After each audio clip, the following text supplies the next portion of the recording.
John Ingram. John, what can you tell us about yourself? Well, ladies and gentlemen, I come from a country that's very close to Australia, but it's far more intelligent people live there. I'll give you one guess. Fiji, yeah, you got it right. Okay, I'm from New Zealand, and I have been to the World Masters over in New Zealand 4 years ago. It was a very good experience at Karapiro. And here we are at Roodeplaat, it's looking really good, and I'd like to thank the committee that's worked so damn hard to turn it out like this. We're going to have a beautiful day today, and I'm going to try and give you some insight to the racing today. So let's get this show on the road. So John, how long have you been rowing for? Did you say how long, or how long I've been rowing? Now, I've been rowing for 72 years, and I'm 67 years old, so I started rowing in the womb. I wanted to get an early start. So guys, we've got a fun challenge up for you today to make sure that you all listen to the hard work that the commentators put in. John has been challenged to use 3 words in the course of the 2 hours in which he's commentating. Listen for those words. They're going to be kind of obvious. They just don't fit in with rowing. I'm not going to tell you what those words are. You can come to the World Masters tent and you can ask us for the words, but they're kind of something that I don't want to announce over the microphone out of context.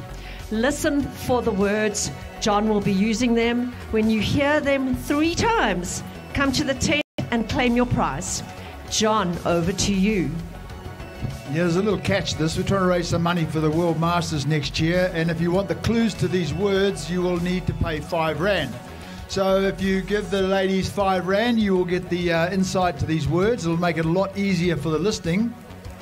Obviously, we can't announce them on the air, but I can use them during a commentary, so keep your eyes and ears peeled.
No, that's perfect. That's everything.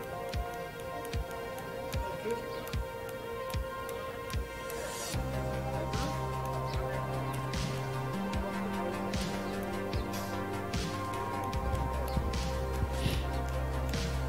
Okay, there's another challenge as well. We've got everyone over the age of 28 that's ex-rower or current rower or want to row. We'd like to see you come forth and sign up at the World's Masters tent. We will be running programs throughout the year to get first-time rowers up to speed. We are wanting South Africa to put forward at least 800 Masters rowers. So that means all you old boys, all you ex-Kes boys, Parktown boys, St-Stithians, and Jeppy boys, we want you here. Get yourself down and we'll be putting you into crews and you're going to have a lot of fun preparing during the year. You only have to do a couple of training rows. Masters are not allowed to over-train. So it's very important that you just get your name down and you'll put in minimum effort. And we'll have you at the World Masters in no time.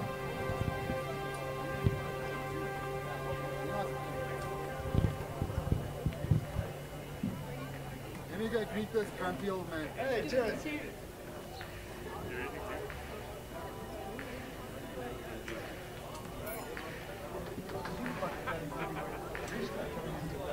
Everyone, boxer. Yeah. If I can't win, don't do it. If I can't win in the boat, then I'm winning the boat.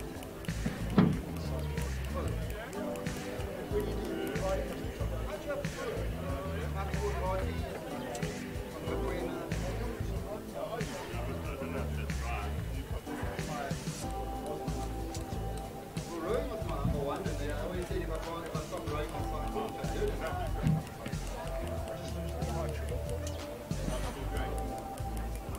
I would look in place then with you when I probably much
Okay, here with the women's double sculls coming down right now. They're just heading into the 500 to go. And you'll see that the crew out in the lane 5 area is holding it. I think the national squad team. We've got a team from Zimbabwe on the inside, Hanyani. These are the epitome of good rowers. They're not rowing to kill themselves at the moment, as this is a heat. They're just trying to sort themselves out so they can row in the final. I think they've worked out who's going through, and they're just rowing out this in very glorious fashion here. They've got great water to row on. And if you want to see really good rowing, really good sculling, Just cast your eyes out there. These girls know how to row, and they're masters of perfection. What they miss out in power, they certainly put through their style.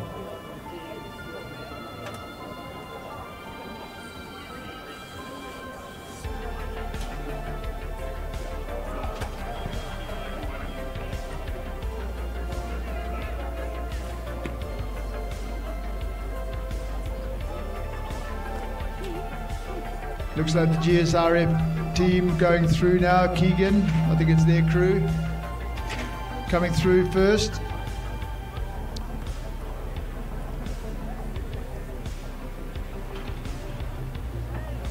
Yeah, that's a great win for them. 2 lengths over the inside crew, the Zimbabwean crew.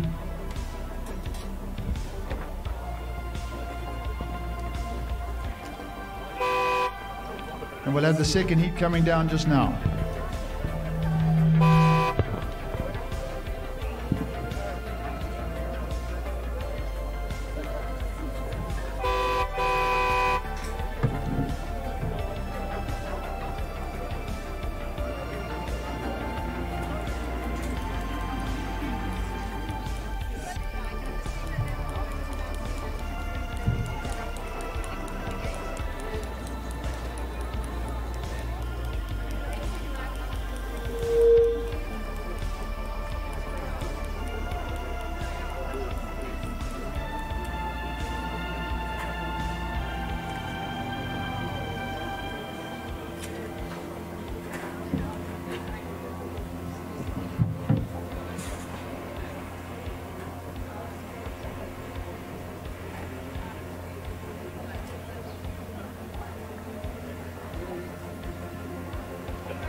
Okay, here we see our ladies coming into the last 500 now.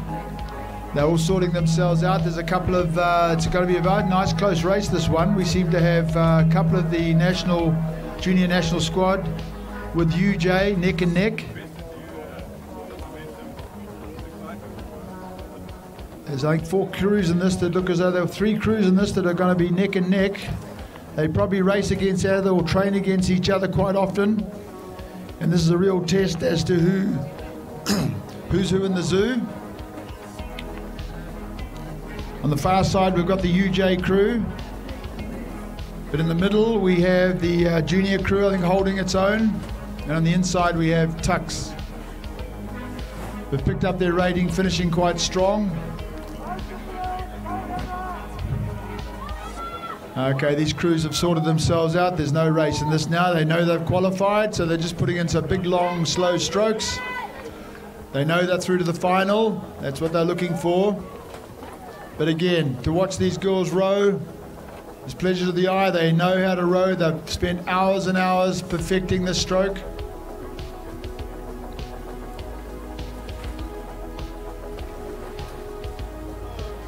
Then across the line they go.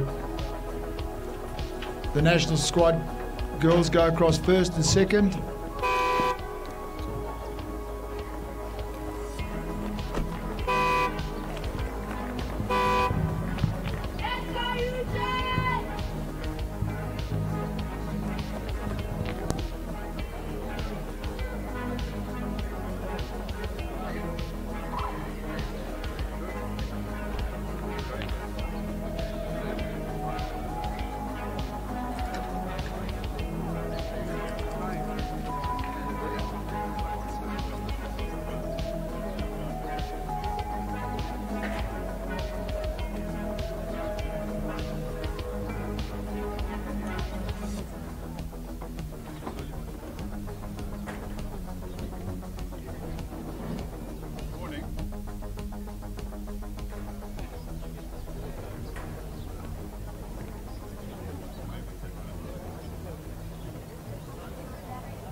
Okay, the next race is the Masters C Singles.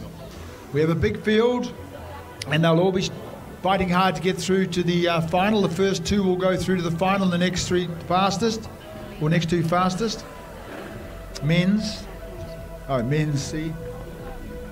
Okay, these are the these are big lads, and they'll be moving quite quickly down the field. So this will be quite interesting racing. They're racing over 1,000 for the heats.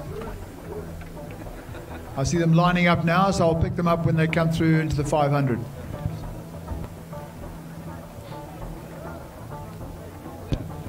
For those of you new to South Africa, here on a visit, if you look over on the far side, you'll see the nature reserve. Is probably lions walking along the shore there with their cubs after having a fresh feed on wildebeest. There's kudu hiding in the trees, and there's the odd fish eagle just hanging around waiting to catch a bream.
Need these cryptic words.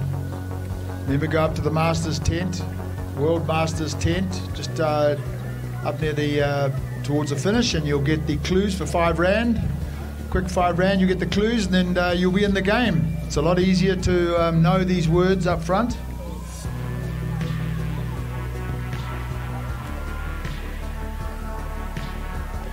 And here we have the first heat of the men's C singles, and we have two teams that have certainly put themselves out there. In the far lane we have it looks like it's the UJ team in Global, well out in front, so he's qualifying. And on the inside we might have, let's have a look, it might be Kagami from Soweto maybe coming through.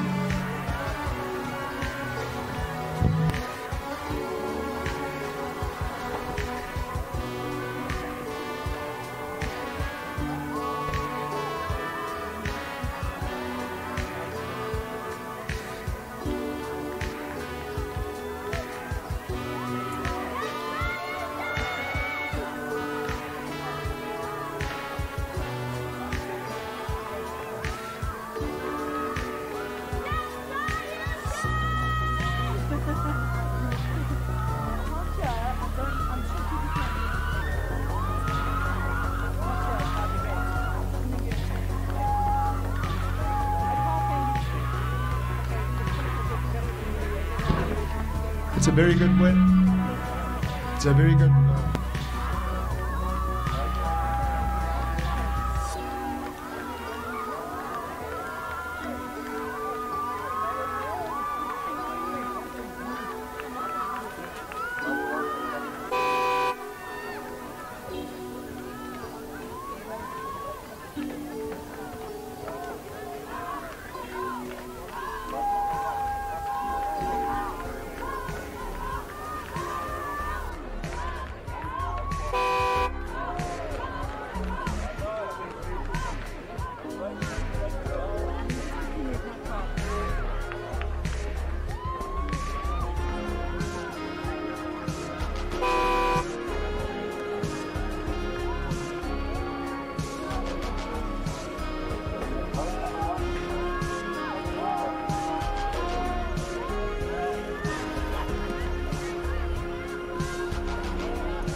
Second heat coming down there, we see UJ Stelastane going very well out in front there. I think we have a crew from Gaborone on the inside, Swanepoel, visitor to South Africa.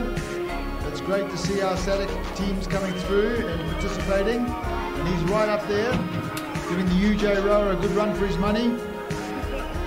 As they come in through the 500, this is the time when their thighs start burning. They start to get anaerobic, and the pressure's on.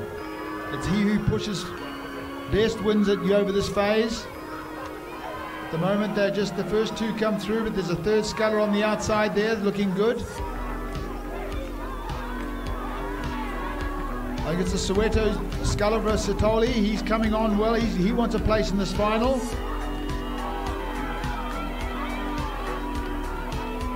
Okay, they punch into the last 250 now. This is where it really starts to burn.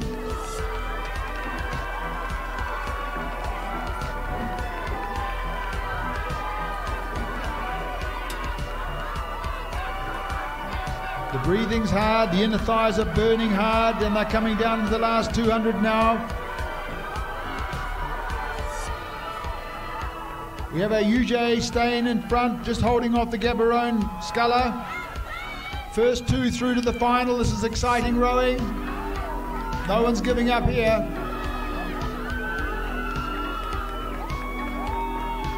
Oh, there's only a bow ball in this one. I think the Gaborone sculler's going to come through. Well done. A great finish. The first two go through to the final.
just before the line, putting in some big strokes, and he's obviously tipped out. And you'll see the correct technique of getting a person back into the boat. They'll probably tow him in.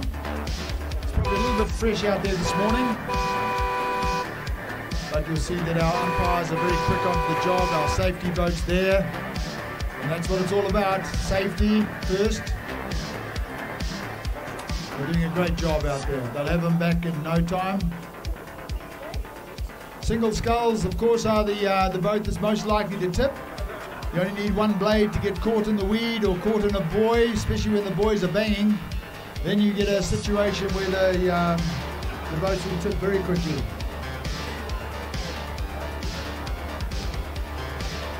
That's what you hear first. You hear that banging buoy and then yep, you're over.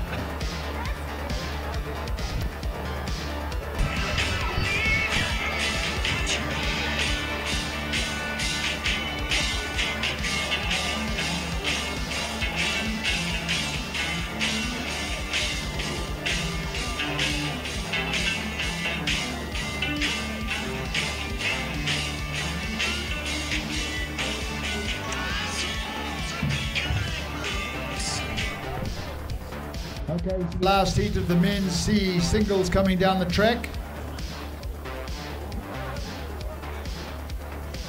Remember, first two to go through.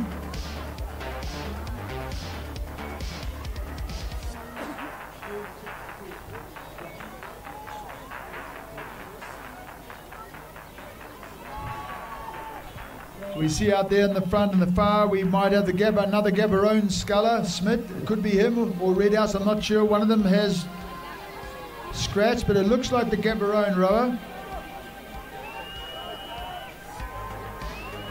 Putting in a big effort out there. On his inside is John Linford from the Vikings Club. He's a master.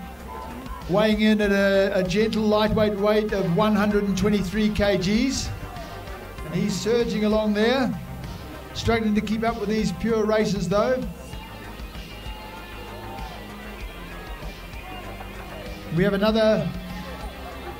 be another Gaborone rower here in lane 1 or 2. Or is it? Yeah, we have Chan from Gaborone, I think, coming through here on the inside lane, rowing very well. Remember, the first two through to the final. Yeah, a lot of these guys are getting anaerobic at this stage. Their inner thighs are burning.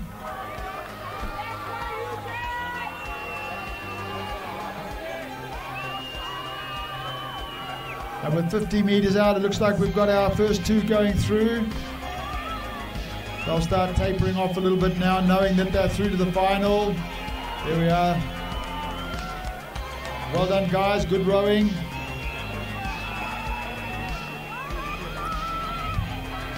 The men's C guys, most of them are fairly new to rowing. Either novices or first-year rowers or second-year rowers. This is their introduction to rowing. And here's John Linfield from Vikings trying to hold off the fast-finishing inside rower from Gaborone. Chand, and across the line they go. Chand just gets it.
last 500. We've got 2 teams out here. These are the under 18 juniors. These are the future of South African rowing. These lads are not only strong, but they're very effective in the water. They move these boats very, very quickly. A lot of these guys are very close to going to the national teams. And you'll see right at the start here, we've got 2 teams coming through strongly. It looks like Germiston on the outside. I think a couple of teams have changed lanes. Or was it the Hilton team out in front?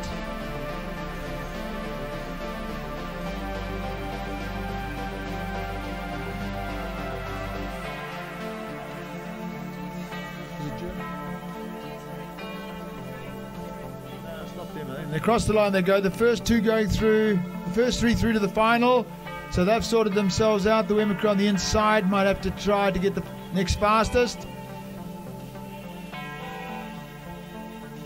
But these are exceptionally good rowers, ladies and gentlemen. They're putting in a good effort here.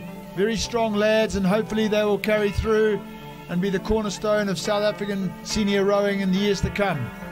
We'll see a few of these boys going to the Olympics in time, representing our country.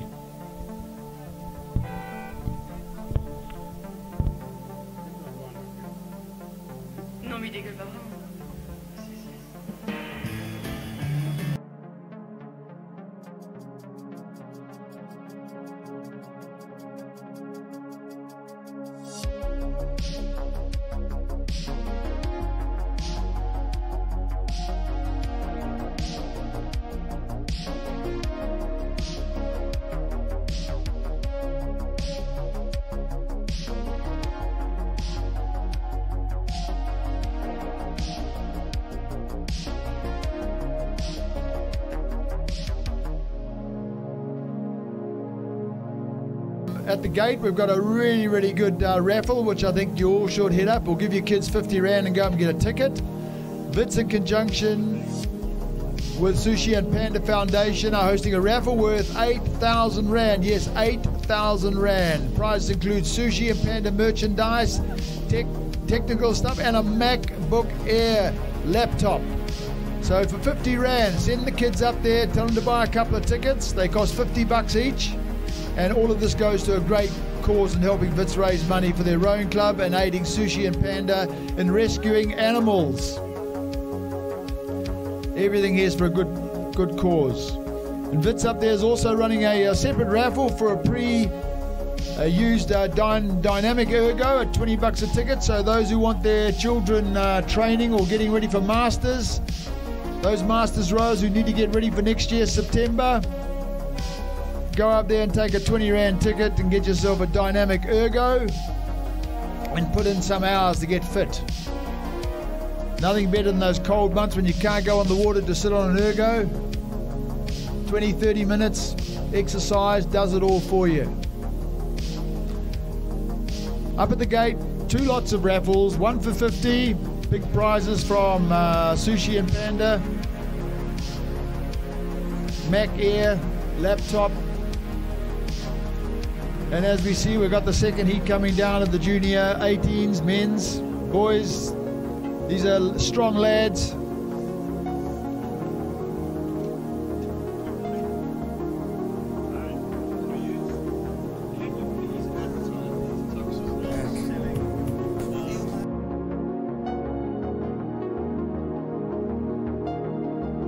And down at the bottom there, we've got the Tux lads are really putting up on a great breakfast. So those with a bit of hunger pains, or needing a bit of a stock up between races, get down there. So they're serving some great breakfast options.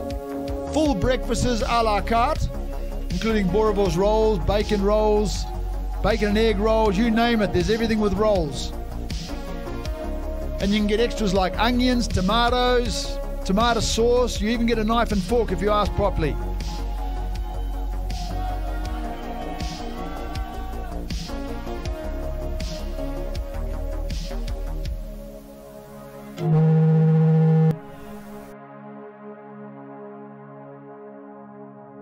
And here we've got a KZN crew out front holding off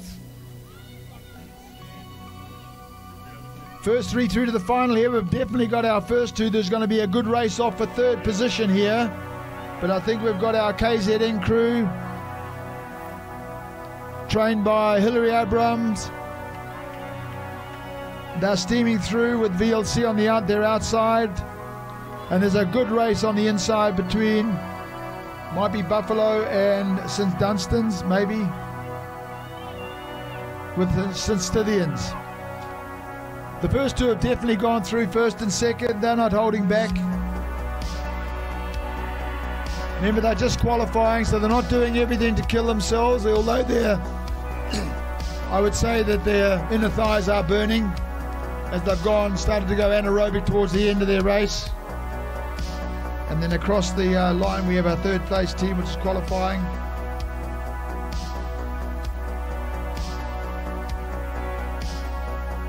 And that's the best of our youthful scullers in the country. You're seeing the best out here today. These guys know how to row. They're great scullers.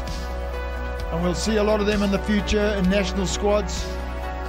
Some of them will even represent our country at the Olympics and World Championships. One of the big challenges we have in rowing today is to keep these youngsters rowing. Even when they're finished, it's important that they keep their rowing going right through so they can enter the men's elite, and then they go into masters starting at the age of 28 and going right through to, I think our oldest rower in this country right now is 92. Mr. John Price from Roodeplaat Rowing Club, 92 years old, still active, carries his own single scull down to the water. So that's what it's all about, longevity, looking out there. There's a lot of potential rowers. All as it takes is to contact one of the clubs. All the boats and equipment are there. You need nothing but a little bit of oomph. Get off your butt and join the rowing fraternity. Yes, you mums and dads of up-and-coming youngsters, when you bring your lads down or your girls down to row and train, there's nothing better than to jump in a boat yourself and go for a paddle. Learn how to row. It's never too late.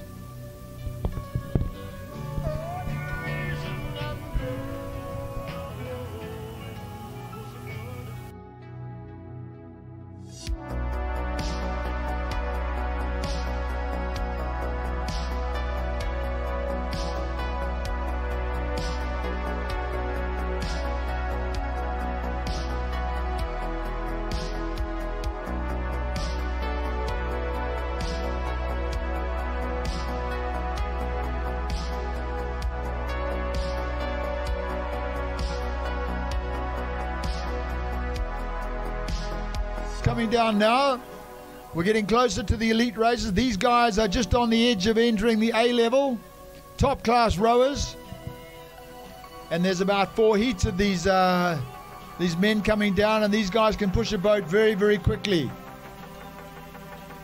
What they do is coming down here, they try and keep into their lanes. They don't like banging boys because that slows them down. So you'll try and see that they're rowing nice and clean in the middle of their lanes or away from the boys. Banging boys causes accidents. We've seen one already today.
Looks like we got a St. John's rower out in front here, holding up a UJ rower.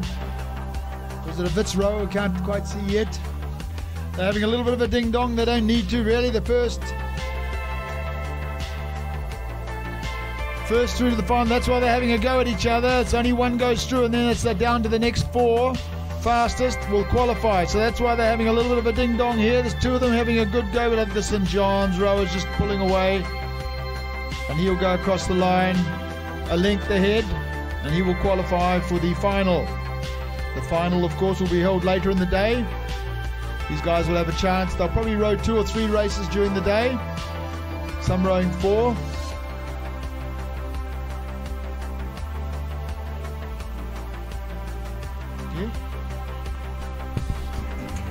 Lay across my big grass bed.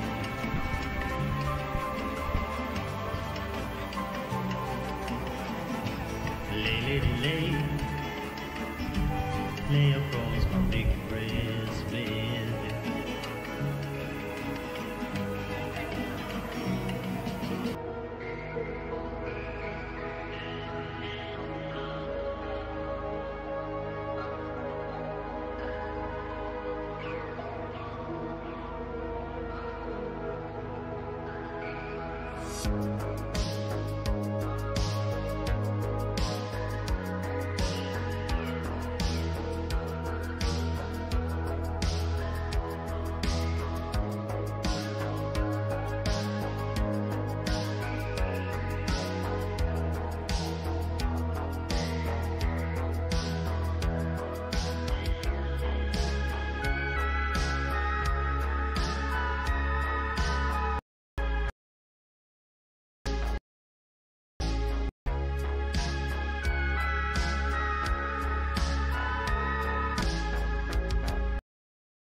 He looks like he's got a commanding lead here. It's only one going through to the final, so he's just rowing it out. It's a bit of a row over.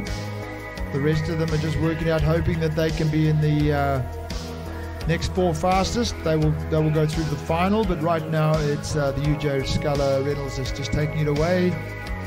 Got a very commanding lead. And I'll now hand you over to the theme song of Peaky Blinders. But don't forget those raffles, ladies and gentlemen. Get up to the entrance. They're 50 Rand for the really big raffle and 20 for the ergo. 50 Rand a ticket, and it's all going to a grand cause, looking after animals, supporting the Wits team so they can continue rowing through the universities. University rowing being the hub of South African rowing. All our great rowers come through this process. They come through schools, then into the universities, then on to senior and then masters.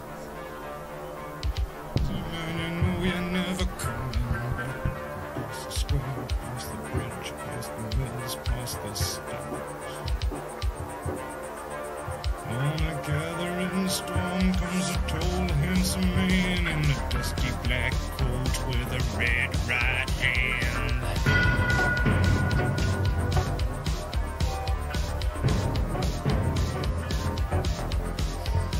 A ripple in his arms till that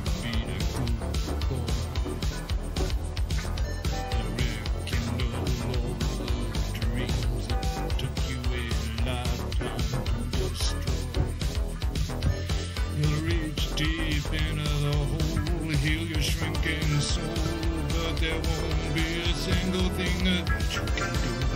He's a god, he's a god, he's a ghost, he's a god. There are whispering his name, so his disappearing name, but hidden in his coat is a red right hand.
Attention here for the first place. Only one going through to the final. We have the Tux Rower Day up against two St. John's boys. Well, it might be a St. John's. Yeah, I think it's two St. John's boys coming down.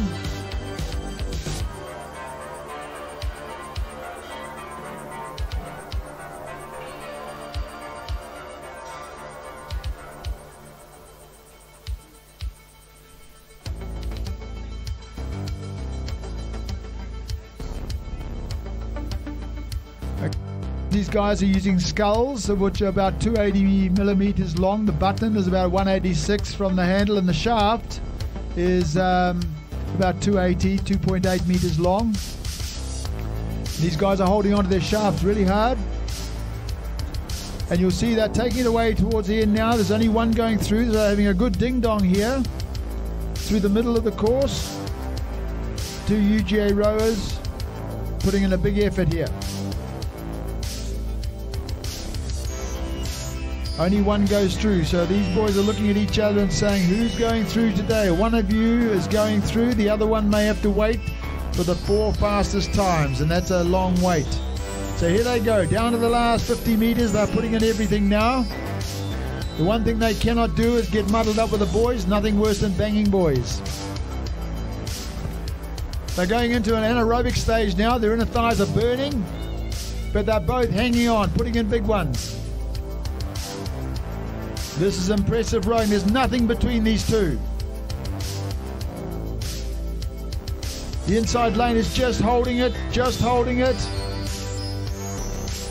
There's only a bow ball in it. What a great race for a heat. Only one to go through, and there on the inside. On the inside we have Bontes going through. That's what good racing's all about. Okay, let's get up and get some of these raffle tickets. Come on, parents. If you're quite cozy and comfortable eating your Boerewors roll down from the Tux store down here, that's serving up beautiful breakfast, then send up your kids and then let them go and buy some raffle tickets for you. Up at the gates, raffle tickets on the go, and it's all for a good cause. Supporting the Sushi and Panda Foundation. We're back to a bit of Peaky Blinders.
word inner thigh, which was one of the clue words, and she's gone to the Masters tent to get her prize, which is I think a year's supply of jelly babies. Oh no, it's a lanyard. Sorry. Was it a trip for two to Fiji? No, it's a lanyard. Maybe it's a trip to two on a cruise to Greece. No, it's a lanyard. And the word was inner thigh. Yes, there's two other words out there that you should be able to pick up. And if you need a clue, you can always go and ask the girls down there, and they will give you a subtle clue for R5. Everything costs money at this place. Talking about money, let's go and spend some money down there and have a breakfast. With the Tux team down there serving up a scrumptious breakfast. There's bacon and egg rolls, there's onions, all sorts of condiments. And they are serving up beautiful food down there. There's nothing better than a good breakfast to start the day at the Rowing Champs. And let's go back to listen to a bit of Soft Cell.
Final race of the heats of the men's B sculls coming down now. We have Newman from St. John's dominating this race. He's out easily, cruising along there. His compatriot on the outside lane, Kumba, he's having a little bit of dice with the inside crew, either from Tux, I think it's Tux or UJ. So he'll go through into the final, and the others will hopefully get through later. And the best of the next 4 best times will go through, giving us an 8-horse race.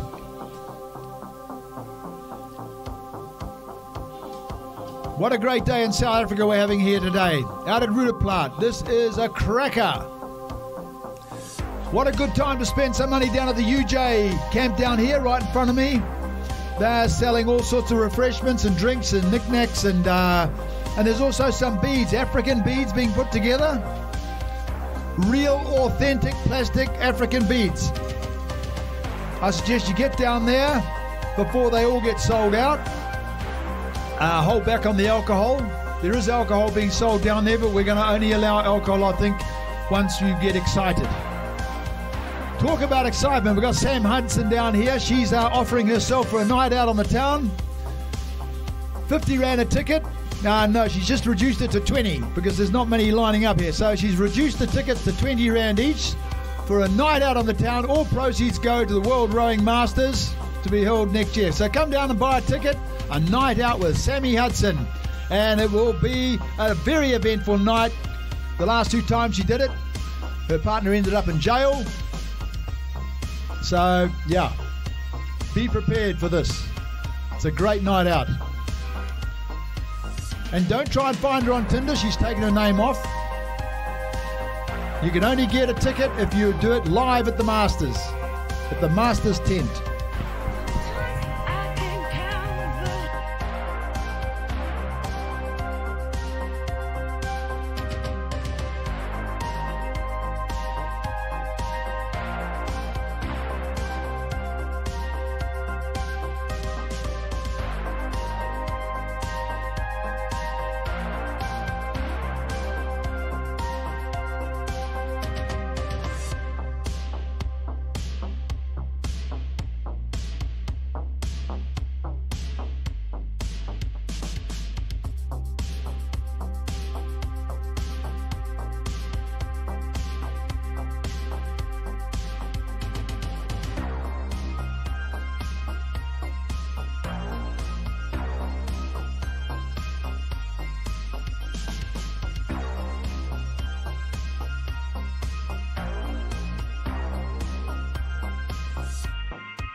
The junior under 18 women now coming down. These are also just like we've had the men before, the under 18s. Excellent rowers, excellent scullers. These ladies know what it's all about. And they're in their last year, usually at school. And we have in this race, we have the Germiston High girl and the UJ girl, Makina and Kutsa, both coming down lane 6 lead. And the next two fastest will get through the final. There's 2 heats of this. So at the moment we have, I think the UJ girl is just holding a slight lead over the Germiston High girl.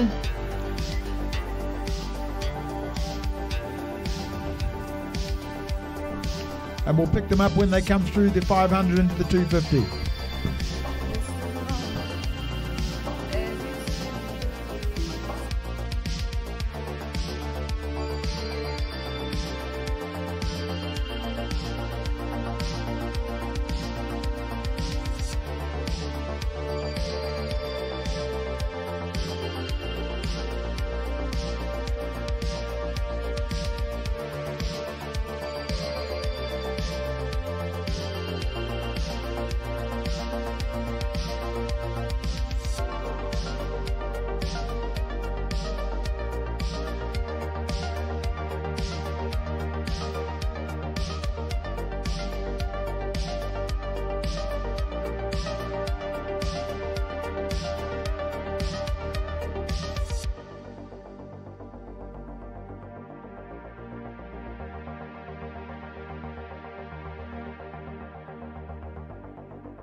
Bella, she's doing very well, and outside of her is Makina from Germiston High putting in a grand effort. They'll both go through to the final, and these girls are rowing very well in the under 18 category.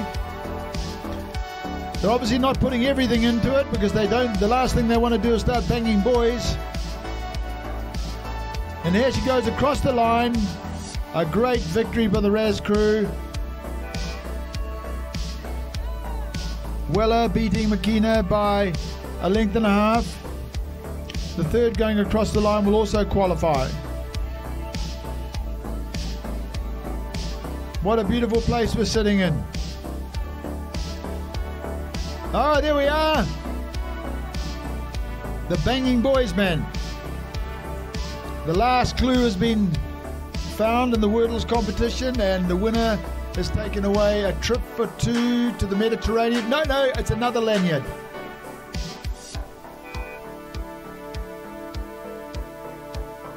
What a beautiful day we have here in South Africa at Roodeplaat Dam. On the far side, you might have heard this morning, we had a lion kill. A canoe was taken on the far bank at about the 500-meter mark. And the lions were seen dragging it down to the foreshore, where 2 hippos and 4 crocodiles were seen eating the carcass. This is all promotional information that we're just making sure goes overseas so we get more people to come to Roodeplaat to witness the big 5 here today.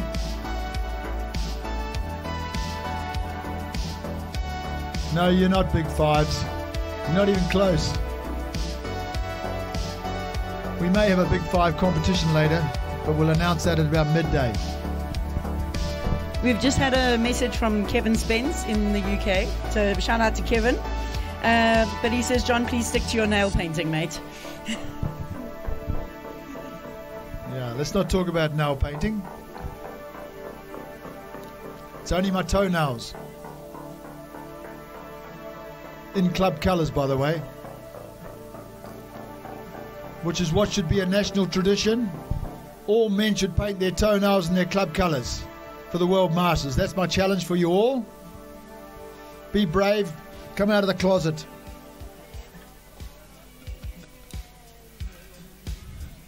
No, that's not a wordle. That's not a wordle. The word closet is not part of the competition.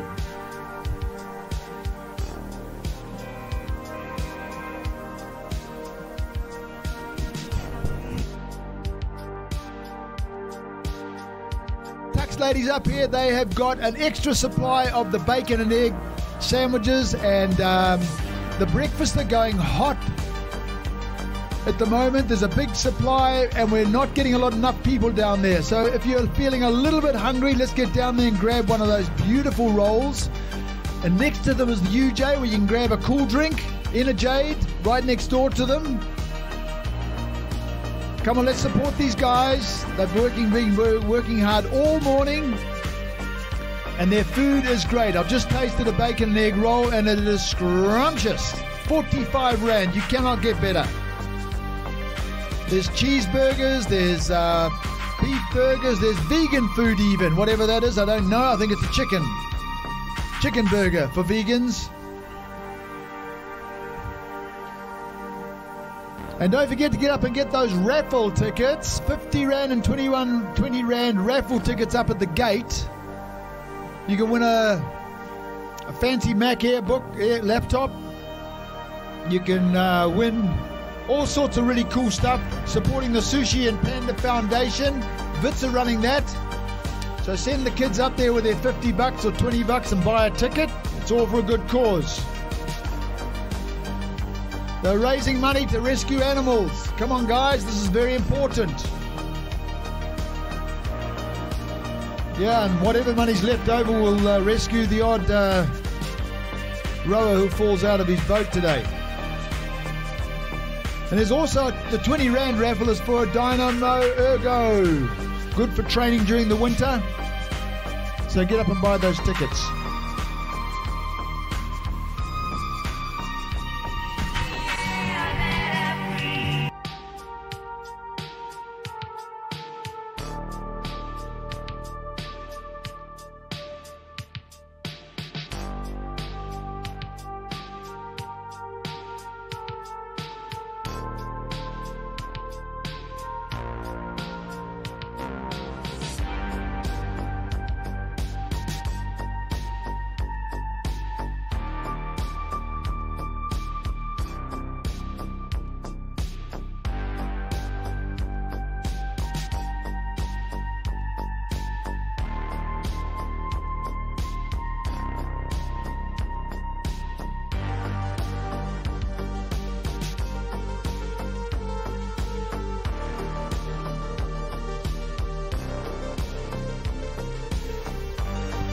Under 18s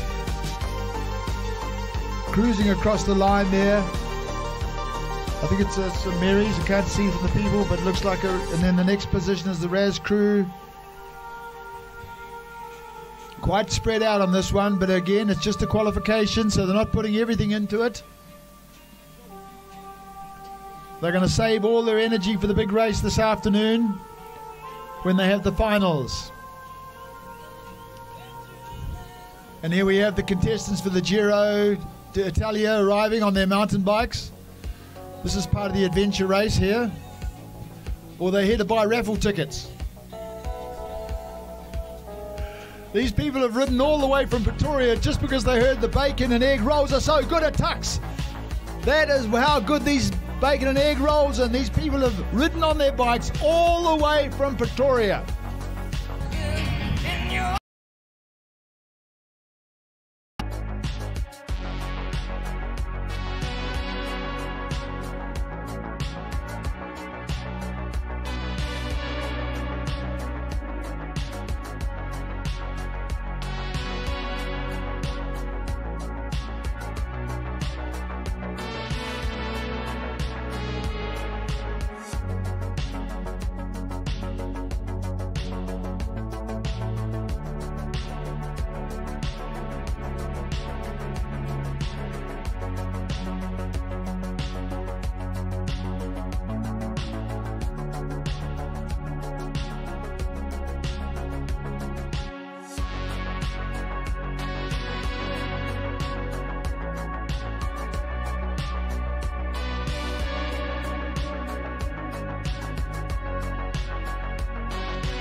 guys that are over the age of 80. They're either over the age of 80 or weigh more than 100 kgs. That's the category they're in. Off they go with their pair. Today, 15s, the men's under 15 single sculls. These are lighties, but they can row really quick. Most of them in their first or second year at school and secondary school, and they're just starting out in their rowing career. And we'll be watching these. There's quite a few heats of this coming down. And then we have the men's, then we have the women's under 15. And hopefully these will be their youth that carry right the way through to university level rowing. And some of these will also be in the world champs and the Olympics for years to come, representing South Africa. So they need all the support. I know they have a lot of support from their parents, driving them around everywhere. It's a nightmare, but it's a job worth doing. And you parents who drive your kids around, don't forget, we need you in the Masters. There's nothing wrong with you coming along to Roodeplaat when you drop your kids off for a row, or Wemmer for a row, to join one of the clubs down there. All of them represented at Roodeplaat or at Wemmerpan or VLC at Germiston. They are more than welcome to train you, teach you how to row. There's master classes for newbies. We need you for the World Masters next year. We want you on the water representing South Africa. It's a lot of fun. You'll get fit. And here's Mr. Ivan Pence, who's one of the favourites for the pairs race. He won the four sweep all fours yesterday. Also an ex-Olympian for South Africa in yesteryears gone by.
Winner in the Olympic golds in the sweep oar 4.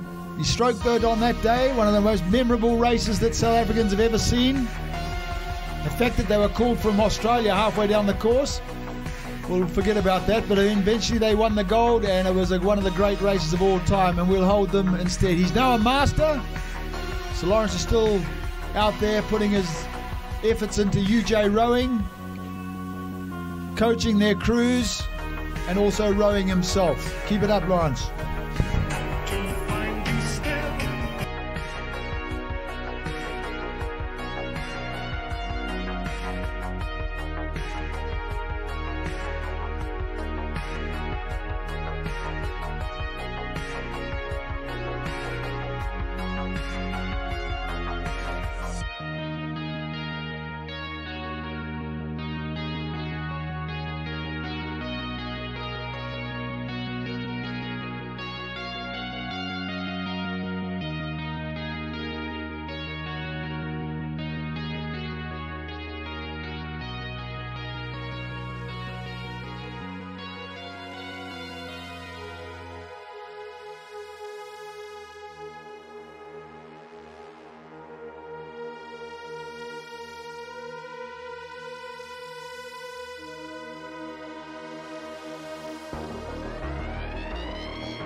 Lane 3 putting in a big effort here. We've got lane 6, we've got Germiston High, and then lane 3, Wemmer Jones.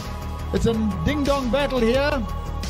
First 3 through to the final, so they'll either race it out or they'll slow it down a bit, but it looks like the Wemmer crew's just cruising down here to take the lead.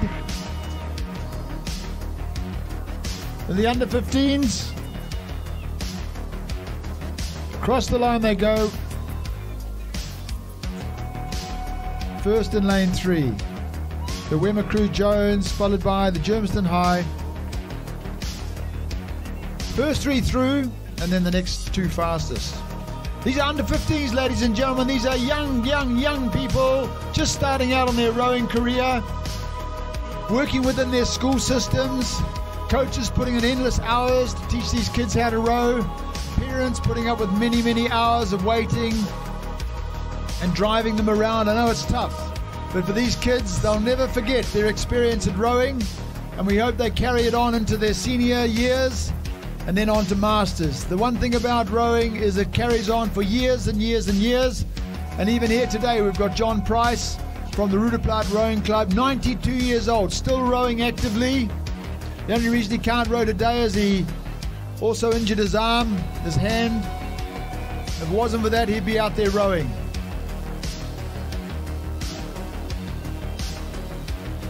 So there's no excuse for anyone not to row.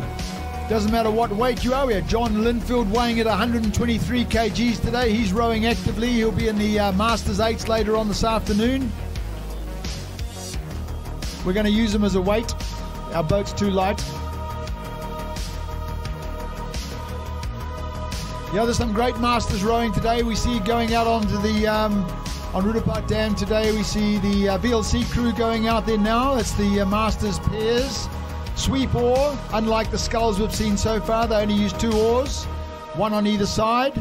Very difficult boats to row these. They're coxless, no coxswain, so they have to steer themselves.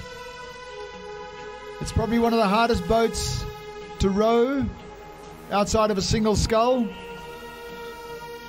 And these masters have been doing it for many years, so when they come down, we're going to see some very classy rowing.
Race over 1,000.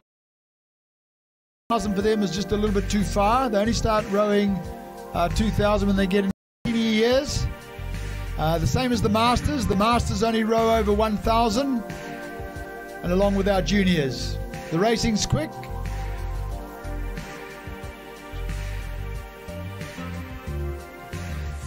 You see the 1,000-meter mark up there where the boats are congregating. That's just where the lion kill was this morning, where the canoe was taken down. It's the only course in the world where you can see such sights. In South Africa here, ladies and gentlemen, the big 5, they're all over the place. Buffalo, rhino. This is the only place you'll see rhino with real horns. We don't cut them off here. In fact, if we see one without one, we put one on, using a special glue so they look authentic.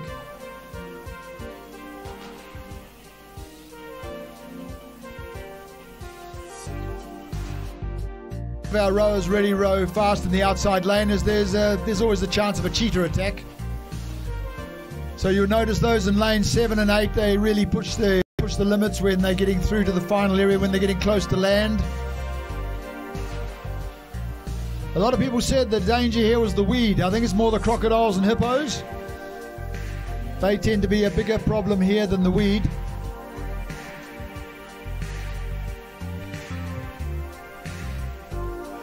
But I'd like to thank the committee. We haven't lost a person today. That's been probably a record so far. And they're walking past there's John Linfield weighing in at 123 kgs. He was 145, but he went on a special diet sponsored by the Vikings Club. And he's now at his trimmest best, ready for the 8s this afternoon.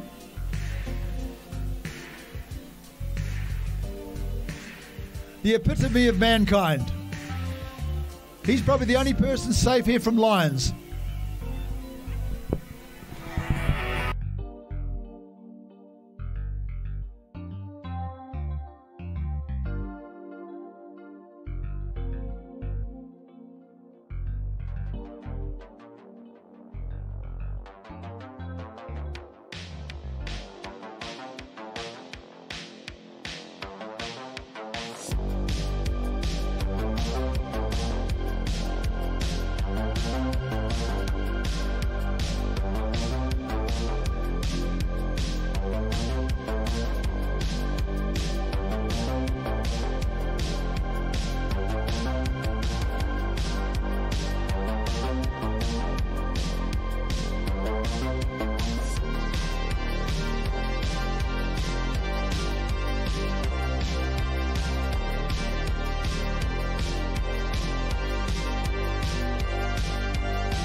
Sort of got themselves out there into the outside lane. I think they're just ahead of the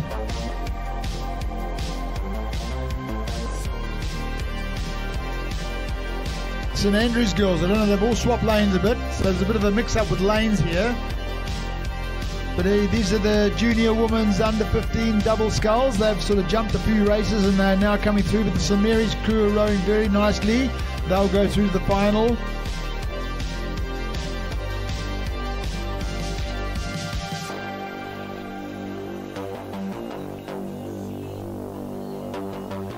Across the lane they go. These girls are probably in their first year of rowing, but you can see already that they're rowing beautifully, putting in a great effort. All the junior rowers, when they start, they usually start sculling immediately. They keep them away from sweep or rowing until their bodies get a little bit more developed. When they get a bit stronger, then they can go into sweep or rowing. But sculling is a great introduction to rowing. Teaches you balance. It's one of the greatest exercises of all. It basically exercises every part of your body. Legs, core, arms, shoulders.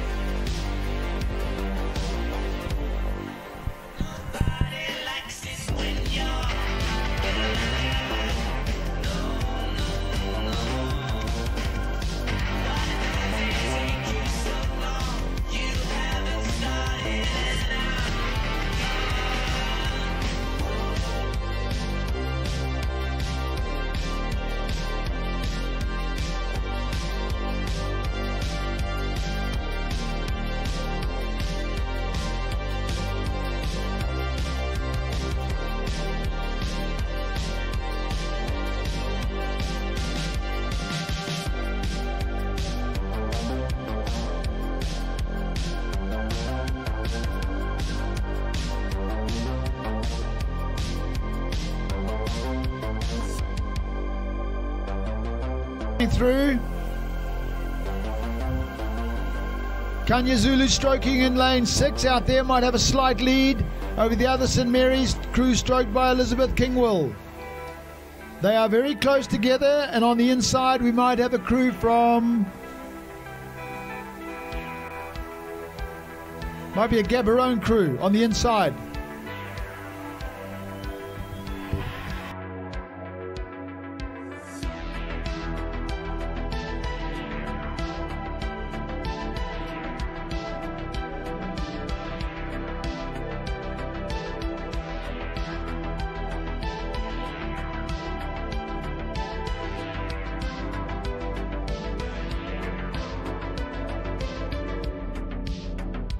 two Ravelli girls coming through there.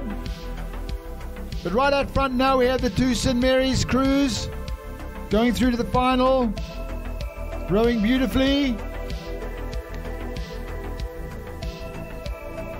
And the Ravelli girls coming through third. They will take up the place in the final as well for the junior under 15 women.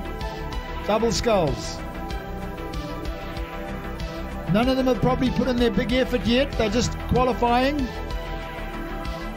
So they're saving themselves a little bit of energy for the afternoon when they'll get into their finals.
Michael Brewer from St. Dunstan's, showing everyone a clean pair of heels here today.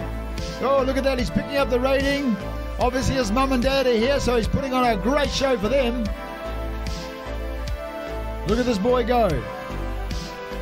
He's spread eagled the field. He's put a good distance on all of them. This is not a training row. This is not just to qualify. He's showcasing his rowing ability as he cruises across the line now, putting in a big effort. Well done.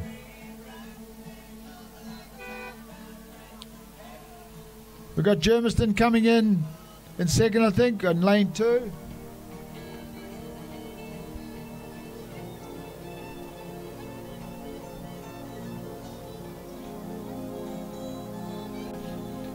And VLC out there in lane 6 coming through now. It's got about 30 metres to go, just holding off the Soweto crew, I think might be. Jabili on the inside, he'll go through in 3rd place, qualifying. Good race there, lads. Only a half a boat length in it, across the line they go.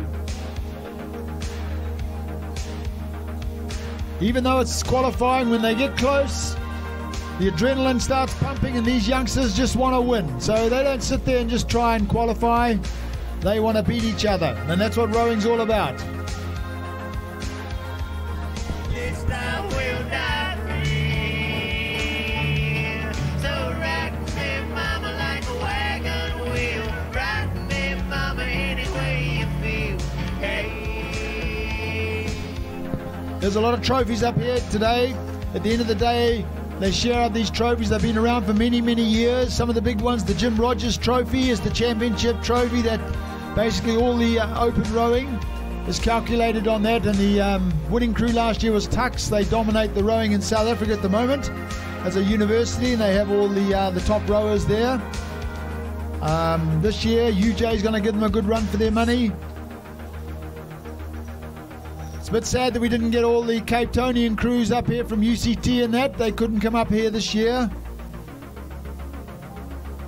But it's been a great turnout all round. The Jim Rogers Trophy will be won over the championship races.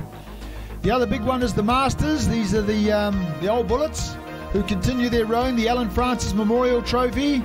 Last year won by VLC, who are the dominant Masters club in this country. They have over 70 members that are actively rowing in Masters category. Then we have other Masters clubs like Vikings, Roodeplaat, Wemmer, who only have very limited members, but you'll find a lot of the members of the Masters, they combine to form combo crews because they just like getting out there and racing. They haven't lost that lust for winning and that lust for racing. That's what keeps Masters rowing going. They love to race.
putting in a predominant effort here. The guy Shane Mearns. He's rowing beautifully out in front here, lane 3. Showing these other guys how it's done. We have a VLC rower, Quinton Marketos. He's rowing in lane 6. And outside of him, we have another St. Dunstan's rower. Maybe. Very fast finishing outside though. He's coming very quickly.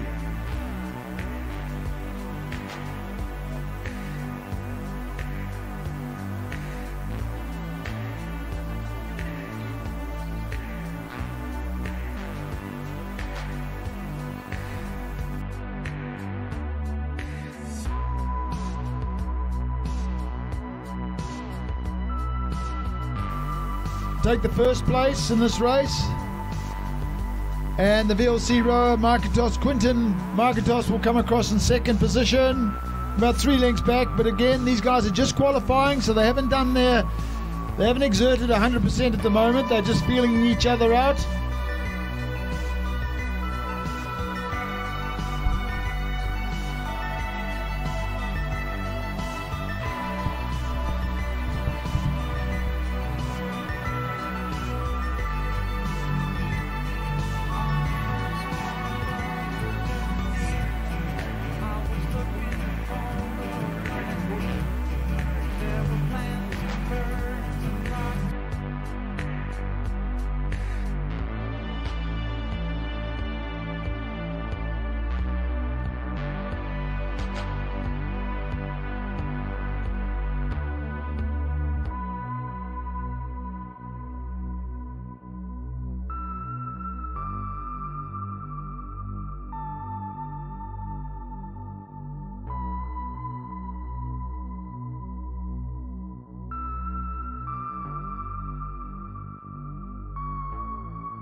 Onto the course where we're watching the first of the Masters races today. Just to explain to you all, these are people that are over the age of 28 years old, and they go up to the age of 90 plus, and they're still active rowing. And we see out there, probably leading at the moment is in lane 2, we have Justin Hagman and Ivan Pence, with a collective age of 59. Now, the reason the age is important here, ladies and gentlemen, is the first across the line is not necessarily the winner. They have a system whereby they have a prognostic score based on your time comparative to the other age groups. So the first age group is the age 28 to 35, and they're called category A. Then you go B, C, D, E, F, and each age group gets a different allocation of prognostic. So the older you are, the further back you can finish. But here we have Ivan in lane 2, Ivan Pence and their crew doing very, very well. Out in front, we've probably got the VLC crew of the younger crew. Yeah, we have Terence Temlett from Roodeplaat and Andrew Rickard, but they are 48 years old, so they've got to give a few years to these guys, but they are leading the race at the moment, rowing very, very well. Remember, they're 48 years old collectively against the others. Ivan on the inside is 59 years old. They probably give them about 15 seconds, but there's Terence Temlett showing us a great, great effort in rowing. Him and Richard Andrew Reichard, across the line they go. They've got a good 3 lengths on these others, and here's Ivan and Justin coming screaming through on the inside. Are they going to get up in time? No, they'll get into 3rd place, just beaten out by the old Heads team.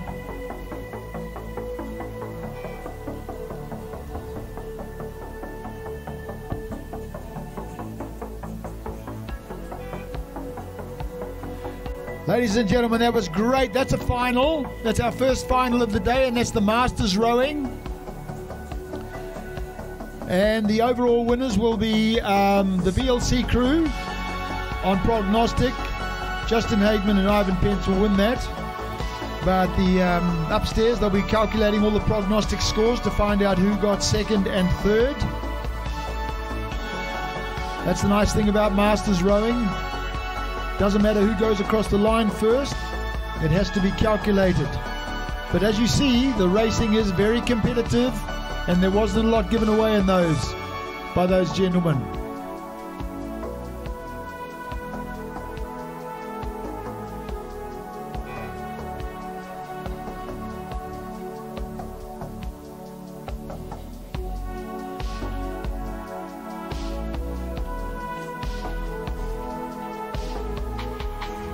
A lot of these guys are over 50-year-olds, between 45 and 60 years old racing in these races. They're pushing their heart rates over 160, which is quite exceptional for people of this age. But they don't care, they're fit. And they push the boundaries. That's what Masters rowing's all about. And I ask you again, parents who have got school kids out there rowing, don't just bring them out to Roodeplaat or Wemmer to watch them row. Get in a boat yourself. We need rowers. We need Masters rowers. There's plenty of people out here who will teach you to row. There's clubs like Roodeplaat, Vikings, Wemmer, VLC at Germiston. They will eagerly take you on board and teach you to row. It's never too late. And the Durban parents, exactly, down in Durban there with Hillary. Hillary Abrams will have you out there very quickly into a boat, drag you up and down the Durban harbour. Even though she's only got 9 fingers, she's still a great coach.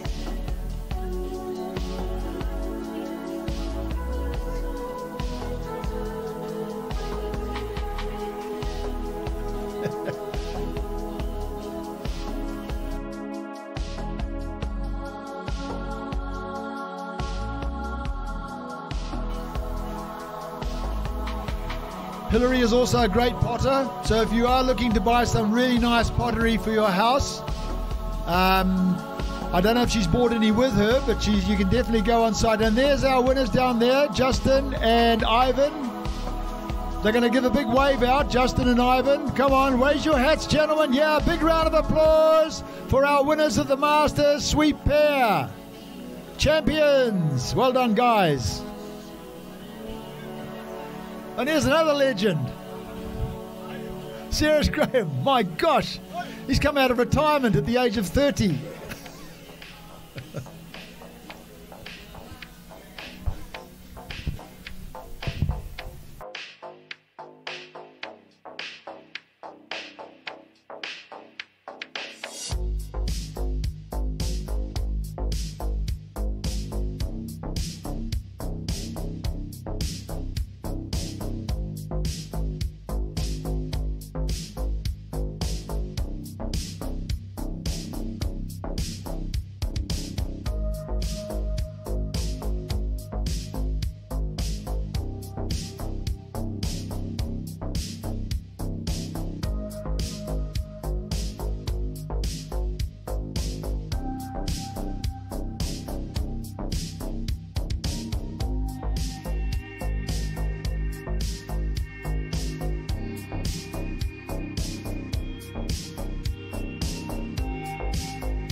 Slither into a bit of good Led Zeppelin.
She's just collected all the medals for the 8. What's your name? Kanya Zulu. Kanya Zulu.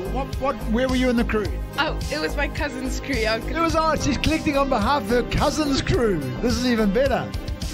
So it's the St. Mary's girls. What do they win? What category? The mixed the mixed 8. Yeah. The mixed octacle. Okay, this is the eight rowers all sculling. Oh, it's just an 8. It was a sweep or 8. What category? What age group? Women's 8. It was women's open. Oh, it was a mixed. It was, yeah. Oh, a free for all. Okay. So well done, Kanya. She's collected all the medals. She's going to go and distribute them to all her mates. Anyone in St. Mary's want a medal? Follow Kanya around. She'll give you a medal. Oh, and our fact of the day. 58 years ago, there was a song brought out by a group called the Beatles. It was A Hard Day's Night. 58 years ago today. A Hard Day's Night by the Beatles.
Pushing very hard to beat the Hilton, or was it the EJ crew?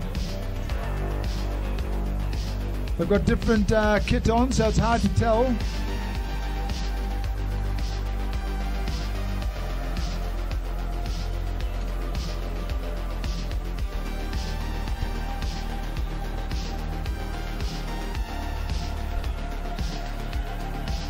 Yeah, it's the Hilton crew going across with Henry Stankamp in the stroke. They'll be going through to the final, followed by the UJ crew. And on the outside looks like one of the Durban crews coming through with Riley Clevet and here bears Aidenhout. They all go directly through to the finals, the first 2.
C double sculls, we have a team from the Gaborone, all the way from Botswana. Look at them, they're clean sweeping this race, taking it way out in front there, making sure they qualify. Axel Schmidt and Azam Chen rowing beautifully out in front there, showing everyone what goes on in Botswana. I don't even know where they row up there. There must be some water somewhere. But they're leading this second heat very well, and they're taking it away nicely.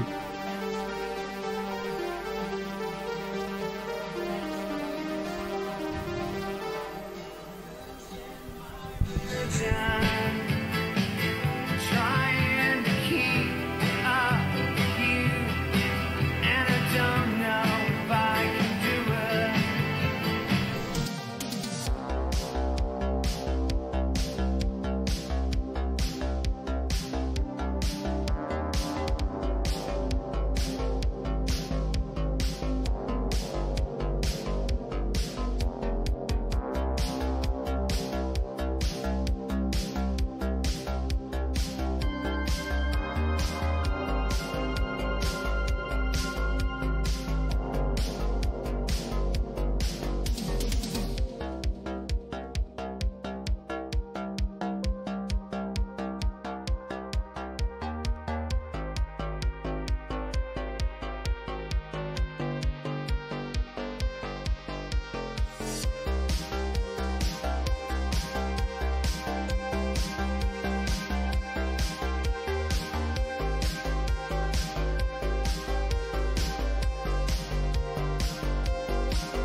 And it looks like the Buffalo crew out there are showing everyone a clean pair of heels.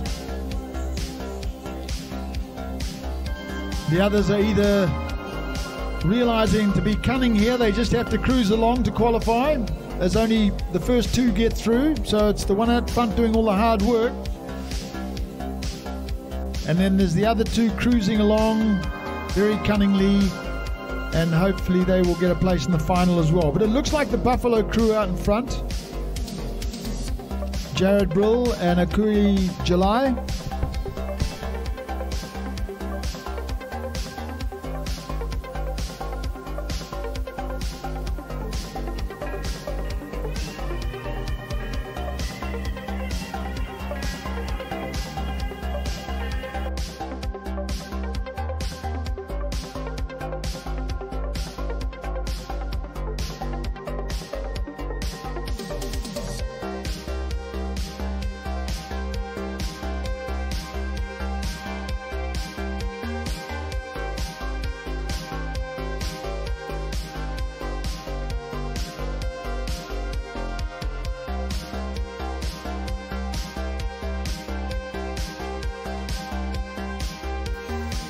These guys all the way from East London, they hosted the Buffalo Regatta a few months back Very successful. They've got a lovely course down there. Tidal, so you have to row against the tide and with the tide. But here's Jared Brill in the stroke seat and Akuli July rowing beautifully at the moment. Looks like Akuli's in the stroke seat. A swap around, but they're rowing very nicely together. Putting on a good distance ahead of the other rowers. They will definitely be through to the final.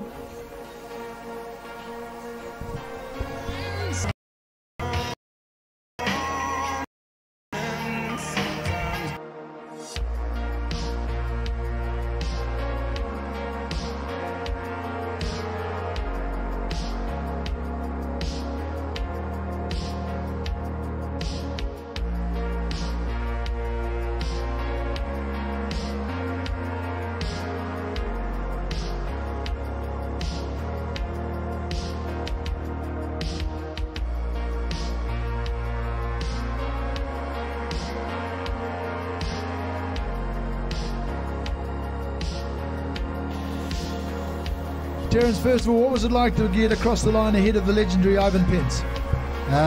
Thanks, John. It's an honour to be able to come and race out here today and to compete against idols, Ivan and Justin, and to come down the course with them is really an honour. And to have those last 3 hours, thank you, everybody. And what's it like to beat Ivan across the line? I know he's a little bit older than you, but to beat the man across the line? When you come here and you beat an idol, then it's really exciting and a happy moment for us, and we'll go away and cherish that even if it's the only time we beat him. Okay, thank you very much, Terence. Terence from Roodeplaat, first across the line in the pairs, but hopefully we're going to get Ivan or Justin up here to respond to that and tell us about their great win. Ivan or Justin?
we'll have the men's A lightweight singles and the men's A heavyweight singles. So 2 great events to start us off after the lunch break, and then the women's A double.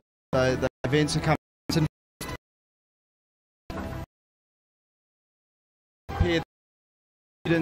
This year, unfortunately, didn't get to go on that tour due to the cancellation of that.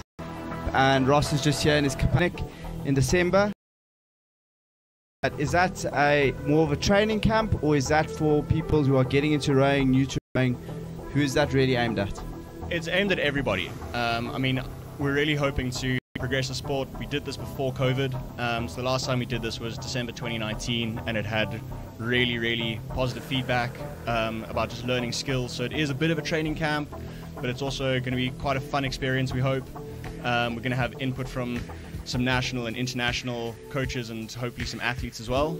And yeah, just really, really aimed at progressing the sport, getting some tips and tricks over a short little period in December so that we can go into 2023 as a stronger rowing community together.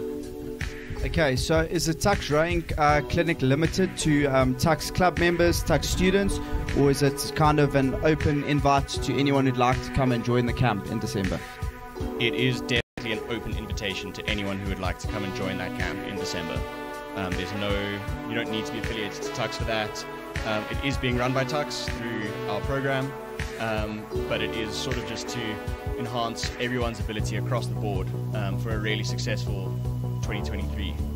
Okay, so I'm training hard. I'd like to people out of Tux, so I'm listening to this now, and I'm saying, okay, cool, December, I want to rock up, I want to go with the guys. What would an athlete who isn't necessarily affiliated Tux need to arrive with? Do I need to bring a single? Should I try and get hold of an ergo? What do I need to bring when I come to this camp? Something to train in. We're going to be using the Tux fleet, so that boats are going to be provided, gym equipment is going to be provided, and we're going to be rowing out of the Tux ergo room. So it is really open. Logistics are hopefully going to be as easy as possible, so that you can just arrive and get some quality training, some quality rowing, and develop some skills. Okay, so awesome. So you can just, guys, find out, train the house down. Okay, cool. So part of this clinic I can see, so it's been set up by the Tux Rowing Club Committee and the head coach. So part of the clinic will be rowing technique on and off the water with video sessions. It will also include athletes talk with previous Olympic athletes, some information on sports psychology, nutrition, flexibility and strength, and then ergo technique and video assessment. Oh, so this is quite an all-encompassing camp, so you can learn quite a lot about. So could you chat to us more about what is the aim of having all these different aspects to the camp? And obviously it's over a period of 4 days, so will there be any opportunity to continue training after that, or does the camp end at 4 days, and then are any of the athletes intending to continue training for maybe a week after that or something like that? I think in terms of the training side, it'll depend on availability. I know a lot of people plan to go away in December, so that's sort of what's going to define how long we can do this for. At the moment, we're looking at it being over the course of 4 days. Of course, people who are welcome to come and train for longer than that, especially as the 2023 season rolls around quite quickly in January. And so training through December is always something that is a good thing to do. And yeah, so if you are hoping to carry on training, through December, we're looking at this being early December. At the moment, we've got 2 dates that we're looking at: the 1st until the 4th, or the 8th until the 11th. And so those are the dates that we're looking at, depending on availability, school exams, when people are going on holiday. But those are the dates we're looking at the moment. First and the 11th. If you're interested in the Tux Clinic, any school athletes, varsity athletes from anywhere, you don't have to be a Tux member. You can just roll down to the Tux gazebo and they'll be happy to chat to you, give all the information. So if you'd like it to be from the 1st to the 4th or the 8th to the 11th, I'd strongly advise that you go there and put that down as your preferred date, because I'm sure the more people that indicate that as their preferred date, the more likely for the camp to be on that. Anything else to add before you head off, Ross? Come find us at the Tux Gazebo. We really hope to see you there in December. And good luck to everyone racing today for the rest of the day. Cool, thanks, Ross.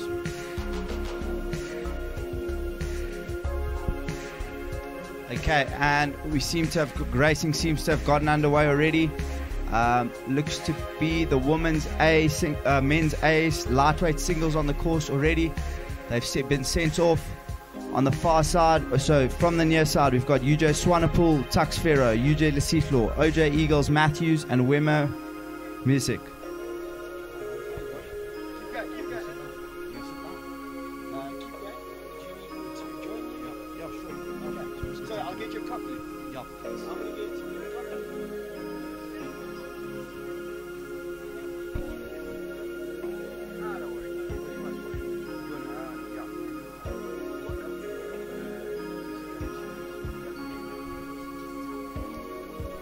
Okay, so the lightweight singles heading down the course now.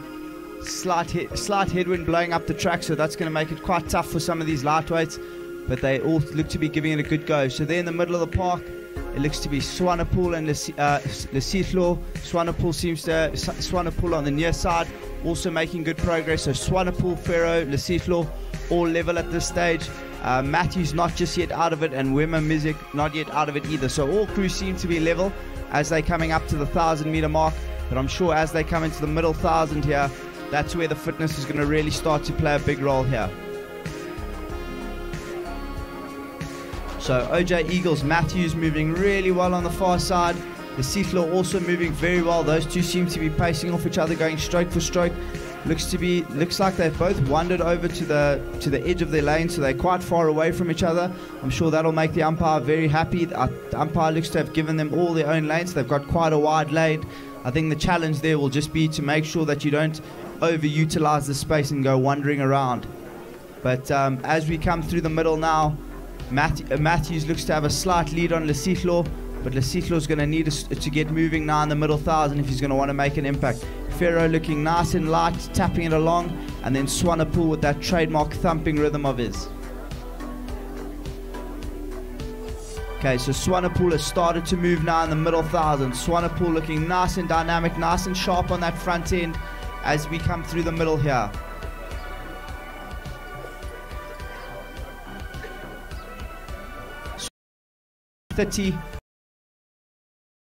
It's going to pay to keep that boat moving at the low stroke rate, whereas I think Swanepoel thinking light strokes, but death by 1,000 cut strategy from Swanepoel here. So Swanepoel and Lesitlo look to be moving. Lesitlo looks to have taken the lead now, so it's going to be interesting to see if Lesitlo can now move in the middle 1,000 and row away from the field here. As they come up to the 1,000-meter mark, Lesitlo seems to have established a clear lead here. That's going to allow him to sit up tall, row nice and tall, and look back on the field as he rows away now. Swanepoel seems to have moved through Ferro, but OJ Eagles Matthews has tracked him all the way. He has a look across to see where he is, and now the cat and mouse game will begin. I think Swanepoel's going to have to throw it in now at the 1,000 if he's going to have any chance of catching Lesitlo. Lesitlo's going to use this lead to maybe allow the field to come back to him as he recuperates a little bit, and then maybe throw in a big sprint at the end. But Lesitlo looking in control here, nice and long, little bit slouched over at the finish, but apart from that, looking very strong, nice and connected through the water, striking 32. Matthews has a big look across now. Also right up around 32, 33, 34. All of these scullers really now starting to utilize that fitness. Swanepoel really starting to stretch out now as he tries to make up the ground on Lesitlo.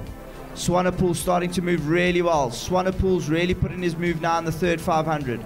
Swanepoel moving all the time now at 32. Slowly making progress, just taking a little bit out of the field with every stroke. OJ Eagles Matthews looks over. He is right in this race. I don't think he expected to find himself in this position with 750 meters to go.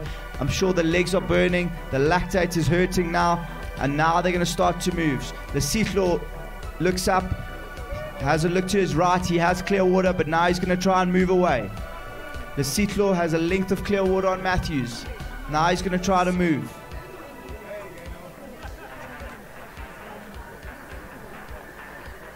And Swanepoel starts to move now on the near side. Swanepoel making up ground on Lesitlo with every stroke. He's really hunted him down in that third 500. Now Swanepoel's going to look to do the damage. He's going to wear Lesitlo down. Lesitlo needs to have a look across and see what he needs to do as Swanepoel starts to charge now. Swanepoel known for the big finish. I think Swanepoel is almost level now. Swanepoel moving with every stroke. Swanepoel puts it down now. Swanepoel lifts. Lesitlo's stroke rate seems to be lagging down a little bit. Not as dynamic, not as tappy as he was earlier. It's starting to look a little bit heavy with UJ Lesitlo.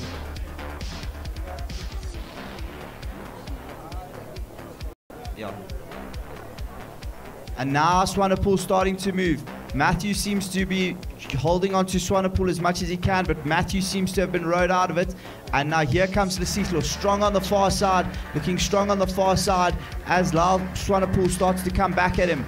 Every stroke Lyle seems to be getting closer, but Sepitle seems to have seen the danger and he's put in a big push now. He's made his change now. He's stepped up into that high gear and now he's going to look to re-establish that commanding lead that he had earlier on.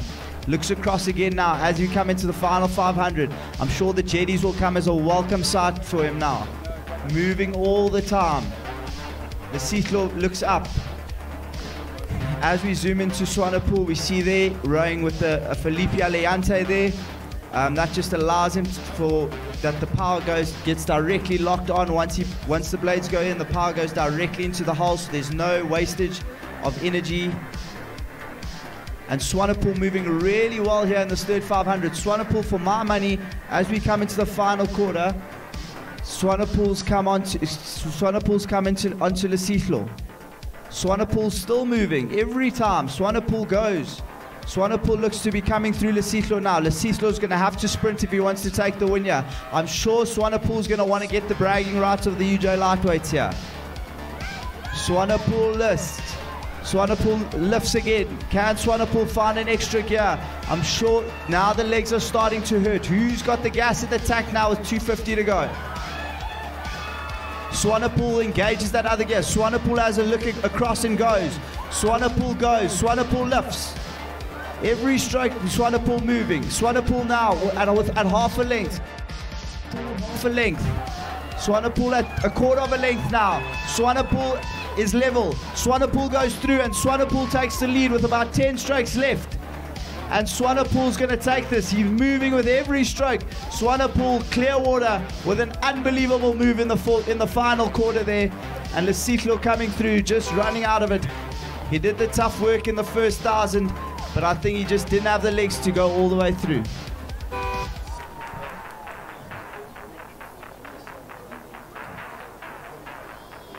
Yeah, I think the push from Lesitlo there was a little bit premature, and he seems to have struggled through there.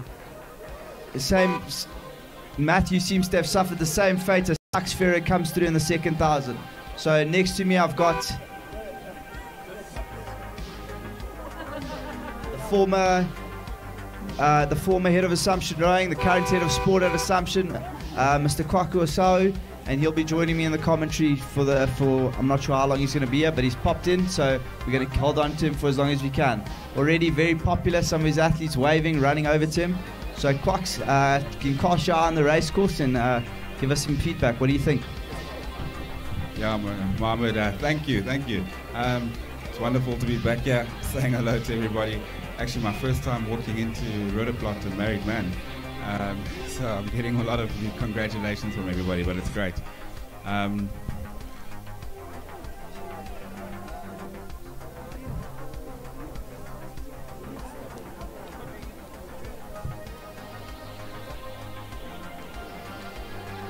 Mossig at 38 now. Mossig, we saw him yesterday. That signature high striking style of his. Mossig moving all the time now. Mossig looking really sharp there. Moving well. And Mossig looks to be moving now through the second half. Yeah. So Mossig moving. Mossig always fast off the blocks, fast to the 1,000, and then he just looks to sustain that speed. Conradi on his left.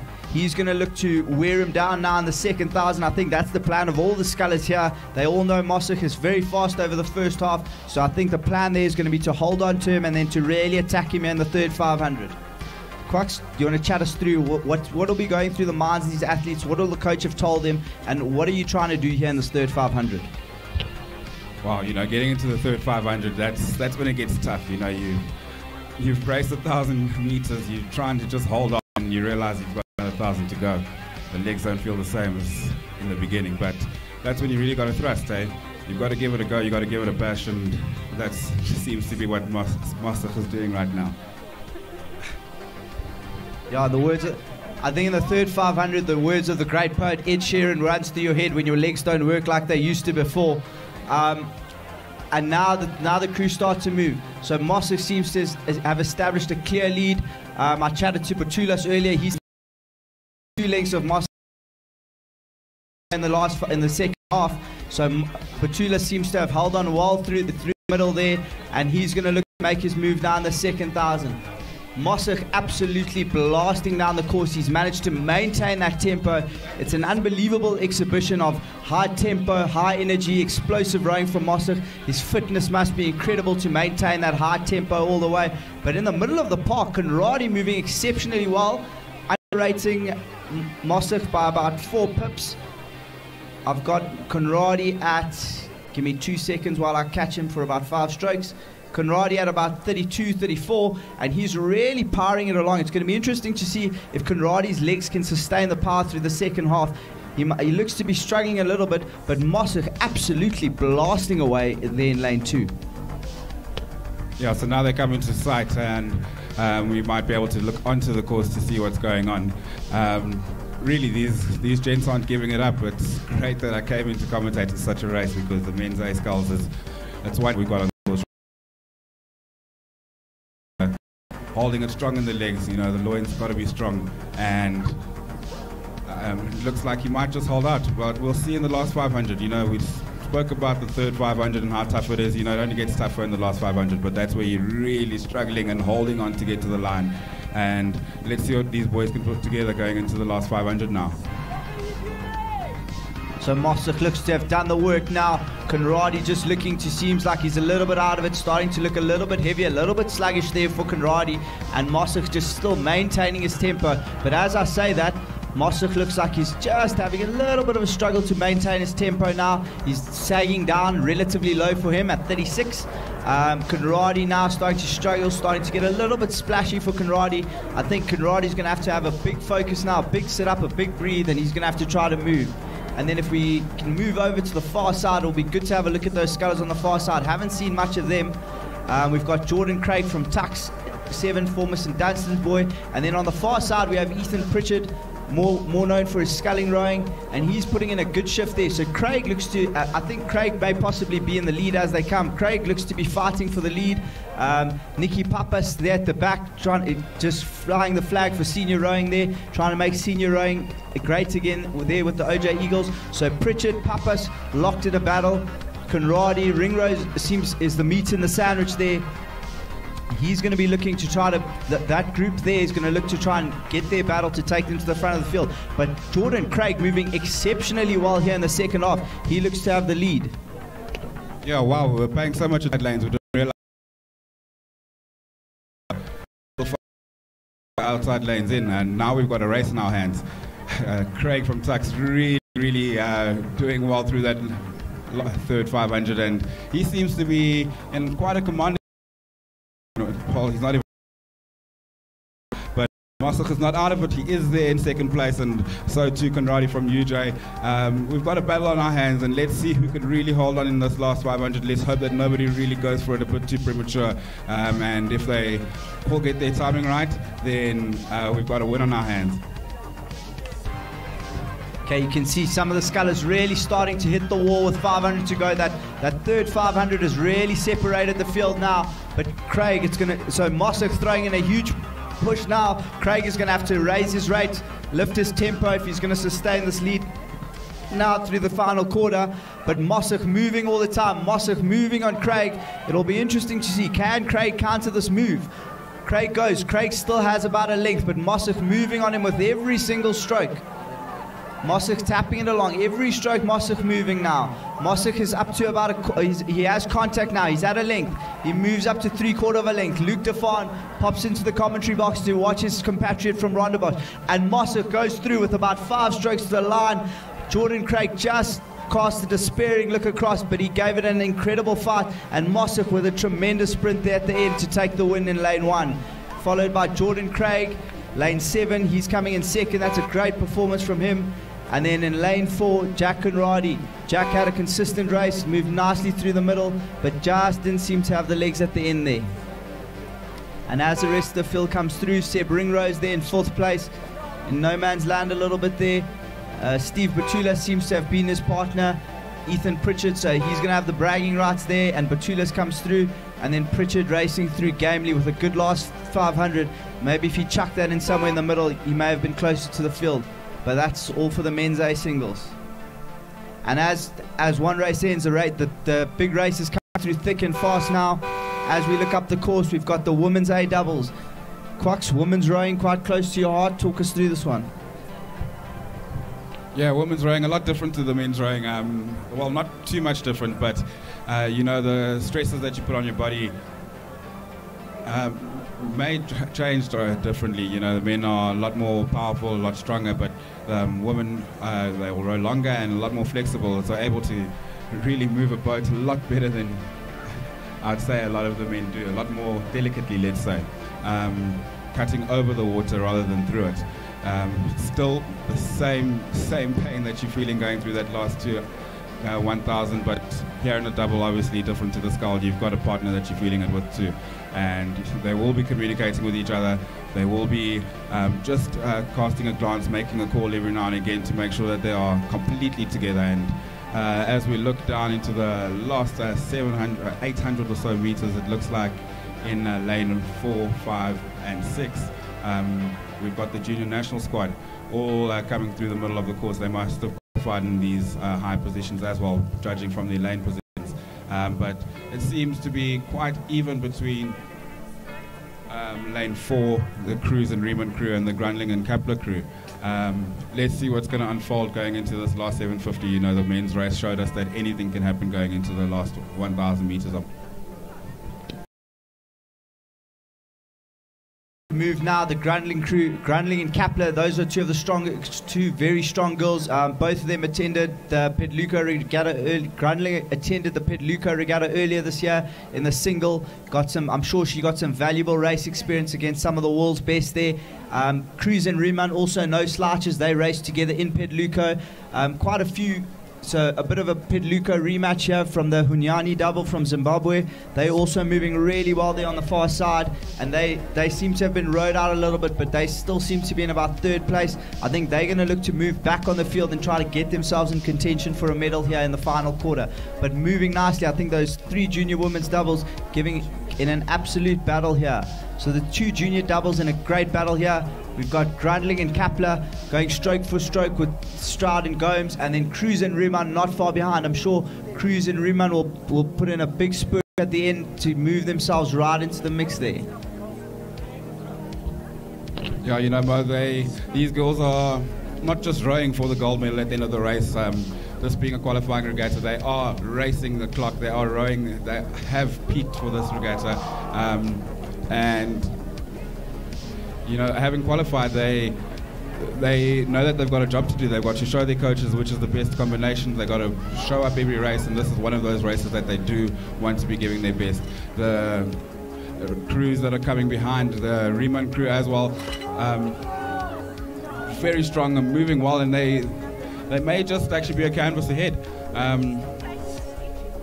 Really, we've got a big tussle that's going on here between the Riemann crew and the Grundling crew, and it seems that the Riemann crew just has a little bit more streamline now, moving a little bit sharper, but that Grundling crew putting that strength together and holding on.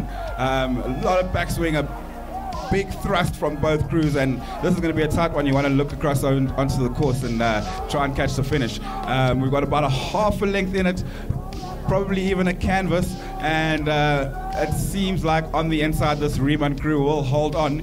and take the finish in first place, half a length on the Grundling crew, as Luc de Front comes and joins me in the commentary box.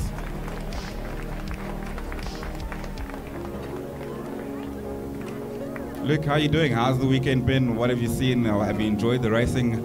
Give us some highlights and lowlights, and as we wait for the next race to come down, which is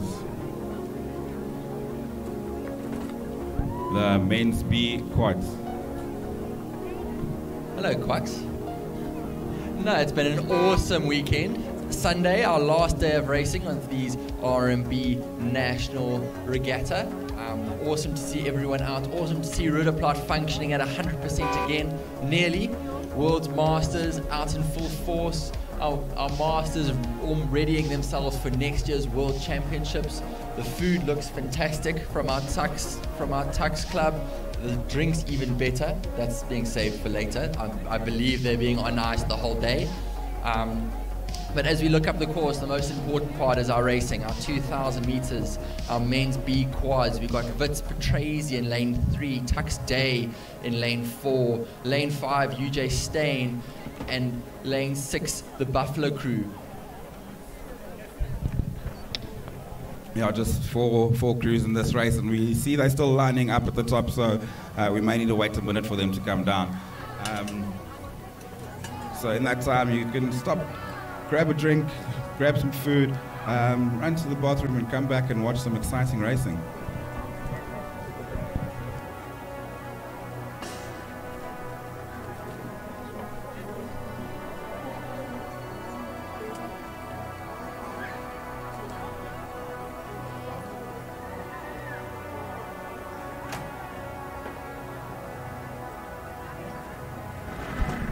Hey guys, just a reminder, we are still playing the Wordle game. There's 3 new words.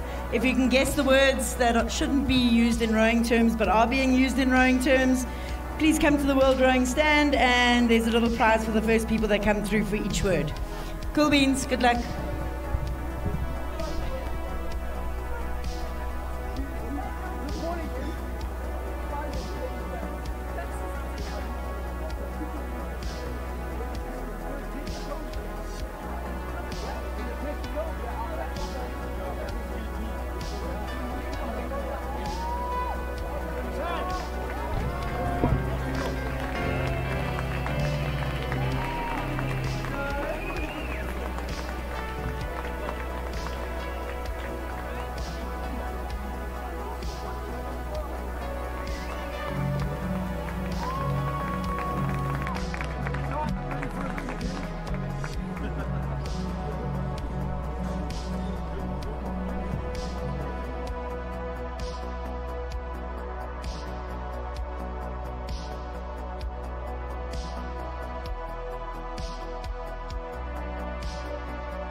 To the start of this men's B quads race. Reminder, we've got Wits in lane 3, Tux in lane 4, UJ in lane 5, and Buffalo in lane 6.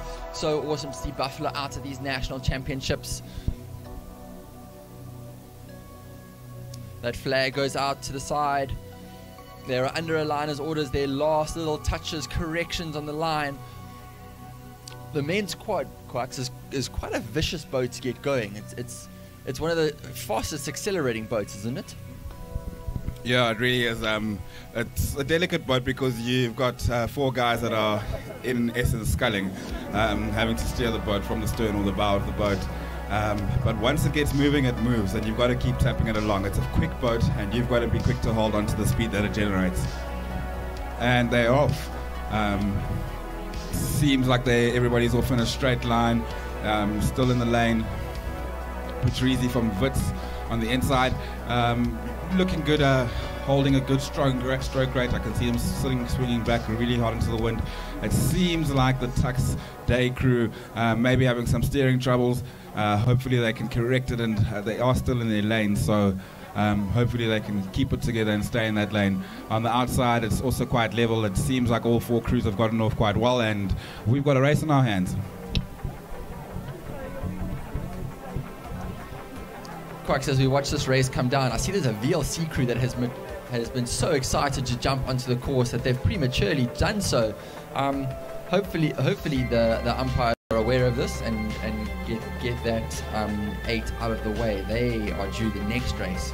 But as we see Wits on the near side, Tuck's Day seems to have corrected that steering.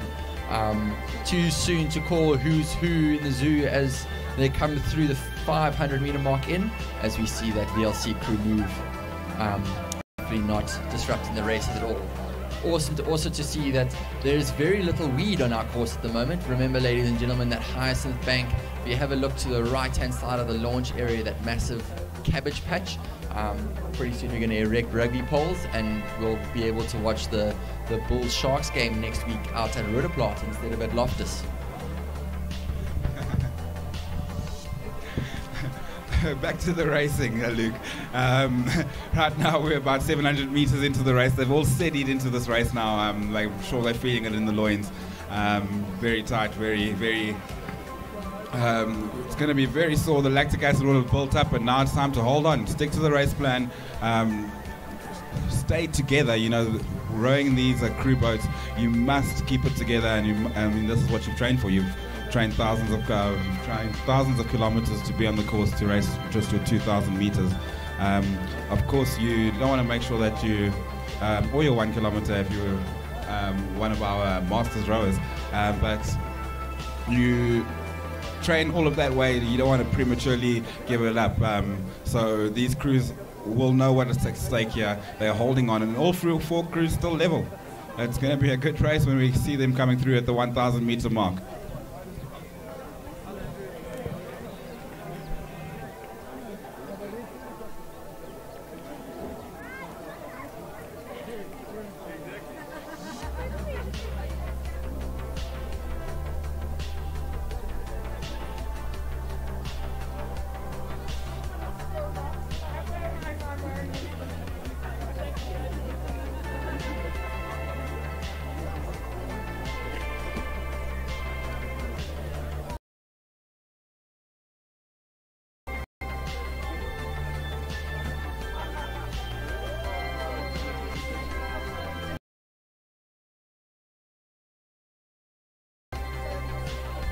So as we see the crews coming into the last 900 meters, it's all to play for right now. All crews, they left the start together and they come through the 1,000 meter mark together.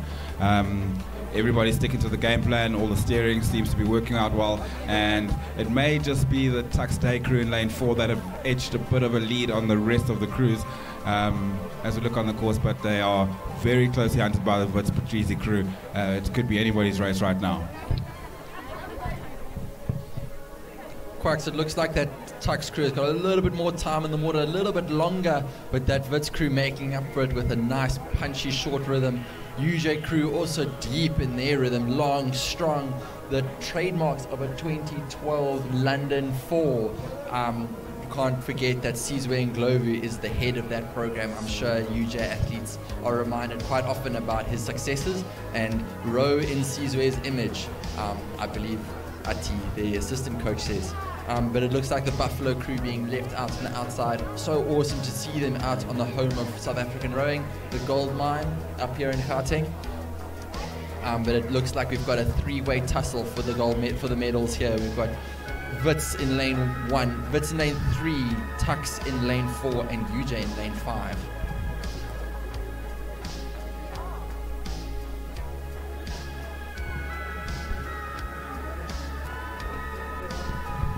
Yeah, that Buffalo crew, I have been following Bull and Kate Godfrey on social media, and we've seen how much training these crews have done and what a big squad they brought up to the national champs this weekend. So it's great to see them on the course and holding their own and really giving a dice to all of the other crews around the country. Looking onto the course, it seems the Tuck's Day crew have now opened up a bit of a lead, but Wits and UJ really not going to give it up yet. That UJ crew very long, underrating a little bit. Tucks, you can see they move their hands away quite quickly, get onto the next stroke, floating up the slide, and that Wits crew also rowing quite fantastically, all heads in the boat. Although having said that, the last thing you want to do is grow prematurely. The race is quite a long one, 2,000 meters. And on a good day, sub 6 minutes. On a bad day, sub 10 minutes, as we've seen at a Buffalo Regatta quite often. Although this Wits crew is not going to let Tux get away from them very easily. UJ seemed to have slipped off it just a little bit. With this Tux crew rowing long, rowing strong, Ben Day, the Rondebosch boy in the stroke seat, setting up that killer rhythm from the Cape Town. I believe that's Alex Ferro sitting behind him, leading him up with that St. John's killer rhythm. Can't forget about 2014 on the near side.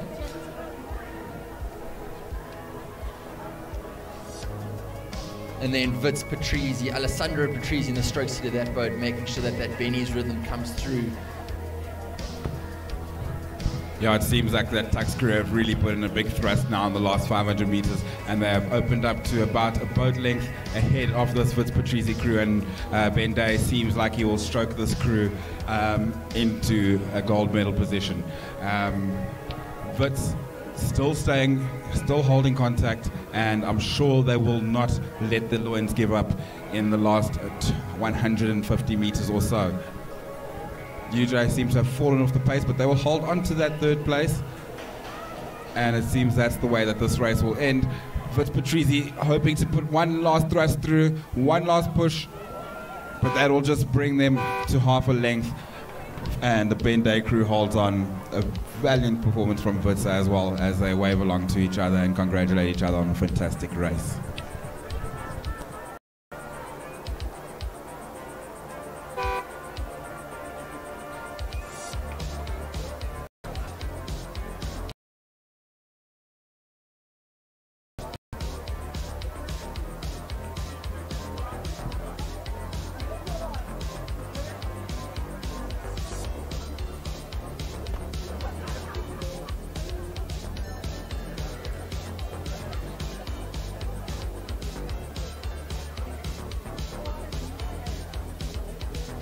As we watch this Buffalo crew come through the line, awesomely valiant row from them. Again, so epic to see them out in our course as we have a look up to our Masters 2nd Division 8s. Now, ladies and gentlemen, the wordle from our World Masters, it has been coming through quite a bit.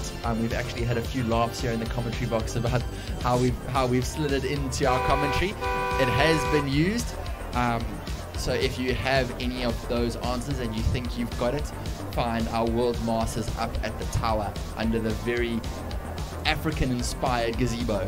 They will happily tell you if you've got it right, and if you have got it wrong, we will continue to use our 3 words. As we have a look at this VLC 8 rowing very nicely for Masters, all well and truly together as they cut through a little patch of ice, but I'm sure that's not going to affect them too much. Remember, ladies and gentlemen, World Masters, it is a prognostic regatta. You get a time, so you row your time, and then that gets calibrated according to your age. The older your age, the more time you get. Thus, the younger you are, the faster you should be. Yeah, it just evens out the playing field. Obviously, it means that the younger people need to be at the peak of their performance if they want to hold on to the older guys that are still training, still kicking, and you know that belly strength is a real thing. As we see that here in this 8 race. Really controlled, powerful rowing, a lot of swinging. You'll find in a Masters boat that you don't really get that same synchronicity in the body movement of the crew. Everybody has their own pattern and their own style, but they do add this to the boat and make it come together to go into that distinct performance. As we look into the last 500 meters, it seems on the outside, it's the VLC Keha crew that may be about just half a length or so ahead of the Vikings Bentley crew.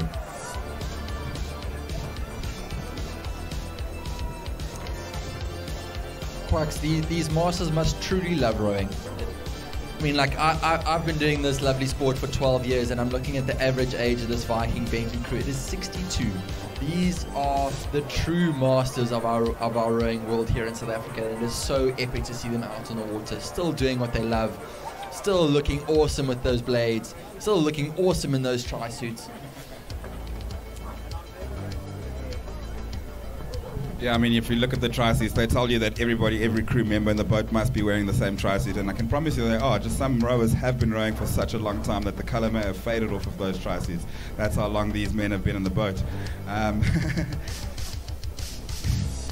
So going into the last 250 meters, still the VLC Keha crew holding on now. They've opened up just about a length now. Still have contact though on the Vikings crew, the Bentley crew, struck by Alan Bentley. And it's going to be the VLC crew that holds it together. And if the Vikings crew want to do anything about it, they're going to have to gird their loins.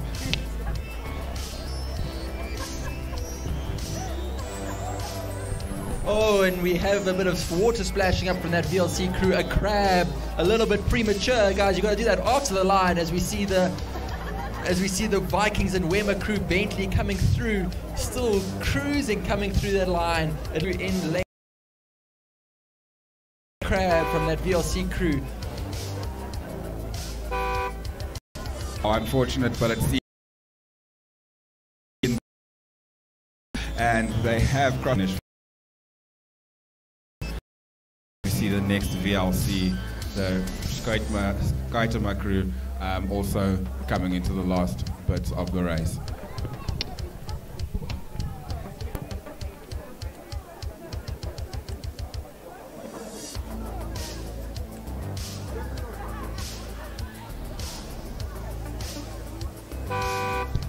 Okay, so as we go back to the start now, a couple of 1,000-meter races here, just a little bit of sprint racing happening. We've got the women's C quad in lane order from lane 1. We've got Durban Peters, Tux King, Red House Rowing Club McManus, Champions Rowing Club Sequoia, Durban Whitfield, UFH WSU Sokopase, Champions Rowing Club Pambeni, and St Andrews Girls Vanka. So this should be an interesting race. We've got a full complement here. I don't know if everyone's made it to the line. Some Cox's fours, some quads, and here they go.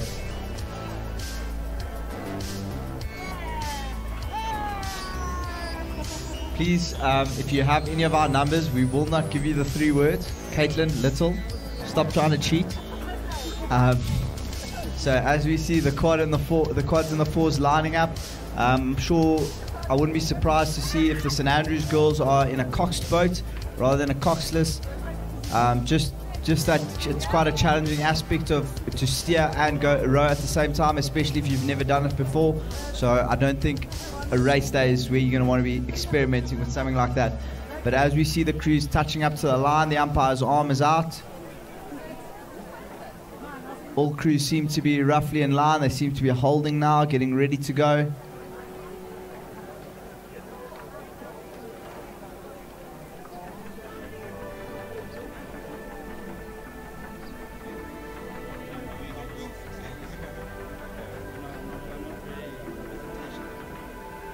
So this looks to be a truly novice event, all with the exception of perhaps St Andrews girls. I think all of these people have learned to row at varsity or at a club. They've only probably been rowing for most of them for less than a year. So it'll be interesting to see what type of skill level they've been able to accomplish in this past year. Rowing a fairly simple sport, but very difficult to master. The initial pattern can be taught in 10 minutes, and the last 10% is what you spend your lifetime trying to perfect. I think Luke will definitely know about that.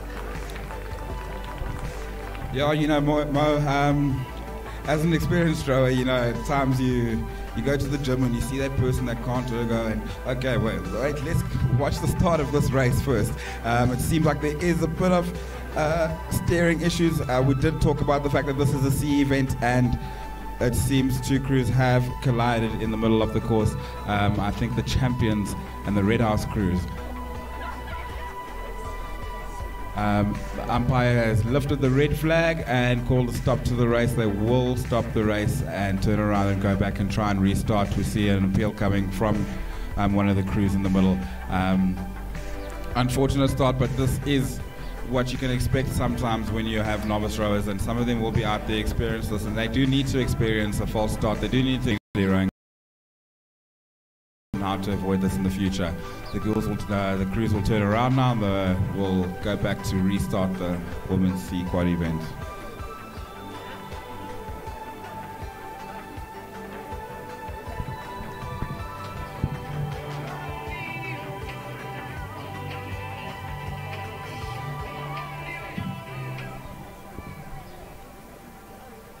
while we wait for the restart of this race, I just want to remind everybody that Wits is also running a separate raffle for a pre-Love Dynamic Ergo at 20 Rand per ticket. I'm sure you can go to a Wits gazebo and chat to somebody from Wits Rowing Club and they will help you out with that. Rather at the gate, where Wits are doing the entrance, you can grab some tickets for that raffle for a Dynamic Ergo. Dynamic Ergo, how does that differ from a normal Ergo, Luke? So everyone knows the standard Ergo. The seat moves, the handle's on a chain, and it is the machine that never lies. However, a dynamic Ergo is a little bit different in that your seat actually remains still, up and down on a rail, like that. So, Luke, just chat to us. You've obviously spent a fair bit of your time on the grey skull, on the grey single. Chat to us regarding why would one want to row on a dynamic ergo, or what are the benefits of a dynamic ergo versus using a static ergo? The best way for me to describe that is it's a lot less load. It's a lot less load on your body. So you've got the weight of the handle that you're pushing against. On top of that is your body weight. If your body is not moving, there's a lot less load being put through your loins and put through your back. It just, all in all, makes for a better, well, I don't know how much better an ergo experience can get, but a slightly better ergo experience. And then would there be any technical benefit to rowing on a dynamic versus static ergo, or is it much of a muchness? No, there's less moving parts. It's a lot easier for someone to get into the correct checkpoint 3 position. Our national waiting for their athletes, our short hamstrings sometimes don't allow that. Athletes out there, stretches, just make sure you can touch your toes with a straight back and you'll be absolutely fine. But it's a lot easier if your body's not moving in order to hold that position and just bring your heels under your bum. So in terms of it feeling more or less like a boat, unfortunately ergos don't float. You can ask UCT about how ergos don't float. But look, at the end of the day, we race on the water. It's about the barbell crossing the line, getting from point A to point B the fastest possible. And yes, ergos are a fantastic training tool. However, they do not float, unfortunately. And we see the Masters 8 making their way to the jetty. I'm sure they'll be relieved, some handshakes. I'm sure they're all glad to have survived another expedition in the arc, and I'm sure they'll be sharing a few cold ones afterwards. Caleb Haydock seems to, the silver fox that he is with the grey hair, blending into that Masters Oct, but he seems to have been drafted in there at the last minute. I think they thought they could get away with him, not necessarily suffer too much on the handicap, because you could definitely pass Caleb off as at least, I'd give him a solid 30-35. Good looking for a 30-35-year-old, but for 20-25 there's a lot more grey than you'd expect there. Hasn't he been at UJ for about 20-25 years, Mo? I mean, Caleb, I know him, I've coached him, and I feel like I've been out of the game a while. Wonderful veteran of the sport, holding the flag high, and, go UJ. Yeah, I think that's enough. We'll give Caleb a bit of a break now, but we'll be back onto him later, because as we look up at the top, it seems like the quads are lining up, the fours are lining up. I'm sure they've all had a stern warning from the umpire, and the umpire's probably going to try and separate them a bit more here. So while we wait for them to line up, let's have a look at some of the other races on the program here. So we've got the women's C quad. That's what the race that's currently lining up. Following that, we have, so the races coming up today, we've got the junior men's 18 doubles. We've got rowing Zimbabwe Evans, St. Stithians the Cock, VLC Williams, KZN Emot. So these are some of the school crews that have tried to extend their season. I'm sure there's a few schoolboys kicking around in those VLC and KZN crews. Obviously their school rowing season has come to an end, but they've been looking to try to extend that by trying to come up here and do some extra racing before they go into their pre-season. Then following that, we'll have the men's C4s, so some C events, some under 18 doubles, and then as we move on, we'll get into some of the faster events. So as we get closer to the end of the day, the faster and the more furious the racing will get. We've got a very exciting race to look forward to that last race, We've got 3 or 4 very stacked 8s from UJ. The national squad athletes have managed to convince the coaches to give them a go to have a rev in the 8. We've seen some videos of their 8 doing the rounds on social media, and I'm sure that'll be exciting to watch. And then not to forget about the junior national squad in the 8. They'll be very keen to give it a go and give it a bash and really give that senior national squad 8 a rev. And then preceding that event, the curtain raiser, if you will be the women's A4s, and I'm sure that those 2 races provided some of the most exciting racing of the regatta last weekend. Yeah, you know, Mo, one of the races I'm also looking forward to as this races, we see that they're still struggling to get the crews straight on the course. One of the races I'm really looking forward to is the Masters First Sculls as well. It seems to be an almost stacked event. There are 2 heats in that race, and it'll be interesting to see what kind of crews go into the final. I've got a good bet on old Dunstonian Dylan Mansell. I've rode with him, I've worked with him, and he's a great guy. And getting back into the boat a couple of years ago was tough, but now he sits in this Masters division and a sure shoe-in for a place in the final. And we'll look at the 2 heats. What do you think? What do you see from this, Luke? Masters First Sculls. Look, they are definitely the masters of this rowing course. I'm just looking across the ages here, and it absolutely blows me away that these people love rowing this much to still be rowing at 69. Vikings Hale, 68 Vikings Meyer, 73 Kwaku Vikings Hotes. That is absolutely incredible that you guys love rowing this much. That is so awesome to see that the people around this regatta park love it just as much as I do and as much as we do up here. But I'm not entirely sure how the race is going to pan out. I can't say I watch much of Masters rowing, but yeah, I'm sure it's going to be epic as I stand here with Wits Patrizi, the strokeman of that epic quads race that we just watched come down. Ali, come tell us, how was that for you? Honestly, we surprised ourselves because we didn't think it would be that competitive. But us and we pushed, they did. The line was a little more tank. We emptied it, keeping contact. At the end, we had nothing left to give it.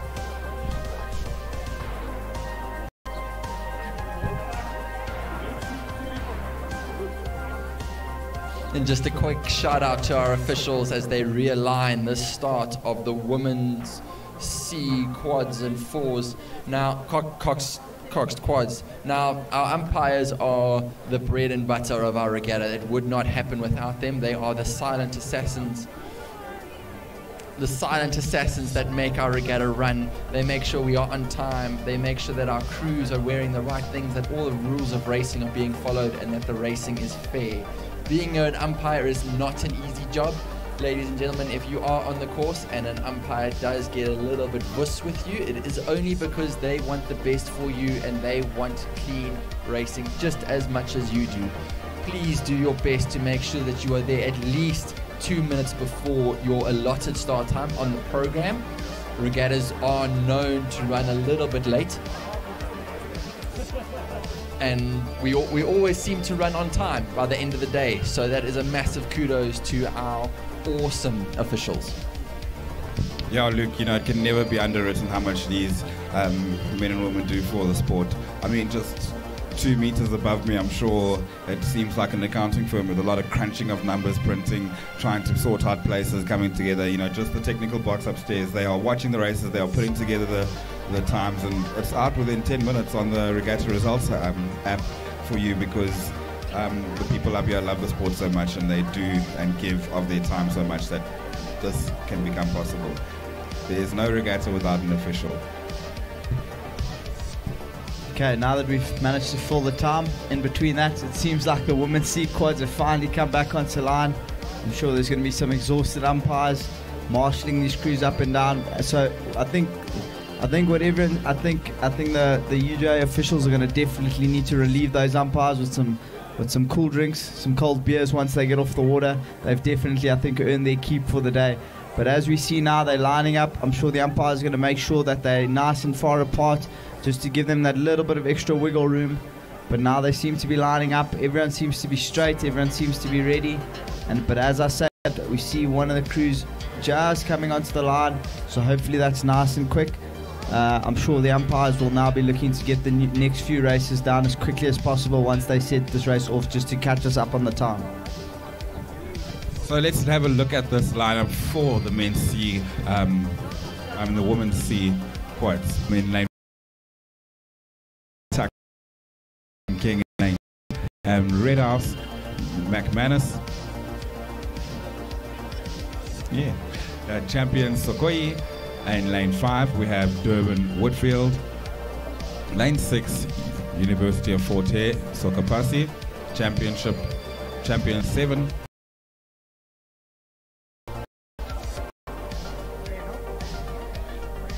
Now it's incredible how far rowing has come, and being able to view the sport as a spectator. You know, back in the day when I was rowing, we used to just look on the side of the banks and wait for the last 300 meters of a race, and today we can see it on screen. We can see start to finish of every race. We can see the lane allocations. You know, technology has done a wonderful thing, and it's great that we've been able to incorporate it in rowing, being able to watch the races like this. As we can see the umpire's flag go out, lining up this race. It seems like they'll be ready to start in no time, the women's C quad race. Ladies and gentlemen, if you want to get hold of our live stream, it's on YouTube. It is being live streamed on YouTube. Just have a search for the RMB SA Champs 2022. Otherwise, there are a few QR codes dotted around the regatta park. It also allows you to watch your race tomorrow or the next day or the day after that. Awesome to see how we are expanding the viewership of our championships. Normally it's just those watching them from the bank, and then the stories get told late into the night, and then the next day, and then the next day, and the next day. Although now it can be immortalized in YouTube form as we watch the start of this women's C quads. A clean start across the board, not so much steering involved this time round.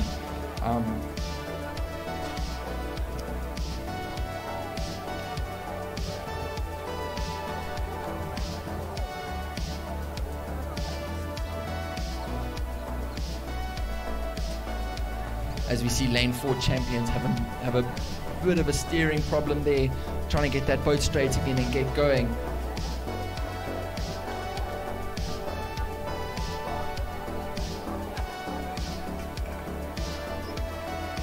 As we see Durban starting to hit the front of that race, that rhythm being set up quite nicely, blades going in together, coming out together. It's one of the main processes of rowing, is it not? Yeah, most definitely. You know, in order to make sure that the boat gets that peak acceleration, it's got to go in together, the thrust has got to come together, and extraction together too, and that's how you're going to get a clean race. You're going to get that boat moving at optimal speeds. As we see that attempted by the crews on the course right now. A bit of a steering battle from the crews that are in the middle and the inside lanes of the course, but it seems like it's Durban Peters in lane 2 that have the slight advantage. Hopefully they can sort out that steering and keep it together. But really, it's there's a lot going on. It's a lot of chaos. So we are looking at an 8-lane race. So it's going to be tough, and it's going to be hard with the C event. And this is where we're going to see the officials kick into action and really make their bounty here. But still on the inside, if Durban Peters can stay clear of any issues and any clashes, they might hold on to this advantage. And it's a crab in the Durban boat right now. It's tough. It's chaos out there. But on the outside, untouched, it seems the St. Andrews Wanka crew has actually taken themselves into a leading position. They are out of the chaos, out of the mess, and it seems if they can just keep it together, they may just be a shoe-in for a gold in this race. In the middle of the course, we can see the Durban Woodfield crew also have it together. They've eked out a lead on everybody else and cleared a bit of a gap, and it seems like those are the two crews that are fighting for first and second. On the inside, I can also see it seems the Tux King crew that may still be in this race. It's anybody's call. So it started off as chaos, but it seems all crews have got it together, and we've got a race back on. On the outside and the inside, look out for lane 1, look out for lane 8. It's very difficult to tell which of the inside crews it is, but on the outside, it's definitely that St. Andrews crew that are in a position to also keep it there. They are rowing out on the outside in lane 9, so hopefully steering won't be too much of an issue for them and they can make their way back onto the course. But it's anybody's race right now.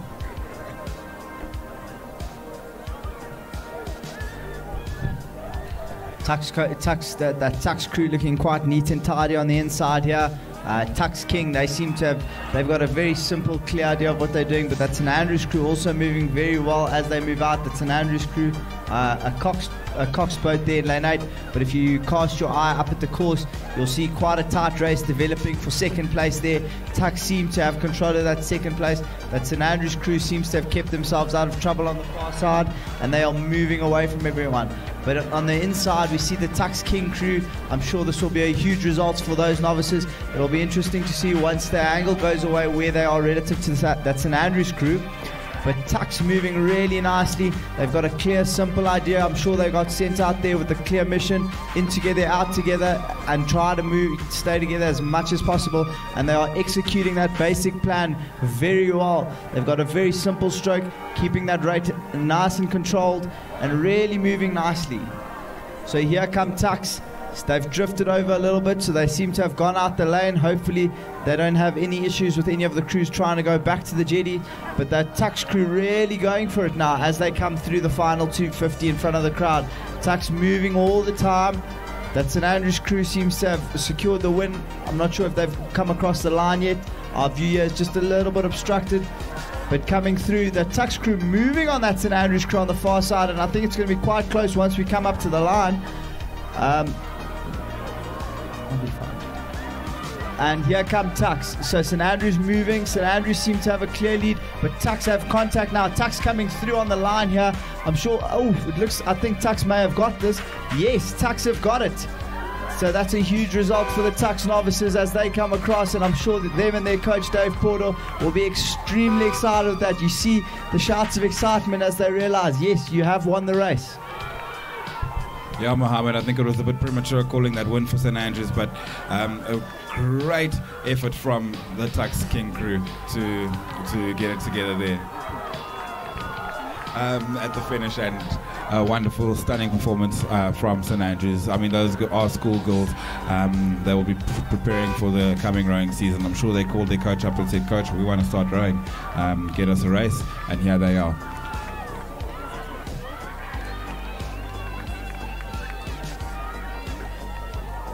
Speaking about school children, our next race is the junior men's 18 doubles.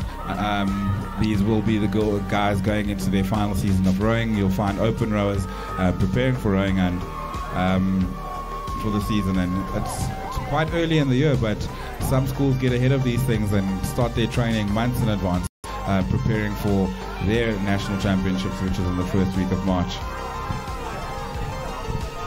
Okay, we'd like to see the coach of that Tux crew, Coach Dave Porter, looking extremely excited for his crew there, and I'm sure we'll have him and his stroke man up here once they're done getting off the water and enjoying that win for a bit of an interview afterwards. And the final crew comes across the line here as we hit some crews still on the course there. Hopefully they clear them before the next race comes down, but they seem to have the junior men's doubles don't seem to have been set off yet, and if they have been set off, but they seem to be coming through the 1,000, so hopefully that gives us enough time to clear the crews off the course. So as we try to look back up the course while we wait for the camera to catch up, we see the junior men's 18 doubles. Hard to get a look here, but it looks to be as per usual. The crews in the middle of the course seem to have the early advantage, but it will be interesting to see. What we often see is that the crews on the outside, they just tend to go about their business quietly, holding on to the field, and then you really see them come through on the far side. I think that's a well tried and tested race plan to just sort of stay in the race, row your race on the outside, have a look where you are at 1,000, and then that's where you throw in the effort. And then as we move back up to the start, we see on the inside the Germiston High crew moving really nicely there in lane 2. a nice battle developing there between Germiston and VLC. Those two crews look to be going stroke for stroke. And then on the far side, rowing the Zimbabwe crew, stroked by Evans, they also seem to be moving nicely. For my money, it looks to be the rowing Zimbabwe crew in the lead there. But I'm sure the Germiston crew will start to put in the push now at the 1,000. And that VLC crew also looks to be putting a little bit of a squeeze on. So I think that battle will bring all the crews level. Don't rule out the Saints crew in lane 7. They're also moving really nicely. And then the Hilton crew looks to have really upped their tempo now in the second half. And they're going to look to try to move through the field. But if we look at that Evans crew looking nice and together, they have a look. They know they have the lead. That's really a huge energy giver for them at this stage of the race. And as we see that, that's given them a lot of energy. But as we look across, the Germiston crew, the Saints crew, the Hilton crew, all these crews really giving each other a good race. So this is shaping up to be an absolute cracker as we come into the second 1,000. Yeah, Mohammed, we know the second 1,000, anything can happen. It's anybody's race. Everybody seems to still be in contact with each other, so they'll know that it's going to come down to what they can put into this last 700 meters of their race. Right now, it seems like on the outside, it is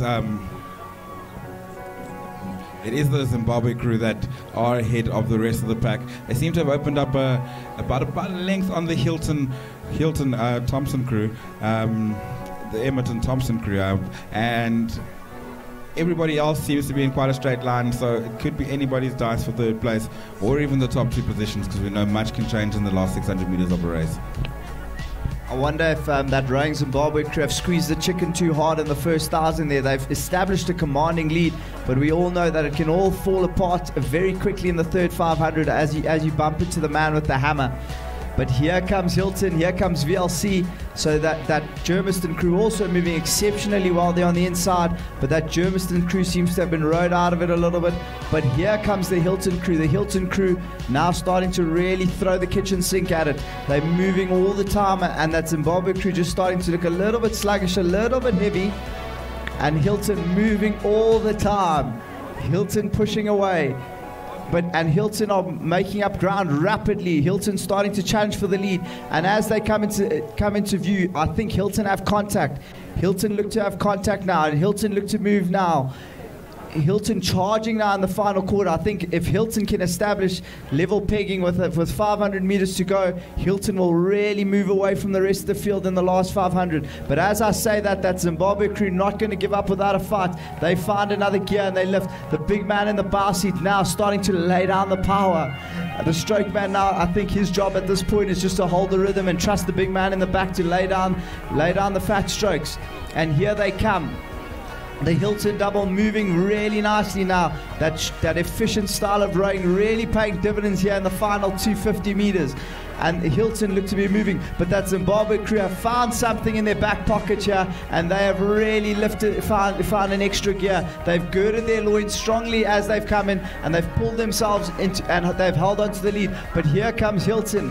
Hilton moving all the time. Hilton moving all the time. Can Hilton re-establish contact? We all know with about 10 strokes left to go, it'll be anyone's race with 10 strokes left to go. And Hilton still moving, and that VLC crew, while we've been focusing on the front, they've been moving through the field. And VLC challenging for that second place. That rowing Zimbabwe crew now has really moved well in this final 250, and they've done a good sprint to the line. And now Hilton fighting off VLC, and that Hilton crew has put in a great spurt at the end to move away from VLC and to almost row down that Zimbabwe crew. But that rowing Zimbabwe crew ultimately just having too much power there, and Hilton comes across the line in second and VLC in third. That was an excellent race there between those three crews, and then a very competitive field behind them here for fourth place. It'll be interesting to see who can get the fourth place here. Germiston High and Hilton on the far side. Ooh, that'll be a tight battle for fourth, and then fifth, sixth and seventh coming through not too far behind, and then a game crew from St. Stithians coming through in seventh place. A very exciting race here in the junior men's 18 doubles, and we go back up to the start for the men's C4.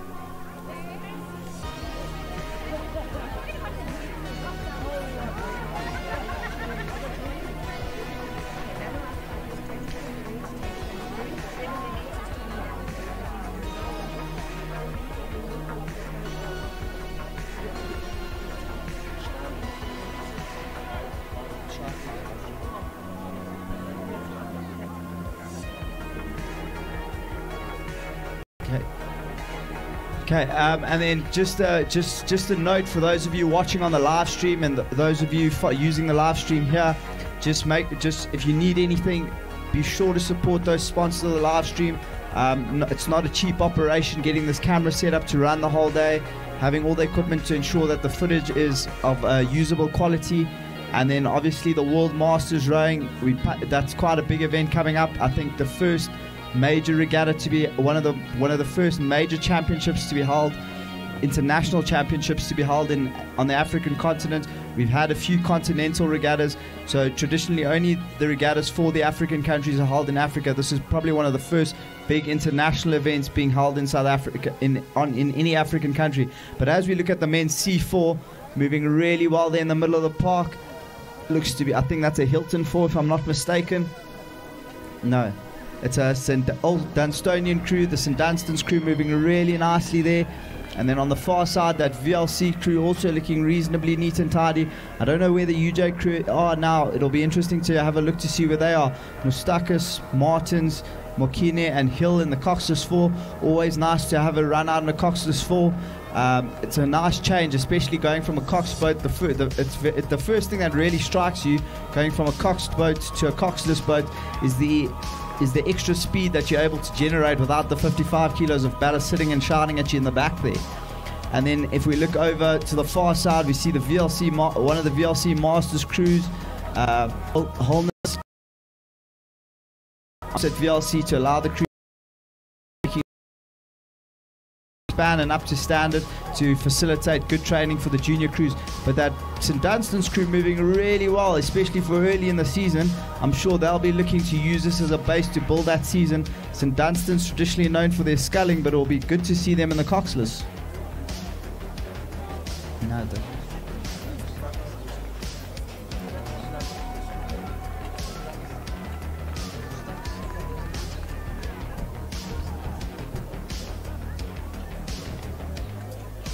Yeah, it looks like one or two. Yeah, as Luke, a little bit surprised, but I think what we need to remember is this is obviously the off season. Some of the guys, a few of the athletes in this event have definitely enjoyed their holiday, and it looks to be that St Dunstan's crew coming across in first place. VLC on the far side moving reasonably well. I don't know if that UJ crew made it to the start. They don't look to have made it to the start. And then we've got a VLC. We've got the Wits novices in lane 4. They seem to be struggling a little bit, trying to find their rhythm there. Just looks just a little bit short. So that's going to be something that they're going to want to work on in the coming weeks and in the lead up to boat race. And I'm sure Wits will be looking to put out 2 men's 8s come boat race time. But as we cast our eye back to the front of the field, we see VLC coming across in, I think it's second place, with Wits and UJ, with Wits and Wemapan bringing up the rear. As we go back up to the start, we've got the junior women's 16-8, St Andrews girls Bayers, St Stithians girls Goos, and then it looks to be a GSRF exhibition 8. I think just as a bit of fun, some of the Gauteng, some of the athletes that haven't qualified for the junior national squad, and a crab in the Wits boat, but luckily saved it there, and they'll paddle across the line. That GSRF 8 looks to be a bit of a mixed crew, I think, looking to have a bit of fun there. I think some of the girls and the guys who haven't qualified for the junior worlds have jumped into an 8 together, and they're going to just go out there and try and have some fun in the 8. Always good fun, especially I think for the girls to row in the 8. The girls don't necessarily get the same opportunities to row in the big boats as compared to the boys, with the boys having the Oct and the 8 from under 14, whereas with the girls you may row a little bit of the Oct, a little bit if you're when you're under 14, 15, but chances to jump in the 8 few and far between.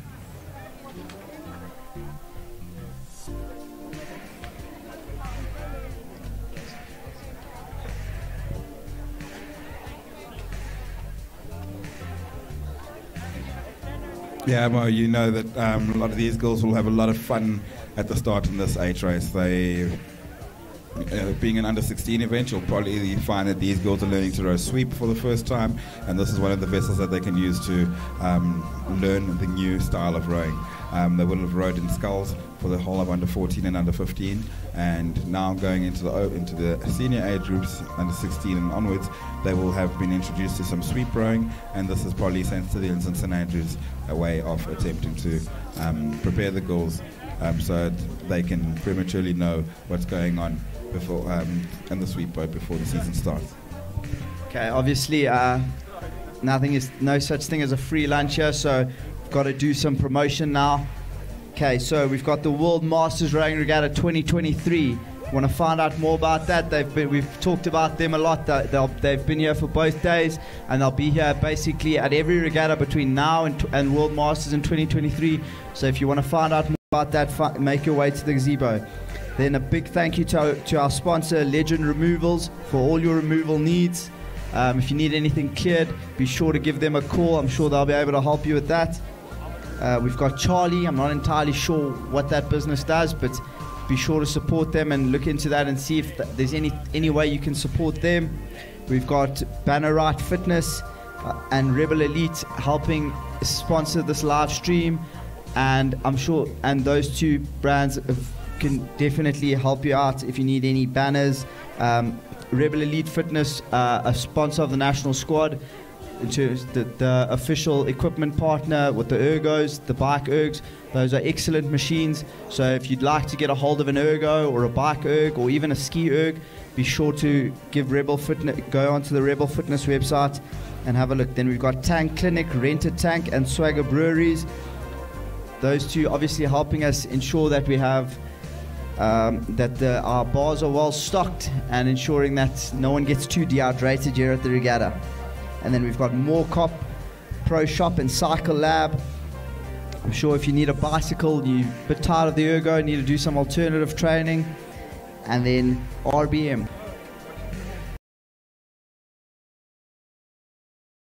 Last spot, so there is a lucky parent who has lost a set of Mercedes car keys. If you have lost your Mercedes car keys, I am very grateful, and if they are not claimed, I will be driving home in a brand new Merc. But I see I am not a very lucky man today. Absolute pleasure. Unfortunately, ladies and gentlemen, those Merc keys have been collected. As we turn our attention to up the course, the junior women's under 16 8s. So awesome to see 2 8s on the water. St. Andrews and St. Stithians. Now, sweep rowing only starts in the under 16 age group, and it is a little bit different to sculling in that you only go one side. You either row on the bow side of the boat or the stroke side of the boat. Your outside hand seems to come across your body as we see a third boat, our Gauteng Federation's boat. They're wearing those awesome maroon tri-suits, looking very slick out there. It's a lot easier for girls to pick up the sweep event. There's a lot less going on, or only one blade instead of two to worry about, although it is a new discipline to learn. Yeah, Luke, also the size of the blade, obviously with sculling you've got 2 blades that you hold on either end. The oar length different to the oar length of a sweep boat, where the shaft is a lot longer. Now in the last, we can see the crews going over into the last 1,000 meters of the race. It's still that GSRF crew with the very noted St. Mary's blades in the first position. This probably the crew that's going to Sasru. Just a combination crew that's been put together of Gauteng schools rowing students, and we can see that they are well polished, and there's a reason why they are in that maroon jersey, because they are the cream of the crop when it comes to under 16 rowing.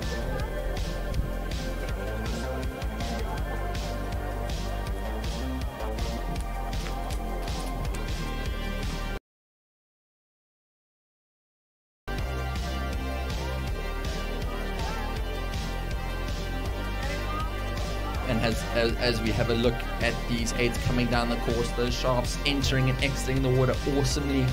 Now, there is no back door in rowing. There is no silver bullet. There is only point A to point B.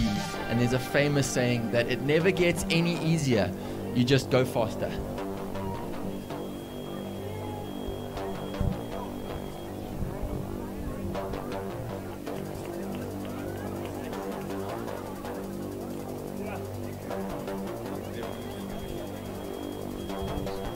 Yeah, it'll be interesting to see in this third 500 if St Andrews or St Stithians can sneak in through the back door and really look to challenge for the lead of the race there. That GSRF crew, I'm sure they're just having a bit of fun there. If you look on from what I see on the program, that looks to be an exhibition crew, so they're just going out there to have a bit of a row. But as we cast our attention back to the race at the top, St Stithians, the steering coming on extremely hard there, and the Cox averting disaster. Bit of a, for those of you familiar with the Fast and the Furious series, before it turned into fighting Thanos and driving in space, with a bit of a Tokyo drift there in the Saints 8. And the St Andrews 8 have kept on the straight and narrow, and they seem to be going oof. And now you can see St Andrews from the East Rand, they've just got the straight drag racing. The Saints crew looking to be doing a little bit of drifting, maybe the Cox practice getting ready for the corners of boat race in anticipation of a conversion to the 8. But as the crews come down, but now the St Andrews steering seems to have come on quite hard. The St Andrews crew looking to make their way to the bank. I think maybe the Cox has had enough. Someone's upset them and they've decided to go straight to the jetty. As I say that, Saints go drifting across. So it's all happening now in the women's under 16-8 between the Saints and the St Andrews. I think the Cox is more accustomed to the steering of a quad and not quite prepared for the amount of not quite aware of how quickly you can turn an 8. When everyone is moving, the faster the boat goes, the faster it turns, and that rudder can be especially effective, especially I think on the Saints Hudson 8 there. That rudder is extremely effective, as we've seen. But Saints drifting across again, so these crews swerving all around the track. The only thing that I haven't seen yet is someone go to try and do some sightseeing on the far side. And as the GSRF coach, so a lot of fun being had in that GSRF crew. Their coach Dan Lowe has jumped in to cox them. They've managed to locate us in Stithians boy to fill in at the 4 seat, and a variety of scullers and sweepers who've made their way into that boat. And we've got the Tux coach and the stroke of that Tux novice quad. So if the Tux quad could just come over here, and we just have a quick word with them as this 8 race unfolds. Saints still struggling with this quad. These athletes obviously very excited. Was that your guys' first win? Yes, it was. So talk us through, what is your guys' game plan going into the race, and how did the race go? It was good. Our plan was just to obviously really keep the same pace throughout and just focus on not like catching crabs or anything. Okay, not catching crabs, always a good game plan if you want to win a race. So how long have you guys been rowing as a crew, and what has been your major point of focus over these last couple of weeks since Gauteng Champs? I think we've been rowing together for about 3 weeks now. And yeah, we've recently just been really working on our starts. Cool. I heard someone there pop up that the major aim of the last 3 weeks has been to not fall out of the boat. So obviously you guys have had a great win there. Can we expect to see you guys at boat race? Yeah, we're going to push hard to make some crew for boat race. Okay, so Coach Tatu Mokoena, we've got some good, excited athletes now. They've got the bit between their teeth with and they've got that winning feeling. So I'm sure they'll be training the house down to try and challenge some of the established athletes for some seats in those 8s. Well done, ladies.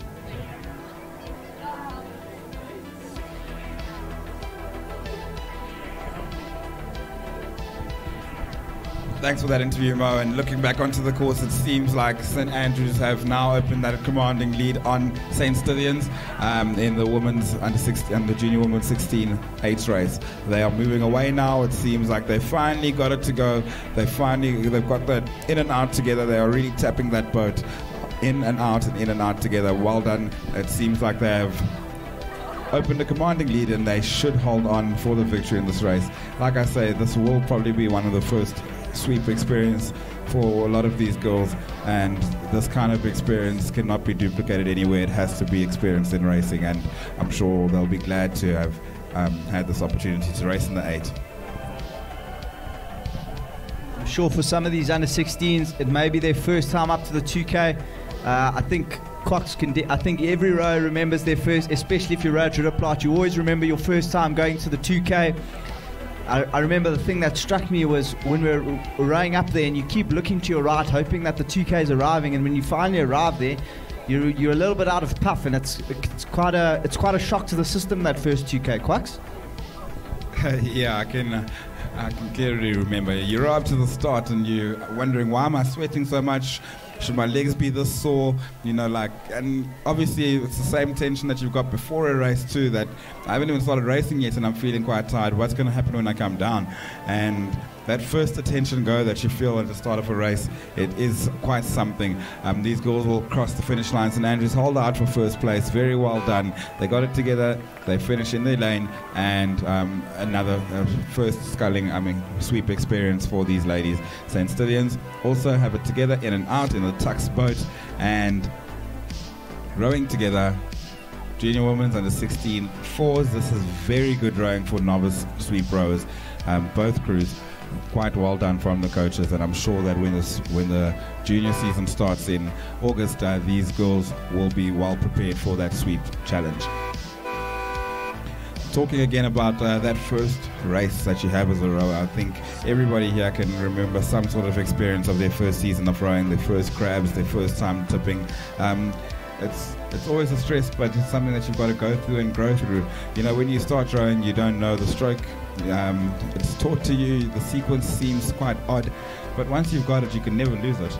And I think that's what's shown here by the Masters rowers. And let me use that as an advert for everybody here, that if you have been on a boat before, you can get in a boat again, and we'll see you at the Masters Rowing Regatta next year at Roodeplaat Dam. Once you've been in a boat, you know the feeling, the bug bites, and you never want to. You'll never forget that experience of rowing. And I implore everybody, if you have not yet, get in a boat, find a friend, find a crew, put it together, and get rowing.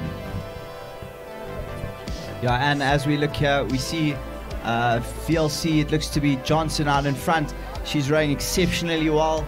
You can see, if you row at VLC, you see some of the Sam Johnson. If you row at VLC, you'll see her all the time, early in the mornings, sometimes in the evenings, taking advantage of the flat water before the VLC transforms into the washing machine that you sometimes end up in the afternoons. But Sam Johnson rowing exceptionally well here. And then on the near side, we've got Durban Ward also putting in a good shift there. Sam Johnson moving exceptionally well there in the middle. And then we've got Oldeds Van Aert. We saw her racing yesterday, so she's gotten in a good couple of races this weekend, and she'll be moving along. She's the youngest of the field here, at the sprightly young age of 37, relatively a baby compared to some of the people that she's racing against. Sam Johnson at 56, looking exceptionally good there. Bravelli 45, Hudson 59. So as you can see, the rowing keeps you young. And it's a tight race as we come into the last 250. This will be very exciting. I'm sure the grandchildren will be on their feet shouting for grandma and granddad, and I'm sure the kids will also be out here shouting for their parents now. That's a nice reversal of roles there as Sam Johnson starts to move through. But as I say that, on the far side, it looks to be Oldeds King moving through. Roodeplaat Hudson seems to have been rowed out of it a little bit. There's a VLC Bravelli seems to have moved right into the front of the, so it's VLC and Durban, bit of a coastal inland rivalry going on there. And then moving through Oldeds Van Aert with a big spurt at the end. Oldeds coming through, and that'll send the Oldeds, and the Oldeds don't need an excuse to dip into the cooler box, but this will be a welcome victory that they'll celebrate together. And here comes Sam Johnson moving into second place. Oldeds Van Aert with a commanding lead as we come to the line. Yeah, wow, we were so busy watching the middle of the course we didn't see Oldeds come through the back door, it seems like she'll hold on for the victory and actually open up quite a few lengths and take a commanding lead. As the oldest woman in that field, you'll find that also with the corrections being made due to handicaps and whatnot, she'll still take the gold medal. So a very, very great performance as the oldest member in a Masters race to win the race outright.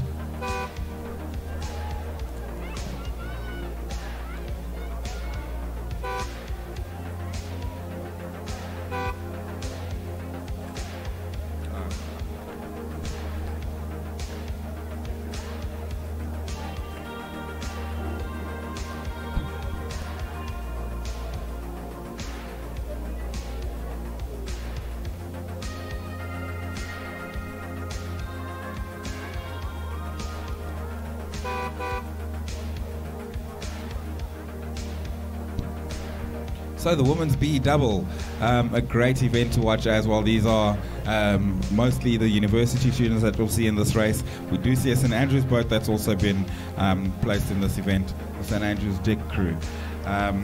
So the women's B doubles, 8 lanes, full. We'll see a great race unfold, I'm sure. They are already about 200 meters down the course. We'll try to catch up with them as they come closer into sight. Yeah, as they say, 8 lanes full on the highway with no speed limit, so it'll be all gas, no brakes here, and we'll see. It will be interesting to see where Fitz Carstensen sits once the camera pans over. As we cast our eyes on the camera and up the course, it looks to be, as per usual, the crew's in the middle. That's an Andrews crew leading out. I don't know if it doesn't look like the rowing Zimbabwe crew is up at the start there. They may have, they've already put in quite a shift in terms of races this weekend, so I think they've decided to scratch from that one, from what I can see. But if we look at the rest of the field, we'll see on the far side Soweto, another St. Andrews crew moving well there.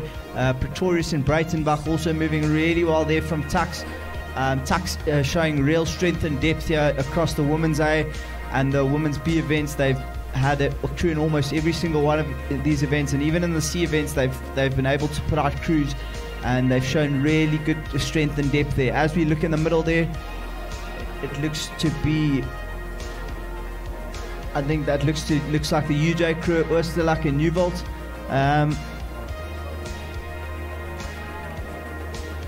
Oosterlak and Nieuwholt moving really well, and Wits look to have scratched. UJ Zedis on the near side, moving nicely. And I think Quax, you've coached quite a few of these girls, so chat to us more about, you've experienced coaching them, chat to us about them. Yeah, so we're talking about that UJ Nieuwholt crew, very powerful boat. It seems like they are slightly in the lead. Courtney Oosterlak, an ex-Assumption student, Kaylee Nieuwholt, former St. Andrews and St. Dunstan's pupil as well. A good combination, some tough, strong girls. They did row in the same age group back in the school days. They know each other, and you'll find that they probably do have that relationship that they have been together through the school rowing system. But looking at lane 5, St. Andrews really thrusting through the water quite hard, and they seem to have a lead then. Tux Pretorius crew also in this race. It's anybody's race really. Now we're going to come into that last 900 meters or so. Who has done race, prove what you've accomplished in training, and that's what we see here. You see 2,000 meters or 1,000 meters of pure performance based on hours, days, months, years of performance training. So it really is down to who's done more, who's working harder, and who wants it more.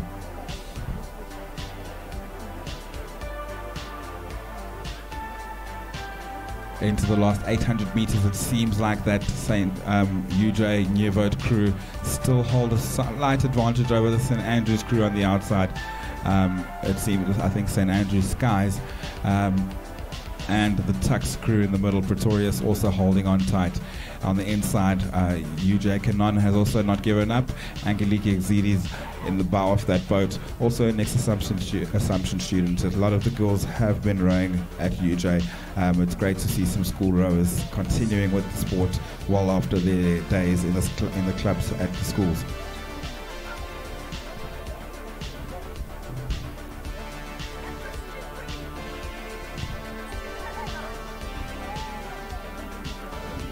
But we see it's, I can't even quite judge the direction of the wind. It's quite swirly out on the water right now. So you'll find a lot of coaches tell the athletes that they must get their blades in together. They must stay on top of the water, keep tapping that boat. They must tap that and keep staying long, in the water, out together, in the water together, out the water together. Stay strong, row the full length of the stroke, especially in the windy conditions. You know, you find that a lot of crabs are caught with blades not being in the correct position at the catch, and therefore an incorrect balance when the blades go in and one blade gets caught in the water and the boat falls over, or the person catches the crab. So in these windy conditions, keep the shoulders tall, tap that boat, and stay long. Okay, and now as we come into the second 1,000, the race really starts to the picture becomes quite much clearer in terms of the race situation. Tux Pretorius looking really strong out there on the far side. They seem to have established a clear lead out in front there. As we look down the course, Soweto seems to have fallen a little bit off the pace. St Andrews, the two St Andrews crews are looking, it looks like one of the St Andrews crews have managed to track that Tux boat a little bit. And then on the outside of them, it looks to be, I don't know if that's Ferry and Weller, they look to be moving quite strongly there through the middle now. So the big move in this 2,000 meter race, as the trend that we've seen today, the big move coming through the 1,000, a lot of crews move from slightly behind the pack or just in the pack, and they really come to the front at the 1,000. Most of the crews that we've seen today that have taken the wins haven't really led at the 1,000, so showing good maturity there and good understanding of moving through the second half. And as we see the Tux crew with a commanding lead as we come into the second half, St Andrews moving really well on the far side there. They look to have held their length reasonably well, and that Tux crew moving extremely well, neat and tidy, allowing the boat to do the work, very important in these headwind conditions. Yeah, three boats in it now. They seem to have sorted their positions. St Andrews really putting out a big push on the outside there. They've got that open land, they've got that space, and it seems like they might have that lead over the Tux crew, over the UJ crew. Jaden Pretorius, the stroke in the Tux boat. Also of the same age group as Kayleen Nyevota and Courtney Oosterlock and Angeliki and Zidi. So a lot of these girls will have raced each other in the past in different tri-suits for different clubs, but they will know each other, they'll have experienced each other, and they will love the thrill of sitting next to a friend, matching them stroke for stroke, thrust for thrust. I mean, those shafts are bending, they've got to put everything into it. It looks very calm in that St Andrews boat. These rowers look well experienced, holding it together in this women's B doubles race. They are staying long, they are staying calm, you don't see much tension in the boat, and they have opened up a few lengths on the rest of the crews, and they look like they will comfortably come in for that gold medal. UJ New Boat giving it a big kick, chasing after that crew stroke by Jaden Pretorius, New Boat and Pretorius, both old St Dunstan's girls. They will have raced together in the same boat, but today it's Jaden Pretorius that is showing her guts, and she will not allow this UJ boat to pass her. UJ will give everything that they have. I know the two girls in that boat will not give up until they cross that line, but it seems like St Andrews comfortably will take first place.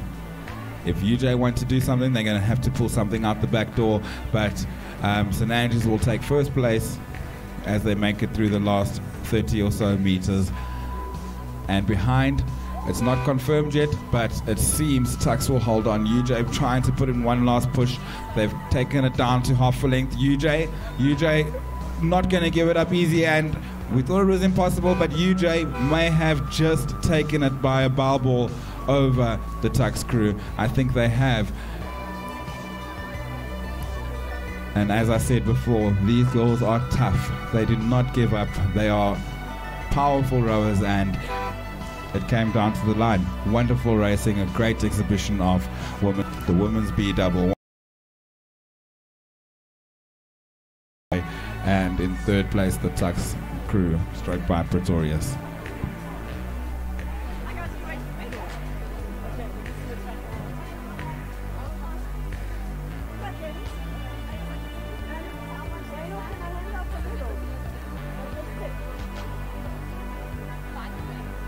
Up at the start, we've got the junior men's coxed quads. This is the under 15 coxed quads.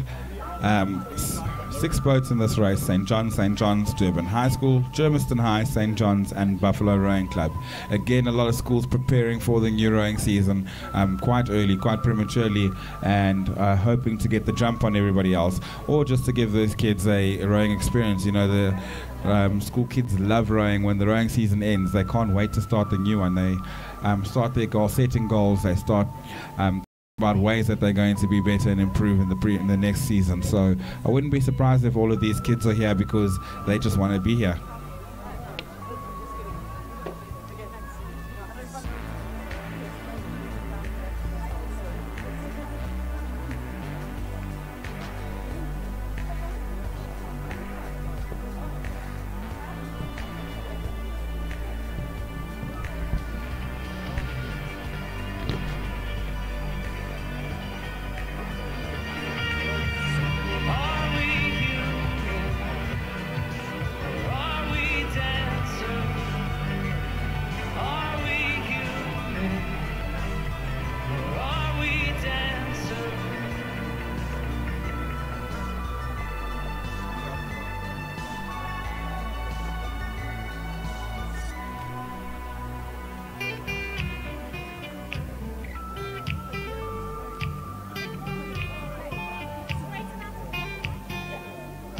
don't know how you met me, you don't know why you can't turn around and say goodbye. All you know is when I'm with you, I make you free and swim through your veins like a fish in the sea. I'm singing, follow me, everything is alright. I'll be the one to tuck you in at night, and if you want to leave, I can guarantee you won't find nobody else like me. I'm not worried about the ring you wear, 'cause as long as no one knows, then nobody can care. You're feeling guilty, and I'm well aware, but you don't look ashamed, and baby, I'm not scared. I'm singing, follow me, everything is alright. I'll be the one to tuck you in at night, and if you want to leave, I can guarantee you won't find nobody else like me.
As St. John's come to the line, I think the line will come in time for St. John's to take the win, but that's a great performance from Germiston to get themselves there in the mix, and I'm sure they'll be very chuffed with that performance, finishing in contact here with St. John's.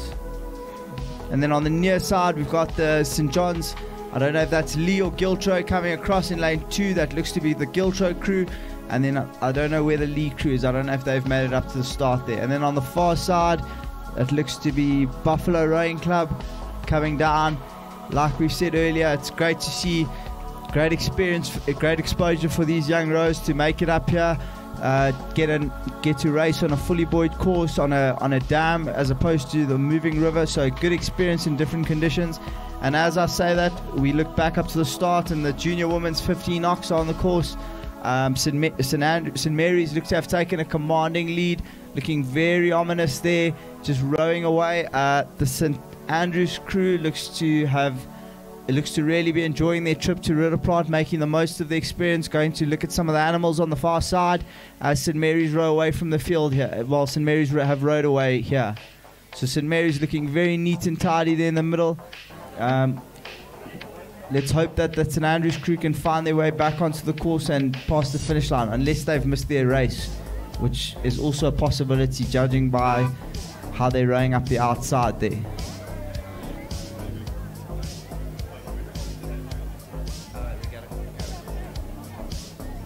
So So St. Mary's there, looking very neat and tidy, very together. Some looks out the boat there, keeping an eye on the blades. Some of them looking for the line perhaps. Obviously early for some of these girls, they haven't necessarily been training so much in the last couple of weeks, so looking for the line there. You always feel that in the first race back after a while. You don't remember. It always feels like they've moved the boys a little bit further than they used to be. And the finish line is always it seems like they've moved the finish line further past the tower. But St. Mary's looking very together. Their cocks just willing them on, telling them to stay in it, to keep fighting, to keep it together as they cross the line, and they'll definitely take the win here. So this race being obviously clearly a done affair. We'll have a look. I think one of the exciting races on the program. The men's B scull. So this is almost a student category here. All of the athletes in here are full-time students. Some of the under 16 scullers have also entered into the men's B just to give themselves a bit of a race. St. John's Newman in lane 6, he's going to be one to watch. He won the under 16 sculls at the recent SA Champs, also took part in the Sasru Tour. Lane 7, we've got Vit Westman in lane 7, UJ Kennard in lane 8, and then in the middle of the park we've got Nick Bontes and Zaret Mills. Lane 3 we've got Reynolds, lane 2 Walker, and lane 1 Tuxday. So a strong UJ contingent on the near side of Reynolds, Bontes and Walker. They're going to be battling it out for the bragging rights, and then I'm sure Kennard is going to look to throw a snake eyes there on the far side and sneak in through the back door and take the win there. So look for Kennard towards the end of the race, but I think the big athlete to watch will be Newman, to see if he can set the cat amongst the pigeons and score an upset here over the varsity students. And as I say that, Newman looks to be doing just that, taking the fight to Bontes and Mills, and he looks to lead through the first fight. He looks to have led through the first mark at 500 meters. As they start to come up to the 1,000 and they start to settle into their rhythm, I'm sure the maturity of the older athletes will start to help them a little bit here. They've probably stayed a little bit calm out the blocks. They've been up and down the 2K many times. They know that you'll pay the consequences if you go out too hard. So no matter how fit or unfit you are, you've always got to keep a little something extra in the tank to make sure that you can keep going in that second 1,000. But this looks to be a very even field. All the crews locked tightly together here. So in lane 1, it'll be once the camera pans over, we'll get a better look at Tux Day. But UJ Walker doing a really good job. UJ Reynolds also moving nicely next to him. All the crews keeping an eye on each other. No one wanting to blink first. It'll be interesting to see. Bontes, he's put his hand in the fire. And here goes Bontes. Bontes absolutely throwing it down now. Throws down the gauntlet here in the middle 1,000. And he's making his move just before the 1,000. Zaret Mills, by contrast, looking calm and in control. And he's going to look to try and hold Bontes and then move once Bontes... he thinks Bontes has gone too early, so he's going to look to push once Bontes fades. And then on the far side, we've got Westman, Kennard, and Newman in a battle there. And Newman not out of it by any means. Newman moving all the time. He's right in the mix there. So it'll be interesting to see what Newman can do here in the third 500. Yeah, you can see that distinct arrowhead showing that the progressions were indeed correct, because the crews in the middle are pushing out ahead, Mo. And it's a very, very nice race that's panned out over here. The top 3 crews are those 3 crews in the middle, that being the UJ crew, UJ St. John's and UCT. Two of the 3 UJ crews seem to have gone with the crowd, one fading off in lane 2, but it seems really Bontes, Mills and Reynolds are going to give this a big tussle, and St. John's Newman's not going to give up on this race either. This is some real shaft bending action here, Mohammed. We've got a tight race on our hands. Yeah, Newman just starting to sneak up on the far side there. Bontes and Mills have really stamped the authority now through the middle, and they start to move away from the field.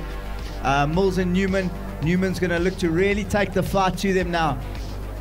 He's a big boy there, so he's going to use that size and strength to his advantage now as things get tough. But as I say that, don't rule out Westman. Westman looks to have tracked Newman. He looks to just be a length down. So a lot can change now. There's still plenty of race course left, especially in the single sculls. And the wind seems to have turned a little bit and seems to be now helping these athletes down the course. So I'm sure that's going to be a welcome to them. And it's going to allow them to just throw the kitchen sink at it a little bit earlier, knowing that the wind's going to carry you, going to help you a little bit now.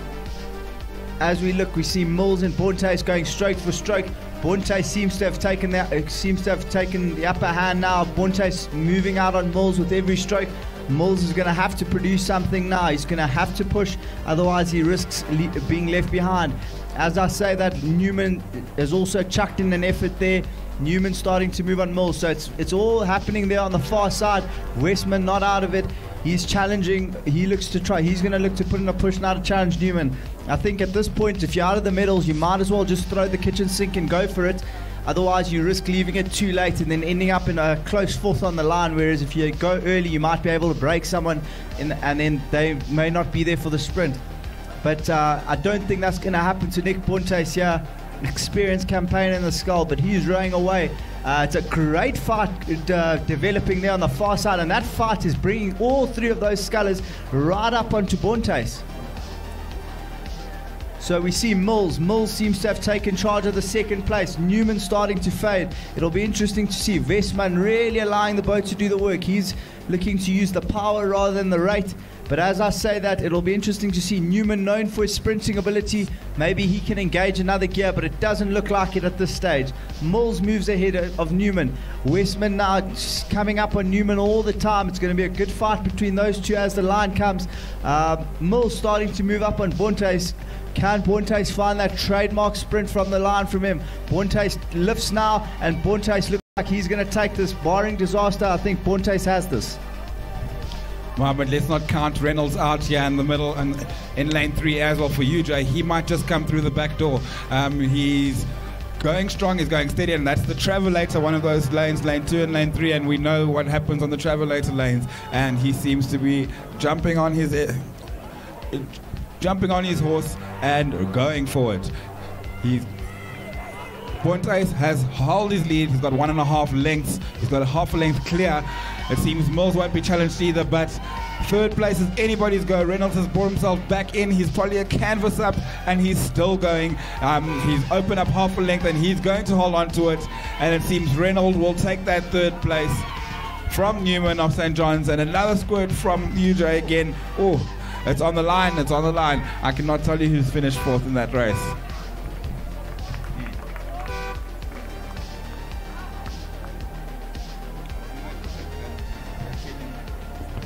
And excellent rowing here from all these athletes. That was a great race to watch there. So now we go back up, Masters First Division sculls, and I'm going to leave you now, and I think Quacks will take you through to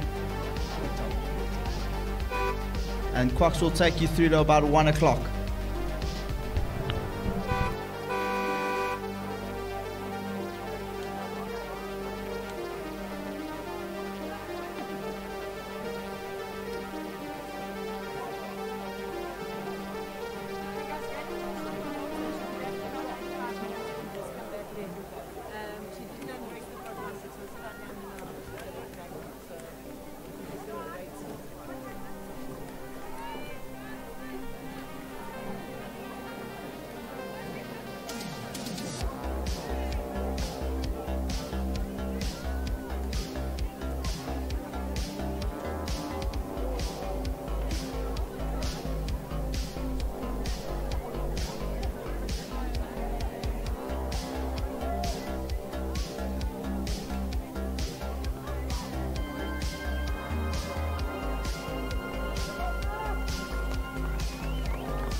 So the Masters First Division sculls underway.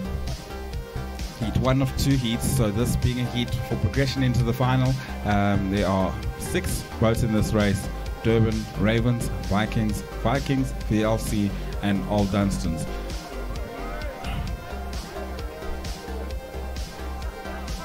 Masters event's obviously a 1,000 meter race, and they are probably about a quarter of the way through. It's 250 meters, 750 to go, and it's still quite a straight line. Very similar ages in this boat, apart from in this boat race, apart from Durban in lane 1, who seems to have about 10 years off of the average age of this crew. And still being in the race, he'll probably be relying on that handicap, and he's probably well suited in his position that he's in right now. In the middle of the course, it seems like a Vikings boat, Vikings Graham and Manike holding on tight there. Manike probably in the first place position, but don't count out lane 2 Ravens Skinner.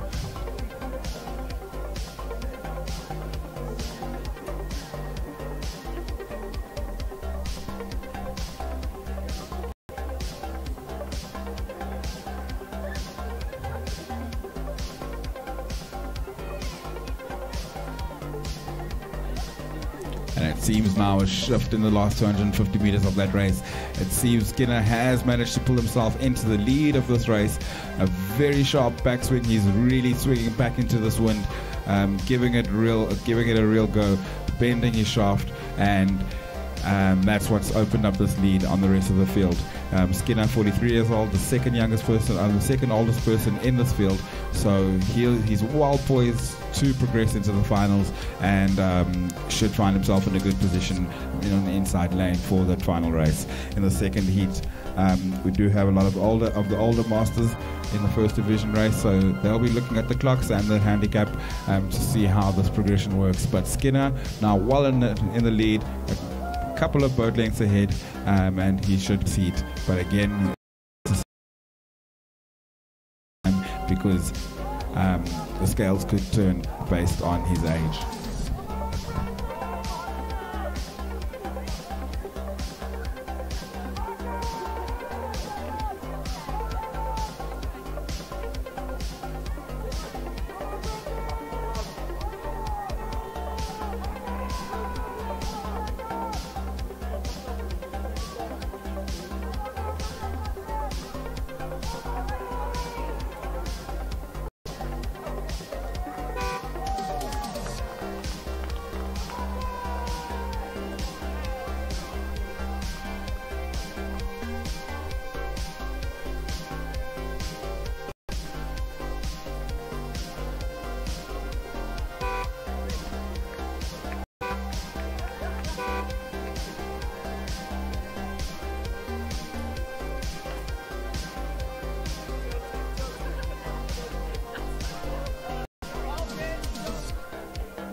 Meyer out in the lead over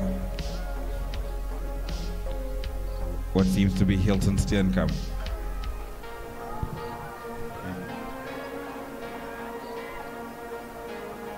But that's not over yet. Hilton Steenkamp still very much in this race, about a half a canvas in it. It's going to be tight. Obviously, again, I say they are not just racing against each other. They are not just racing to the line. They are racing the clock, because afterwards a lot of calculations will be done to see who comes into the final race. But this is the older of the two heats, and it seems now that Hilton Steenkamp has opened a commanding lead and will probably hold on to win this heat. And Vikings will then hold on, Vikings Mayo, for second place. Obviously, again, the times will be taken up later, and we'll see who will progress to the finals this afternoon. Such here with Ati Kosi Hlikani.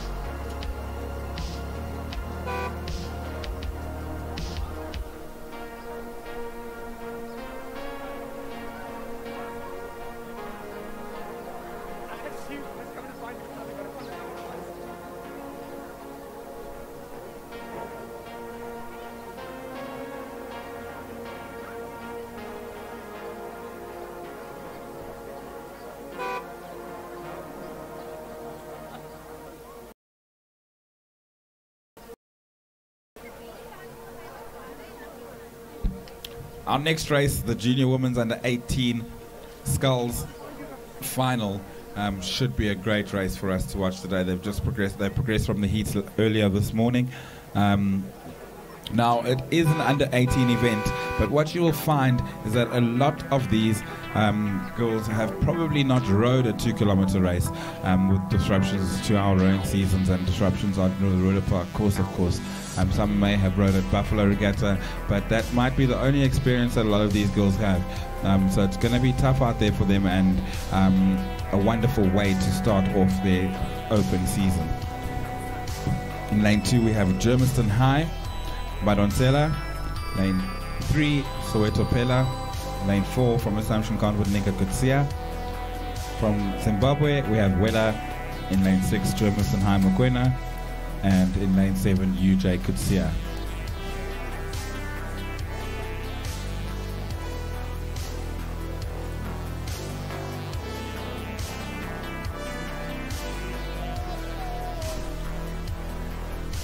The field seems to have already opened up, about 600-700 meters into the race. It seems like in lane 5, it seems Zimbabwe Wela has taken a lead over the crew in lane 2, Germiston High Badonsela, who may have a bit of steering issues. Soweto Pela also in this race, and so too Kutsia from Assumption. But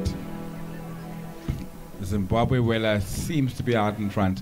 We'll get a much clearer view when they come into sight now.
So out in lane 6, we've got VLC Roodeplaat that seems to be in the lead ahead of Zimbabwe Wela, ahead of Kutsia from Assumption.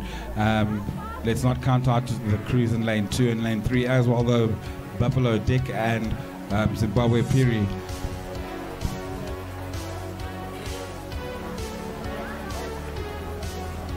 But quite convincingly, VLC Roodeplaat out in the lead.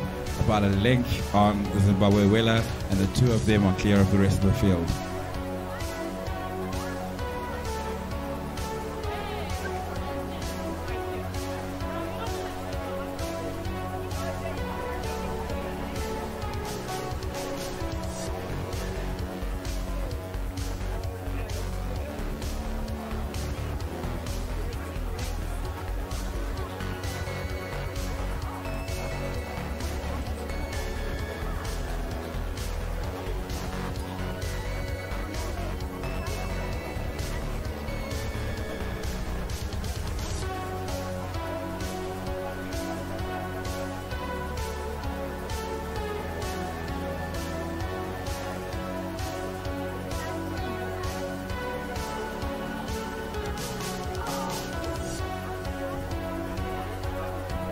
Not much has changed in the last 300 meters of racing, and it's still Roodeplaat from VLC that is a length and a half ahead of Wela from Zimbabwe, who are clearly ahead then of the crews on the inside and the outside that may still have a shot at fighting for that third place position. But a very spread out field here, and it seems the medals may just be made up already.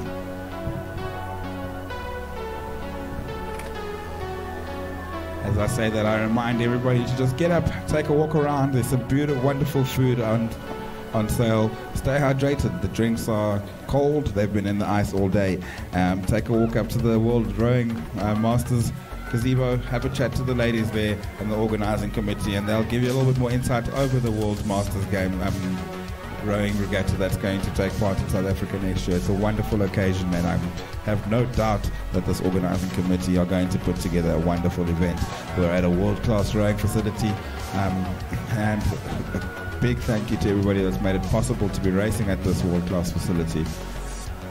Really, it's special to be able to race 2 kilometers again at Roodeplaat Dam. We miss this place, and it's great to be back here. But back onto the course, it seems Roodeplaat has opened up even more of a lead and will comfortably take that first place position in this women's under 18 sculls event.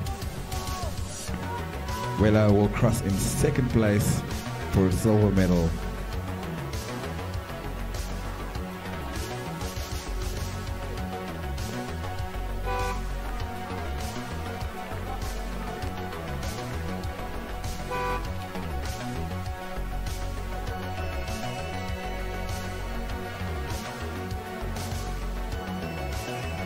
And it seems Buffalo Dick will finish in lane 2 in third place for the bronze medal.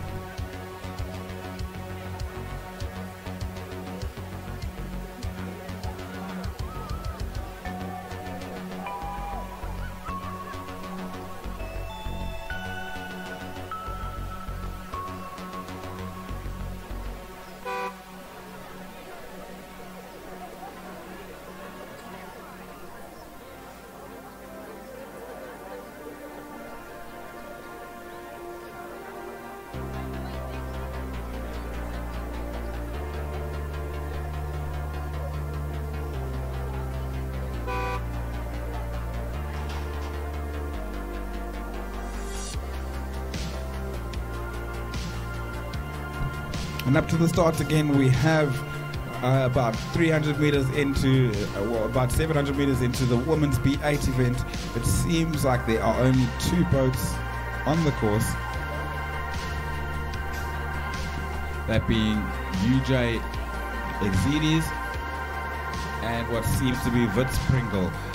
May have been a scratch from the St. Andrews boat that should be in that race. But right now, commandingly in front, it seems like the Exidis UJ crew have it together. A little bit of a steering issue from the Cox, but they do have a good length or two on this Wits crew. Struck by Assumption Oldgold and Galiki Exidis. The Assumption combination in the stern pair of that boat with Courtney Osilak and Exidis. They've rowed together for a few years now, and I'm sure that there's a lot of feel between the two of them. But what seems, there may have been a name change in that boat. It seems like, nope, I've got that right. It is Exidis and Osilak in the stern pair of that boat. They are well ahead of that Wits crew in this women's B8 event. Maybe should have even entered up into the A event because they are performing that well.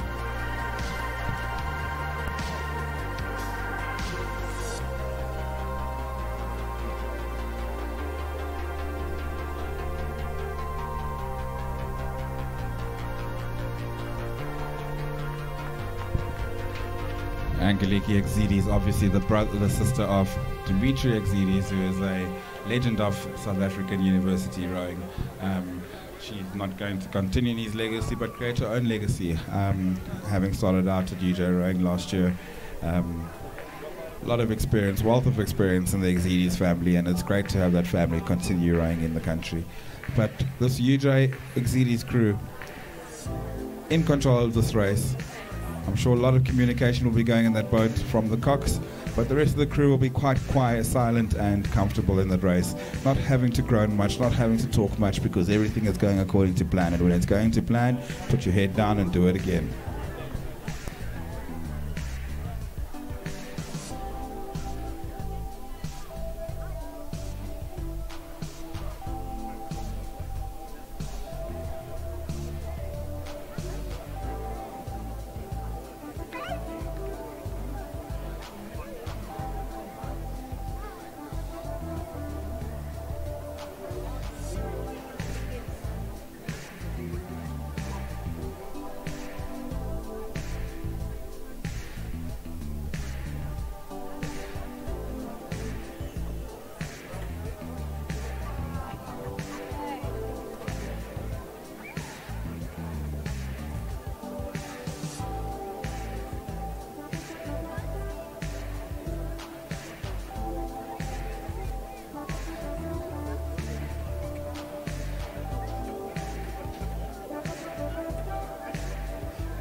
So, commanding lead here for UJ. Wits not going to give it up. They know that they've still got a plan. Even if you are behind, you've got to stick to the plan. You've got to stay as a crew. You've got to row it together because you've worked on this, you've trained for this, and whatever the result, being on the water, being able to race at a championship regatta is valiant and it's wonderful, and everybody should be congratulated, and every crew should congratulate each other because it's a wonderful occasion and it's wonderful to represent your school, club, university at this level, or even your country.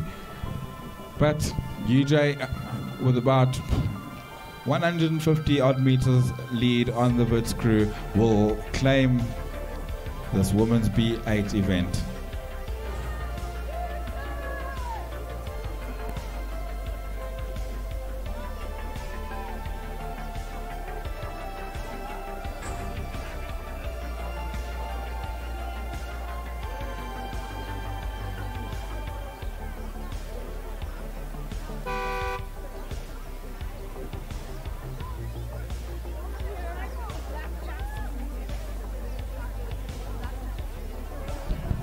So we have 2 more events to go until we go on an officials break. I just want to remind everybody about our Wordle that we have playing here. I've used the words multiple times, and I will use each word at least once between now and the officials break in 2 races time. So listen out and see if you can catch the Wordle word of the day.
Now these girls also, like I said before, the 8th race, probably rowing sweep for the first occasion. And handling a sweep pair, a lot more difficult than sitting in an 8.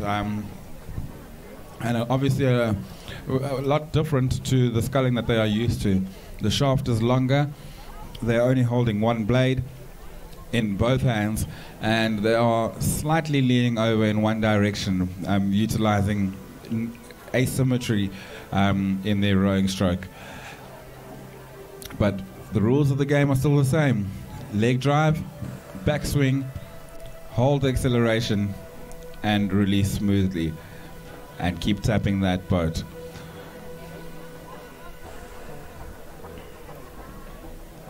Now this doubles race, anybody's event. Unfortunately, these crews just having to navigate a little bit of hyacinth that may have blown onto the course in the last few minutes. But the crews in the front here safely doing so, and we seem to have a straight dice now between VLC and St. Stithians Goos. So VLC Anderston, probably about a canvas ahead, but it's anybody's race. Anybody can come through the back door and win this race. We don't know. We'll have to find out on the line only.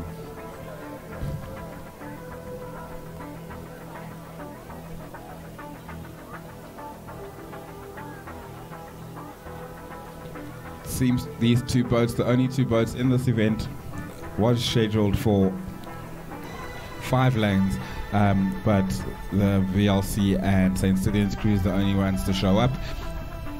Very effective rowing for under 16, especially at the beginning of an under 16 season. As I say, these students will not have much or any experience rowing a sweep boat, so this is invaluable experience that they're getting, and I'm sure they will love the fact that they've got quite a bit of a dice going on here. It's anybody's race now with St. Stithians and VLC. It seems quite even. I can't give you a leader, and hopefully it stays this way to the line because we love exciting racing. Shaft bending action, really.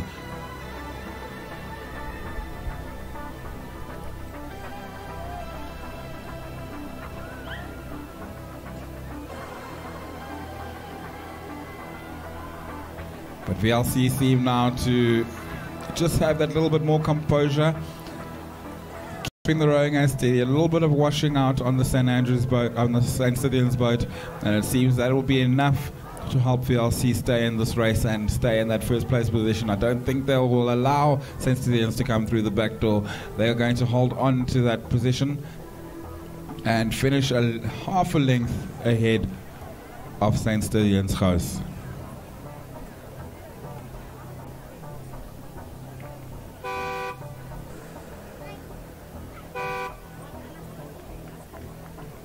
And thick and fast these races come. The last race for our morning event, event 66 race 112, and that is the Masters Women's Quad.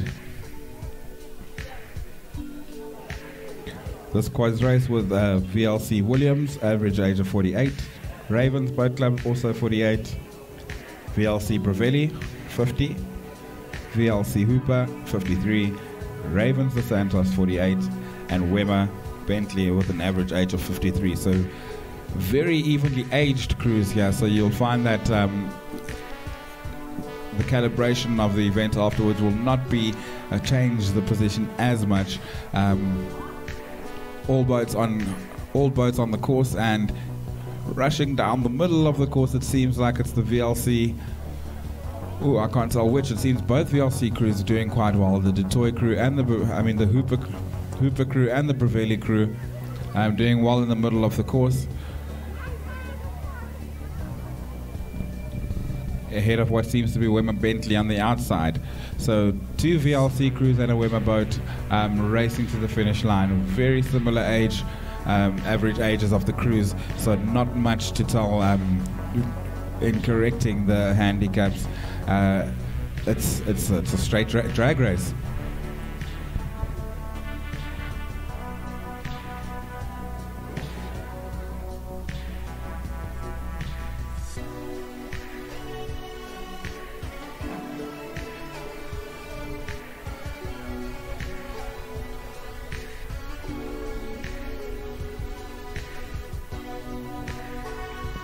So coming into the last 300 meters of this race, it seems like the combination crew from VLC Old Age Bravelli slightly ahead of the VLC Hooper crew, and the Wemmer crew's just dropping off, but it is this Bravelli composite crew that is edging ahead, stretching out, opening up a lead, probably a length now. VLC seem to have that second place secured, but we can't write off that Wemmer crew, and on the inside it seems VLC Williams also not putting together such a bad performance either. But VLC Old Age Bravelli quite clearly out in front, and they will take this heat, it seems. VLC won't give it up, but it seems Wemmer have now fallen out of that race for first and second and have actually brought themselves into a battle with VLC Williams on the inside for that third place position. VLC will look to their left and they'll see an opportunity, and they'll try to grab that opportunity to come through the back door. But they've really got to tap that blade hard then, and they've got to make a decision and go with it. But out in the front, VLC Old Eds, stroked by Bravelli, seems to comfortably then come into their lead at first place.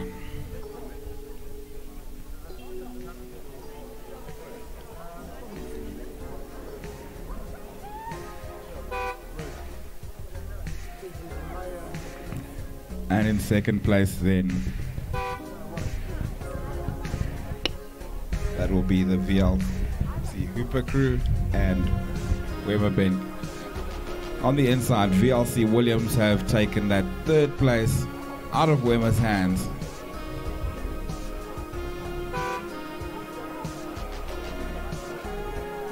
A wonderful Masters race. We will look at the corrections after the handicaps have been applied, but a great race, a great dice from these Masters rowers, and that's a taste of what we can get at the World Masters Rowing Regatta next year. We'll go break for a lunch break now. Take a walk to the Tuck students selling food, or the UJ parents selling drinks. Have a walk to the medal stands. Come and have a look at the trophies here. They've got some beautiful trophies that are going to be handed out at the end of the regatta, and also obviously our very distinct World Masters Rowing Regatta gazebo. Go underneath there, have a chat to Sam Hudson and the rest of the crew, and enjoy this wonderful occasion of being able to be out on the water here today.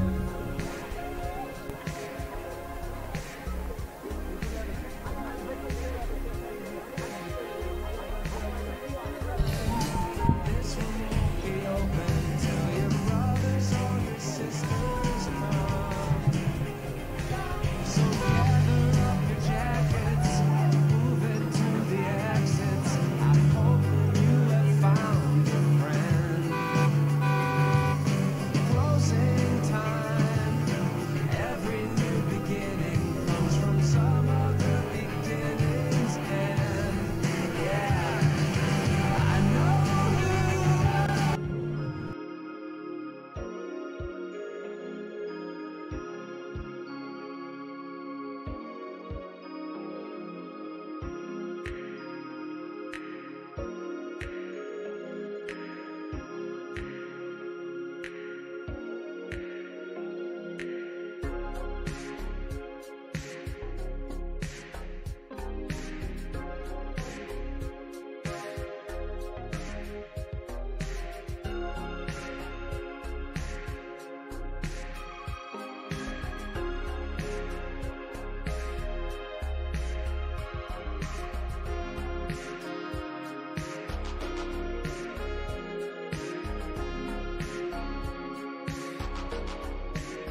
we're looking at about an hour delay, and then from there they'll decide which races will still come down from there.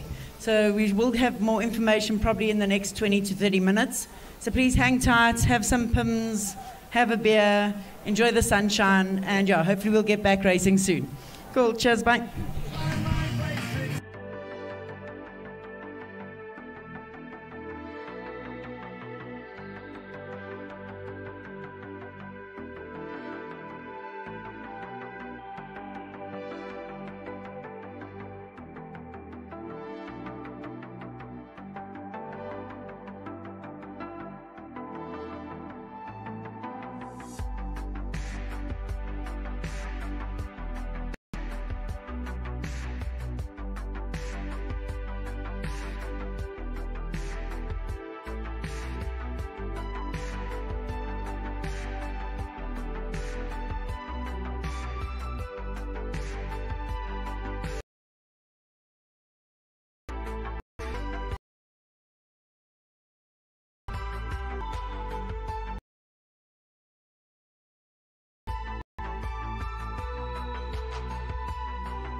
Racing's going to resume at 3 o'clock.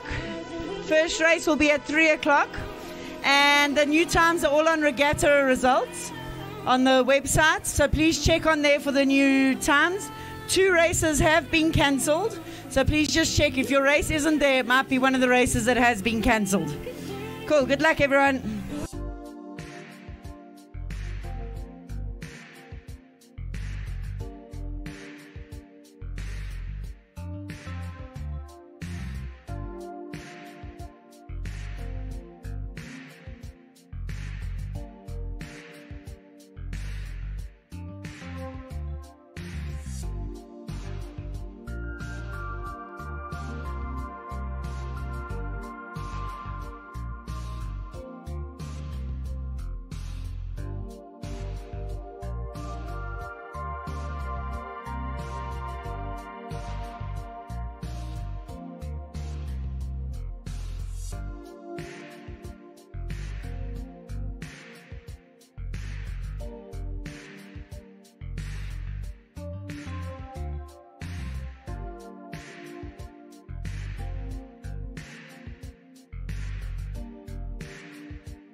for the break in commentary while we fixed the course as a result of that weed blowing over. Obviously, you see the devastating effect that the hyacinth has on the course when it is in such a large mass. One of the premier events of the day has just come down. It was the men's Coxless 4. It was won by the RMB national squad crew, stroked by Henry Tor. Ahead of Tux Chabalala in second place. And on the course at the moment we have the VLC, Ravens and 3 VLC crews. Quite similar in ages these quads are, so it'll be interesting to see how they shape up in terms of performance.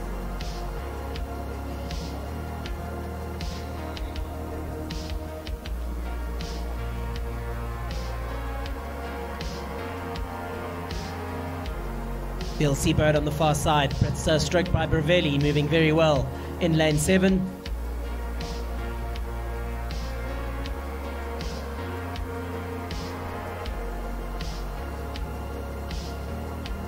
This the Masters mixed quads over 1,000 meters, becoming quite a popular event. This Masters mixed quad, as is the Masters mixed double, which we saw yesterday. But on the course at the moment it is the quad. 2 men, 2 women in the same boat, and is being led by the 2 VLC crews at the moment. VLC Bravelli. In fact, now the Raven Skinner boat starting to come up into second place, I think. In fact, they have now taken over the second VLC crew.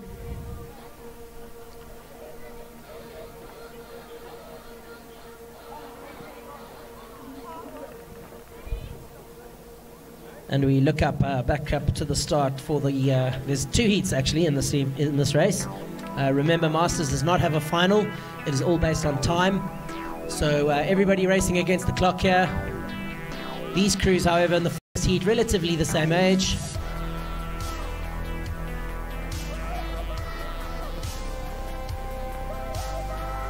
VLC out on the far side though. Clear lead for them. VLC Bravelli, even on handicap, look like they will win this event, or at least the first heat. Just given the distance between them and second place. Second place very comfortably then with Ravens. And in third place, second VLC crew.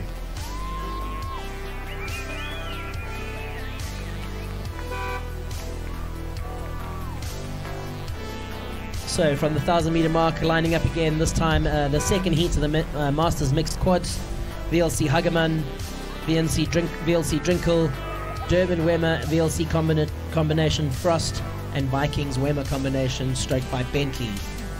Just about under starters orders. In fact, they've got underway.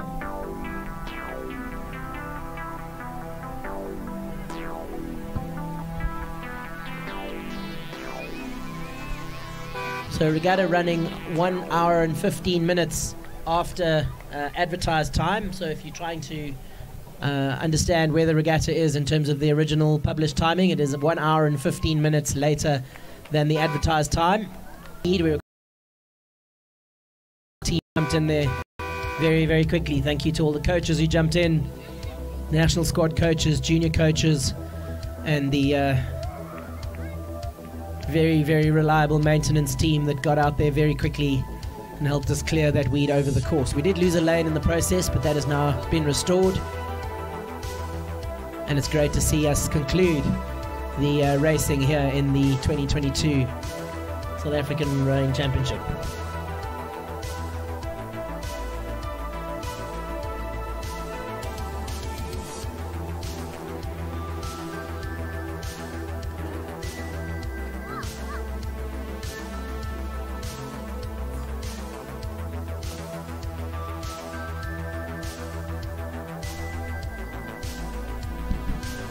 Mohammed joining me in the commentary booth for the rest of the afternoon. Not too many races left.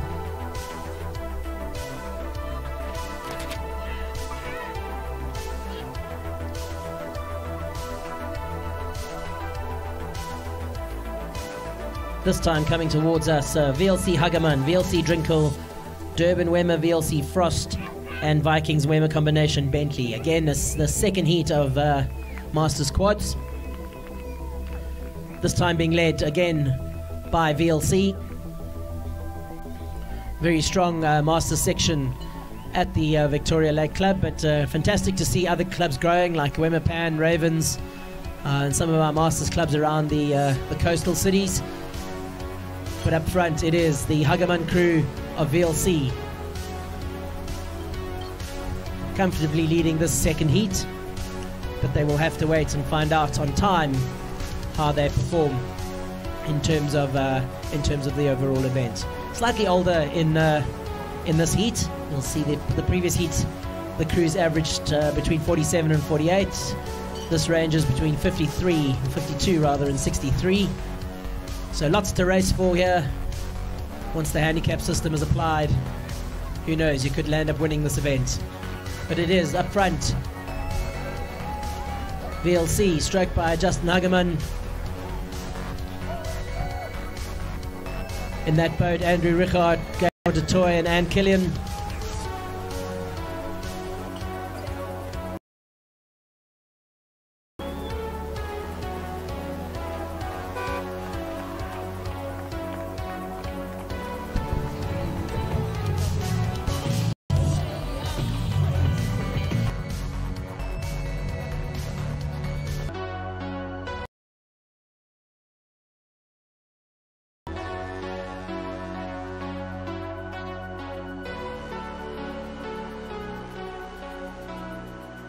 E.M. Miller, if you could just, we've picked up your RMB card. If you could just come up to the finishing tower to collect that. It was found on the jetty.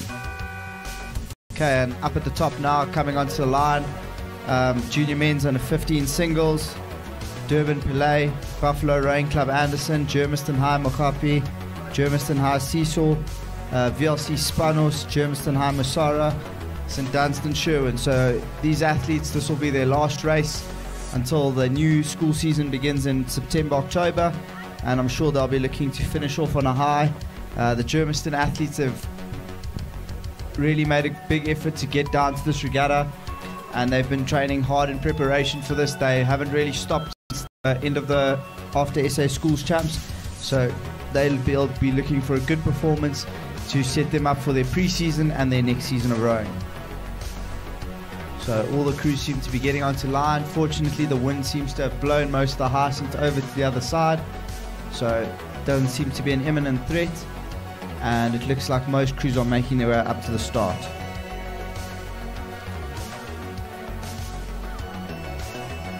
Spanos took the win at the Gauteng Champs, so he'll be looking for a repeat performance here today, and he'll be looking to really stamp his authority and set himself up for a good winter block of training now. So most of the crews seem to be on the line by now. A bit difficult to tell without the full 8 lanes, but hopefully that'll be in soon enough.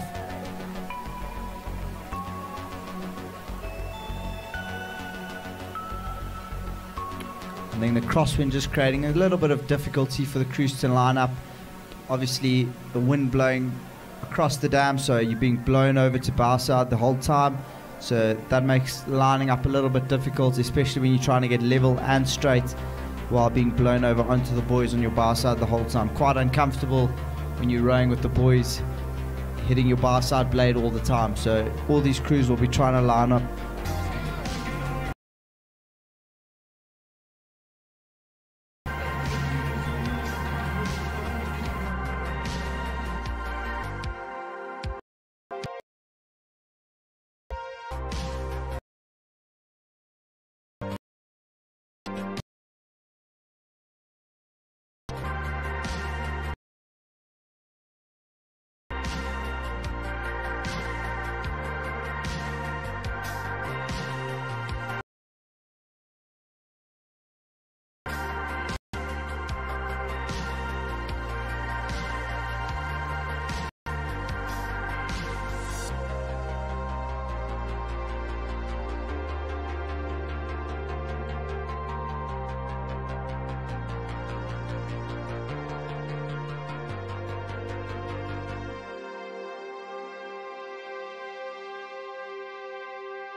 15 sculls underway on the far side there.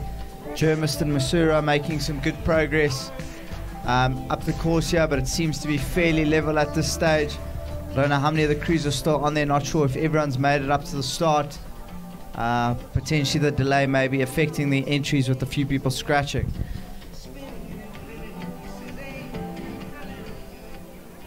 So VLC Spanos will be the one to watch, and he looks to have taken charge of this race as they come into the middle 500. Obviously only racing 1,000 meters here, and Spanos has started to move now. So Spanos establishing a lead nice and early on. It'll be interesting to see if Germiston Siiso and Germiston High Mochapi can come back on it.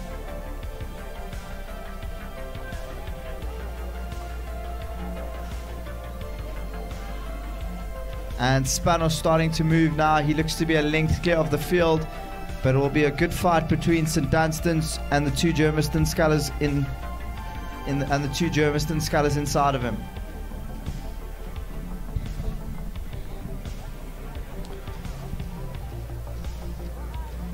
Yeah, as Mo says, the two Germiston scullers, particularly the sculler in lane 3 at the moment, I think doing particularly well from Germiston High School. Right up alongside the St Dunstan sculler. Beg your pardon, that's the VLC sculler. The VLC sculler just starting to move away here in the second 500. Big, long, tall strokes through the water. Germiston High School will have to fight hard to hang on to him. The second Germiston sculler in the middle of the course, that's in lane 4, just slipping back slightly. In fact, having an issue with his steering, it would appear. Not quite sure what's going on there.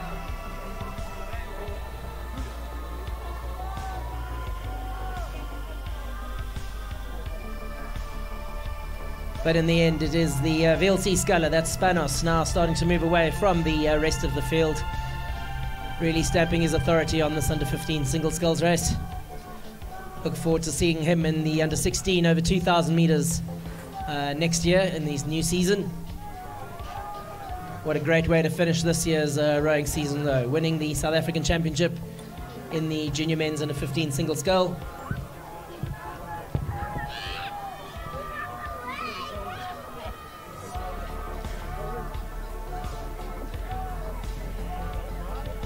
It is still Spanos just moving away from the field, followed by Germiston and a second Germiston sculler.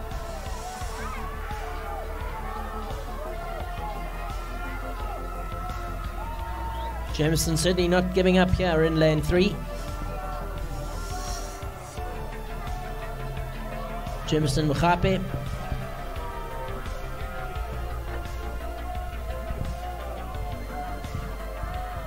In the end, quite a spread out field here as they come up to the line. It is VLC Spanos, followed by Germiston Mochape and Germiston Siiso.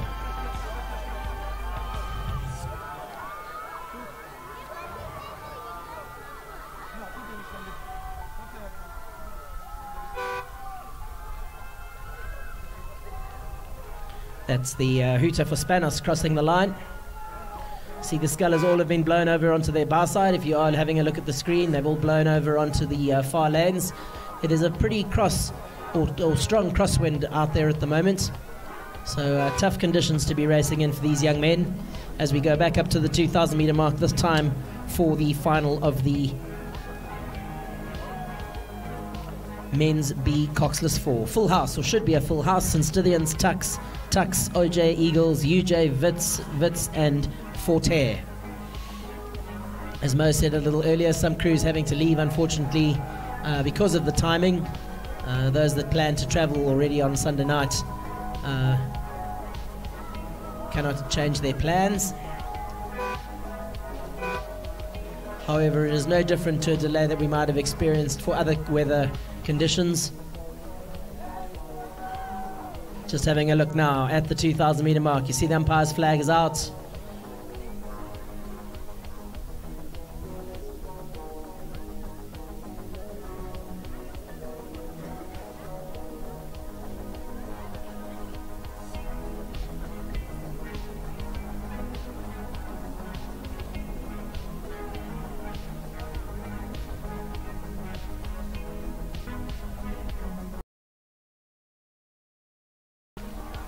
Just having a look at umpire 2 there, still waiting for the crews to align.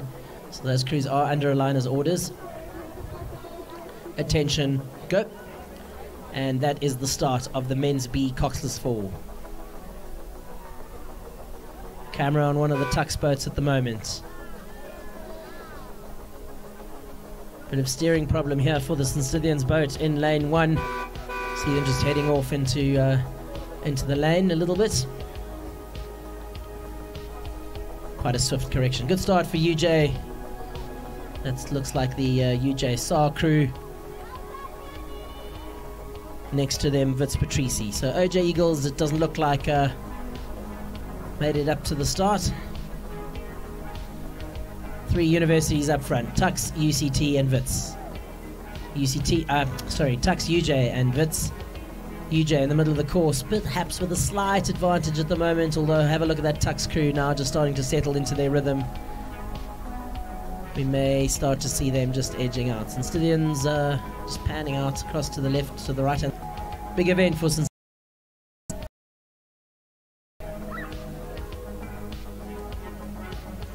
But all the action is happening in the middle of the course. A straight final, so they didn't race the heats this morning, but certainly the faster crews in the middle of the course. And as I said earlier, just watch that Tux boat settle into their rhythm and start to move away from the rest of the field. Moving away from UJ, moving away from Wits. UJ having a steering problem there. You see them almost turning straight towards the camera, having to adjust. That will give away almost half a length, actually, that little steering correction. Just puts Wits back in the game next to them. They are ahead of Wits. And Tux and Turner are ahead of UJ. These crews now having completed about 500 metres of their 2,000 metre race, and this the men's B Coxless 4. And as they come into the second 500, sitting into that middle 1,000 rhythm now, this is where the crews will really from one another. They're still in the early preparation phase of their season, especially for the varsities. So some of these crews may lack that extra bit of fitness to carry them through this middle 1,000. So it'll be interesting to see what is the difference between where everyone sits now and when they come into view. Right now it looks to be UJ, the 2 Wits in contention, but the 2 Wits crews side by side with the UJ crew. I think the Wits crews pacing themselves quite well off that UJ crew, allowing that battle with the UJ crew to carry them in. But the Wits crew in lane 7 look to have been dropped at this stage, so it's going to be between UJ, Wits and Tux. The Tux crew a little bit further out, so it's going to be tough for, I think, the UJ and the Wits crews are going to sort of need to push each other on that far side to keep themselves in the mix against Tux. Tux really starting to move now. This is where Tux, renowned for being very disciplined with their training, able to deliver that consistent training throughout the year, and that's what allows them to perform at all. They're one of the few varsities you see performing consistently across all levels at all events. But as I say that, it looks like Wits have really thrown the kitchen sink at it now as they've come through the middle 1,000, and it looks to be Wits, UJ and Tux going stroke for stroke now as they come through the 1,000. For my money, I've got Wits in the lead on the far side as they come through the 1,000. But UJ starting to move, and Reek Saar setting up a beautiful rhythm in the front of that UJ 4. A well pedigreed rower, rode at St. Benedict's for several years, successful in the pair, the 4, stroked many of his junior crews. Not really a stroke once he got to opens, but a great rhythm setter nonetheless.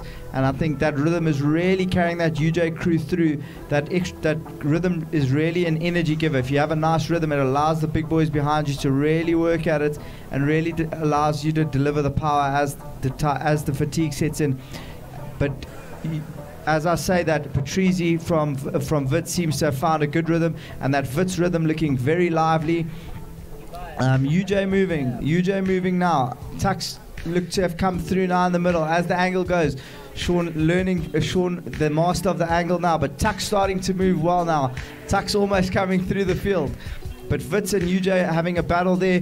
Tux seems to be almost out on their own. Tux are going to look to break the rest of the field and I think row away in this final 500. It'll be interesting to see if UJ can find another gear. UJ looks to be sitting slightly lower So they maybe might have a few more gears to go through now here in this final 500.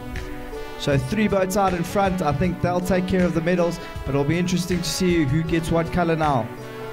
So Tux, as we've seen throughout this regatta, have had very good wine for home. We saw it in the men's B quad earlier, and Day will look to lift it there.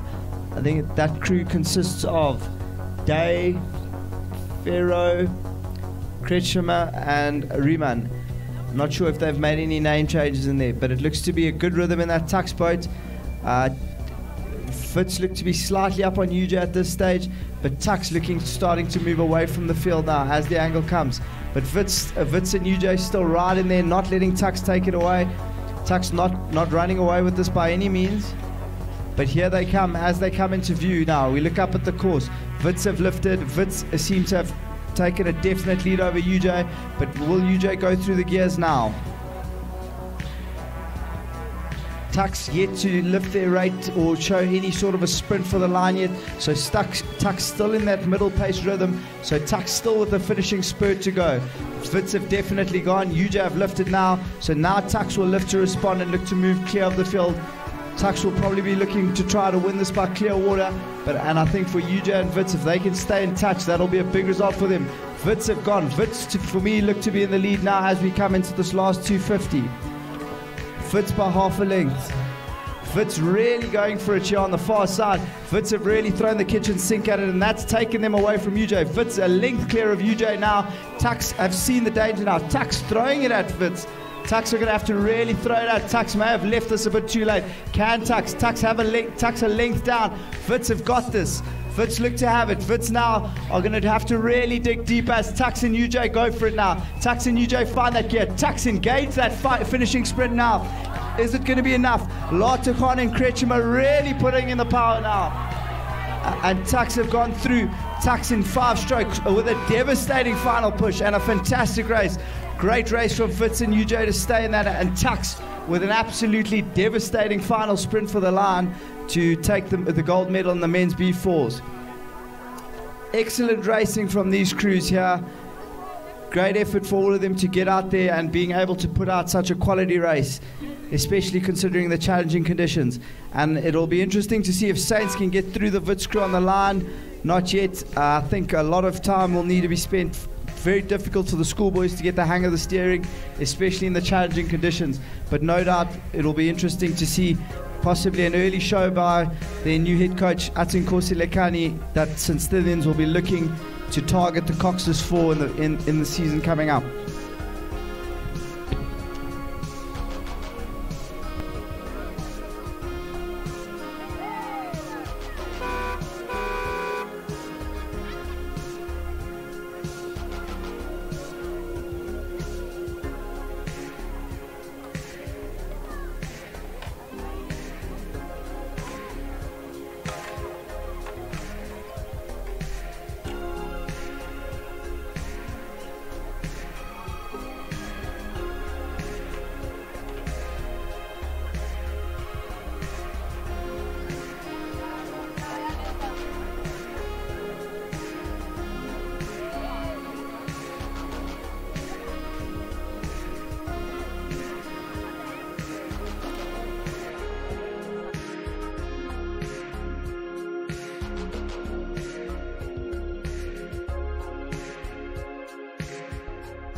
entertaining race as the crews shift through the middle here. All the crews seem to be in a line now, so it should give us some exciting racing, provided everyone can just hang tough through the middle. Obviously, once again, the arrowhead forming in the middle of the course. UJ and Gaborone starting to move.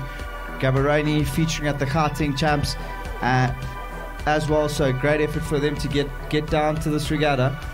And it'll be great to see if Gaborone can continue this trend of coming over to the South African regattas while they build up rowing in their own country, and then we'll be hopefully maybe in the future there'll be some tours from South Africa going the other way. So as we look at the course here, UJ Belengre looks to be well out in front. Gaborone Swanepoel not too far behind, and then the field bunches up a bit more as we move further back into the field. But for third place, that's going to be the real race. UJ Belengre well out in front. I think Gaborone Swanepoel will look to move out in front and take charge of the silver medal here. It'll be interesting to see if St Dunstan's Hill can come with him now.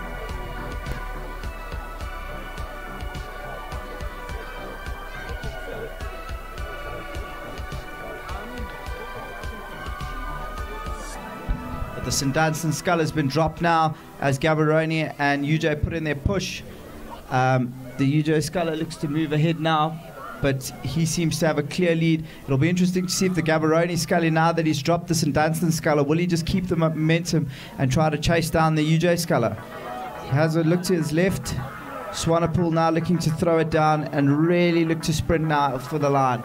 So Gaborone starting to move now. Swanepoel moving all the time on Belengre.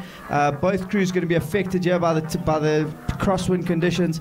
A bit more of a tailwind towards the finish line. So the closer you get, the calmer it will get. So if you can get yourself in a good position, once the wind turns to a tail, you have a serious advantage here. But it looks to be Belengre by a length. But that gap looks to be narrowing as we get to the line. But now Belengre lifts. But Gaborone lifts at the same time. He looks to have the momentum. His rate's gone up, and now he's taking distance every stroke. He's ended clear water now. He has contact. He's at 3/4 of a length, half a length now. Still moving, half a length. UJ checks the move. Belengre checks the move at half a length, but Gaborone comes off. And the condition, he catches a crab. Will he be able to stay in? And UJ Belengre, I think, can count himself very lucky to have gone away with one there. Gaborone looked to have the momentum, and he looked to have his number there, and he'll take second, but I think he can take great heart from that performance. St Dunstan's in third, well clear of fourth and fifth.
So another junior event, junior women's under 15 doubles. Obviously no categories here, given that this is the national championship. So just one category for all these doubles.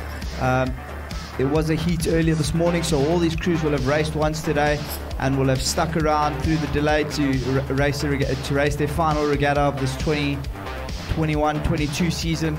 It's been great. I think all of these crews very excited to race. One of the better entries in the under 15 division. Usually you see a lot of straight finals, but good to see a decent entry in the under 15 division, and hopefully this is the beginning of a trend of the school rowers starting to extend their season a little bit, not just those attempting to go to junior nationals, but also for the junior rowers to take part in the national championships. But as I say that, it looks to be St Mary's who've moved out in front. All three St Mary's crews right at the front, but it looks like it's going to be a nice competitive race between lane 7 and lane 5. Kingwell and Sevapolo. Kingwell and Sevapolo moving nicely. St. Mary's Kingwell moving all the time. St. Mary's Kingwell, St. Mary's Zulu. Those are the two crews we're going to look at. As the camera pans over, we see Van Loggenberg moving really nicely. A quick look to the left from in the Van Loggenberg crew to see where they are.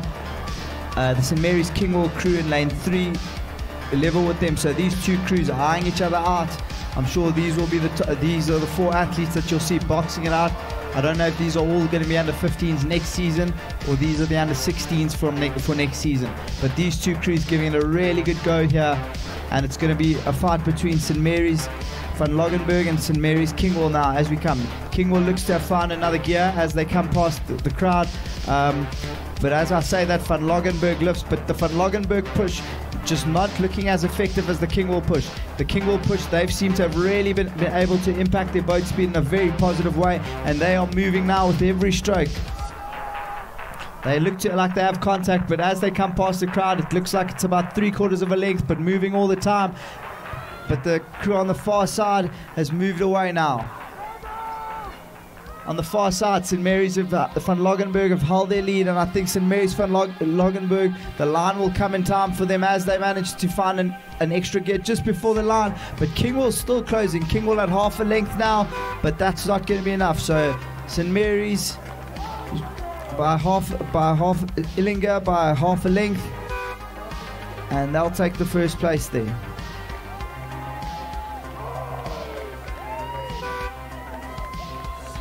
Great effort from those St. Mary's crews putting on good racing here. And we've got the Masters 2nd Division double scull. So we've got in lane 8, VLC, Barada and Bowles. Lane 6, Durban, Ward and Belingre. Lane 5, Roodeplaat, and lane 7, VLC seem to have scratched. Lane 4, Old Danstonian, stroked by Lodge, Martins in the bow there. Lane 3, Raven, Skinner and Maluleka. And is lane 1, Ben. So the Masters 1st Division starting to move now. Masters 2nd Division double sculls. Another good race here. Very good effort from all the coaches to ensure that they've entered into the correct divisions, and that allows us that ensures that there's close racing for everyone around. So as we look, it looks to be VLC on the far side. VLC Bowles has moved out, and then in the middle of the park it looks to be Old Danstonian. Lodge and Martin straight up the motorboat from sorting out the lane and into the boat, and they seem to have had a good warm-up sorting out the lane, and they seem to be moving. Martins has a look to his right, and he sees the jetties. That'll probably be that's probably a predetermined marker for them. Once they can see the jetties, they'll start to lift now as they come through the middle here. But on the far side, VLC Bowles going about their business, but Old Danstonian's Lodge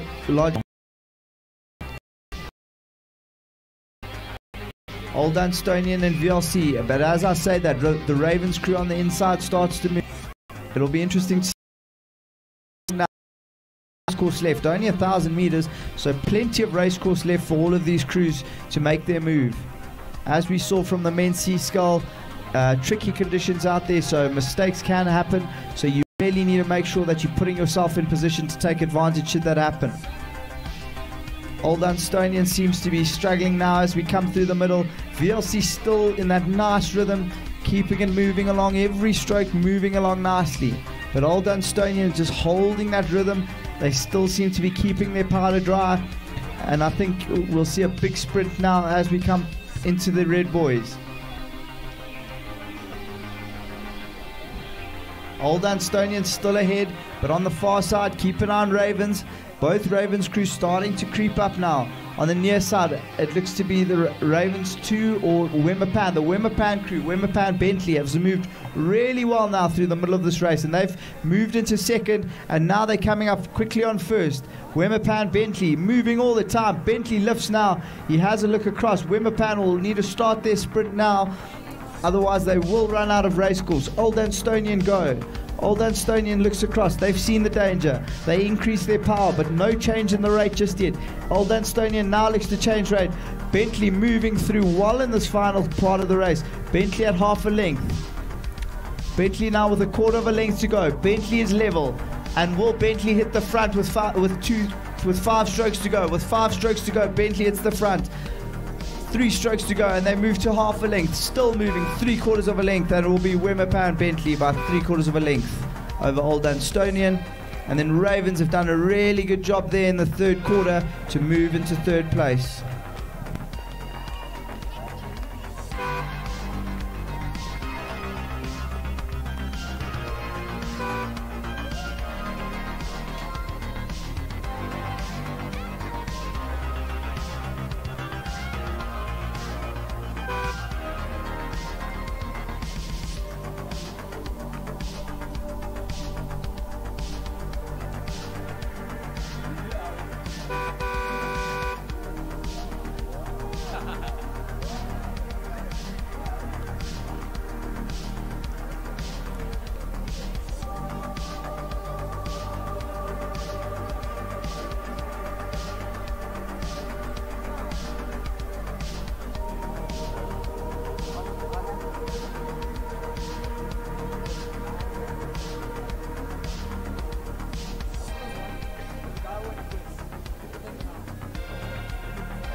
If Luca Bezzi could pop up to the commentary, it would be great to have a word with him. I think one of the hidden gems of South African rowing, Luca Bezzi, a great personality, well known throughout the university rowing and the school rowing system. So if he could pop up here, great to see him back at the plant.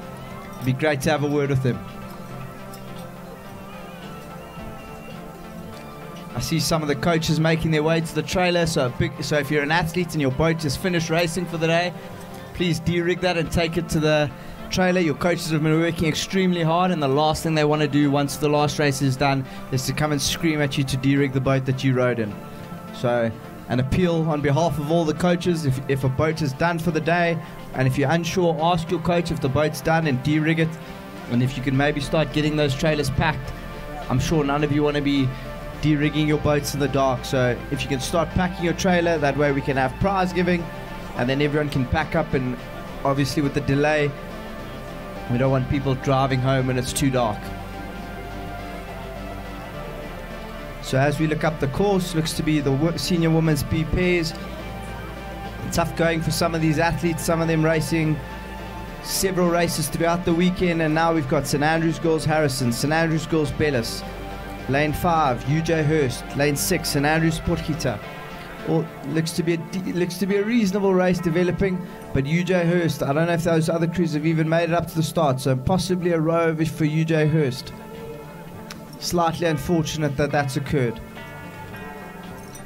Yeah, it looks to only be UJ Hurst on the course, so that'll be a row over for them.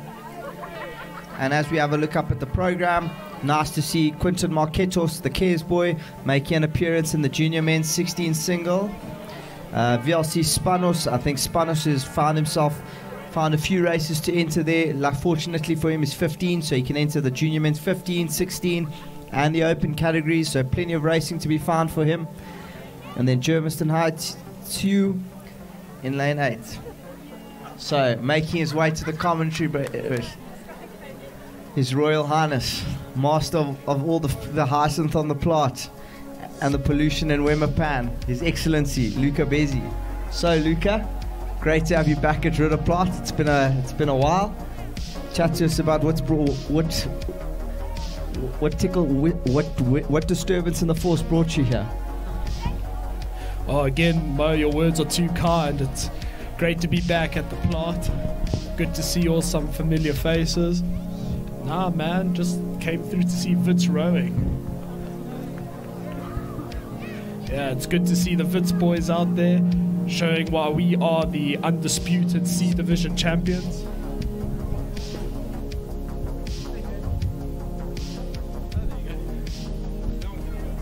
No, it was just a bit too close to your face, but people can hear you. So Luca, so chat to us. So did you deliver an Al Pacino talk to that men's B4 from Wits that managed to take the Tux crew to the line there? What did you think of that performance from the Wits boys? Yeah, those Wits boys, in the words of our great rugby captain Constant, had some real testicles in that race. It was fantastic to see them rowing long, rowing hard, really accenting their Aussie style rowing. Must have a fantastic coach, isn't that right, Mo? I don't know those allegations.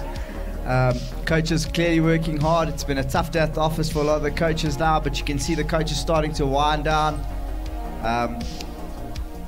Coaches helping finding some chip and dip, getting a few cold beverages. If you're a Wits rower and you've put in a good performance, I'm sure, and if you're one of Busy's friends, I'm sure he's got a beer for you. He seems to have a whole box full here. So Luca he looks like he's going to be enjoying himself tonight. So Luca, any names on the program? You've rowed alongside a lot of these athletes. I think you've recruited quite a lot of rowers in the past few years. Any notable names from your time in university rowing that you see still doing the things? Oh, thanks for that, Mo. I must be fair, I'm looking at this OJ Eagles crew, and it brings some shivers down my spine. You've got big names in that boat, all put together by Nicky Papas, trying to bring back senior rowing in the country, and it's great to see.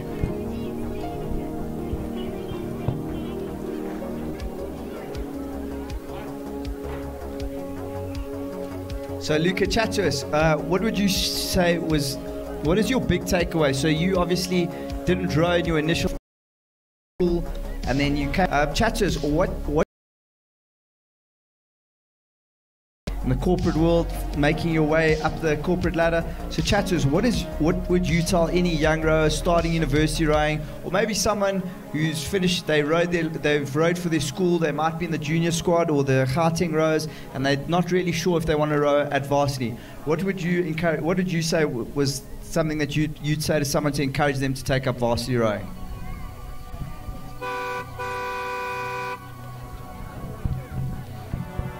Mo, varsity rowing is one of a kind sport, eh? There's no other sport I can say that somehow gets you to pass university, but at the same time makes you cry yourself to sleep because you're too stressed about work. But I have to be honest, the friendships made at school rowing just compound into university rowing. New friendships you made, new rivalries you make.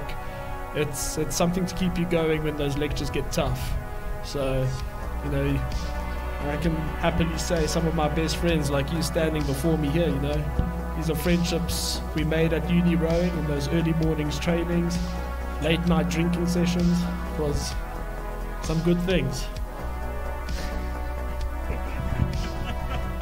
And as the crews come up through the 1,000, Luca, as usual, putting the spice in. But as this crew race comes through the 1,000, it looks to be VLC Marketos. We didn't get many opportunities to see this Cares boy racing over the 2,000. So good to see him. Good to see the effort being made by him to make the effort to get acclimatized to the 2,000 meter racing, and I think he'll be one of the key contenders for that national championship title come 2023 March. Marketos in a commanding lead here, sitting up tall, rowing quite well. If you're watching him closely, you'll notice he looks like he opens his body up a little bit early, so perhaps that'll be an area that he'll be working on now as he moves into the off season. But a very tall boy. If you've seen him walking around, he's pretty massive, bit of a specimen, but able to generate a lot of power from that frame. So if he can just become a little bit more efficient, I've no doubt we'll see him competing for the championship title come the SA Schools Rowing Champs. No doubt Marketos likely has some high ambitions from rowing, looking to probably follow in the footsteps of Chris Baxter and Damien Bonachken. I think they were seniors when he was at school, so he'll be looking to follow in their footsteps and try to pursue rowing at the elite level. But rowing really well here, looking nice and sharp for someone, and looks like he's got good endurance. He's been able to maintain a solid pace, and he looks to have found an extra gear now as he comes past the crowd. Clearly racing the clock here. He'll be looking to try to put down a PB, some nice tailwind conditions blowing him along, so this is a good opportunity for him to test his speed as he comes across. Some keen eyes on the course here, watching this big man go past, and I'm sure they'll be keeping an eye on him as one for the future. It'll be interesting to see how he develops and how he battles alongside. Zane Newman doesn't look to have entered the under-16 scull, but it'll be interesting to see how that battle between Marketos and Newman pans out as they move into the open age group. Spanos in lane 6 also putting in a good effort. He's been up and down the course all day, so Spanos racing about his 7th scull race, I think, of this regatta. He'll be coming across the line. I think he'll be very happy with that 3rd place over the 2,000 meter distance as an under 15. I'm sure that this experience will stand him in good stead once the main season arrives, and I think he'll be one of the key contenders come the national championships next year.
St. Stithians girls looks to have established a commanding lead, but keep an eye on St. Stithians on the far side. St. Stithians in lane 2 and St. Stithians on the far side. Those are the two crews to watch now as we come through. So these crews coming up to the 1,000-meter mark. Good early test of their fitness just to see where they are and what work needs to be done. St. Stithians girls Pronk moving nicely there on the far side. Only looks to be the two St. Stithians crews racing here. St. Stithians Coast look to have the middle of the course all to themselves. So these crews will be slowly starting to move now as they come through the 1,000. Just trying to see what blades I can see there. I don't know if that may be Champions moving there, but hard to tell. Well, you'll be able to have a closer look once the camera zooms in. But on the far side, there's definitely a Saints crew there, trying to keep it together there, trying to just find some sort of a rhythm. By the looks of things, probably an under 15 crew that's jumped into the under 16 quad, trying to get some early season experience, trying to get a feel of what the 2K is like, so that when they arrive at that first regatta, it's not their first time, they'll be able to hit the ground running.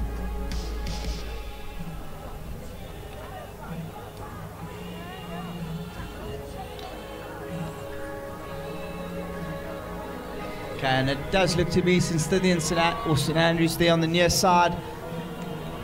This race not over just yet as we come through, but now there seems to be a decisive move from the St. Stithians crew on the near side. They look to be well up, and they'll more than likely take this. This looks to be the St. Stithians under 16A quad from this past season, and they'll be looking to set themselves up for a strong open season now. St. Stithians performed extremely well at boat race at this past school's boat race, but their performance tailed off a little bit in the second half of the season. So no doubt these girls will be looking to put out a good complete season this year.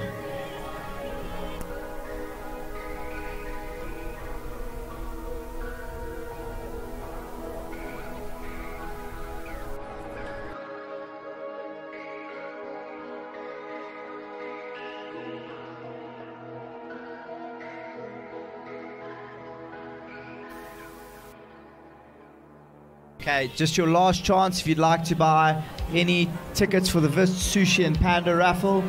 You can come up to the tower. The raffle will be taking place shortly, so if you'd like to buy tickets for the Vist Sushi and Panda raffle, please come to the tower. All proceeds going towards the Vits Rowing Club, and then the Sushi and Panda Foundation. So Vits Rowing Club and the Sushi Panda Foundation. The raffle to support those two great causes. So if you'd like to buy a ticket, please come to the tower.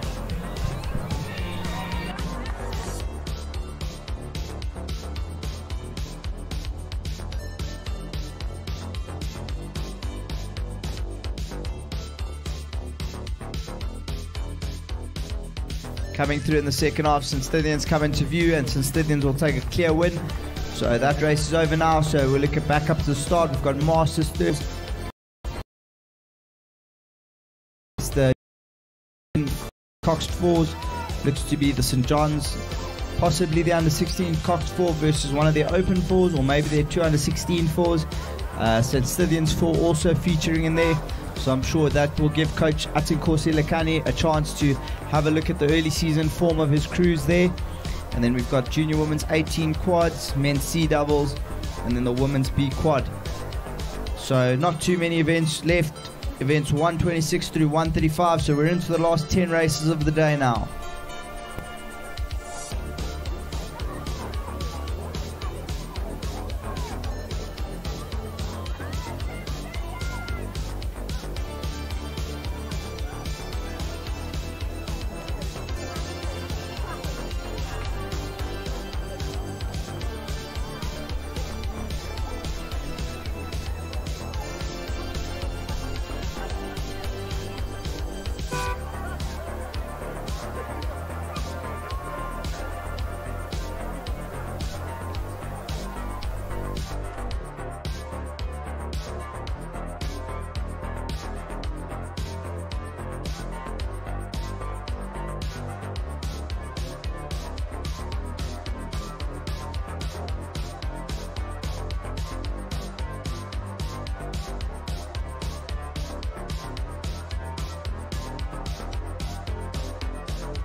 On the near side, it is the Ravens Schinkeling boat clear of the field. Also one of the older boats in the field, so that bodes well for them. In the concluding stages, here are the Masters C Division or 3rd Division double sculls.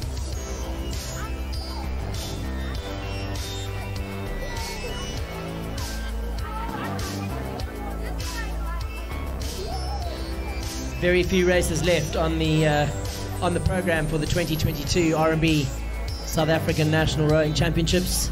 It's been an absolute pleasure to be able to host it here at Roodeplaat, despite our delay a little bit earlier on this afternoon. But as you can see, back up and running on our beautiful dam. Course still intact. And well done to everybody who got out there early and did their thing to make sure that we got back on track in less than 90 minutes. So, Ravens crossing the line there, that's Schinkeling.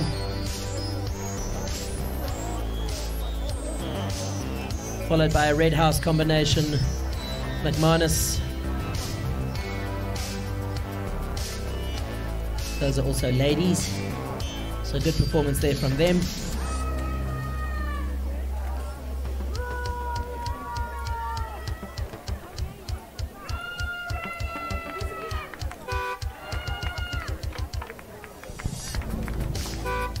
And then we go back up to the 2,000 meter mark, this time for the junior men's Cox 4. 3 boats meant to be lining up. St. John's, and St. Stithians. Looks like all 3 boats are there, so that's good to see. St. John's Newman, St. John's Dalton, and St. Stithians Stradom.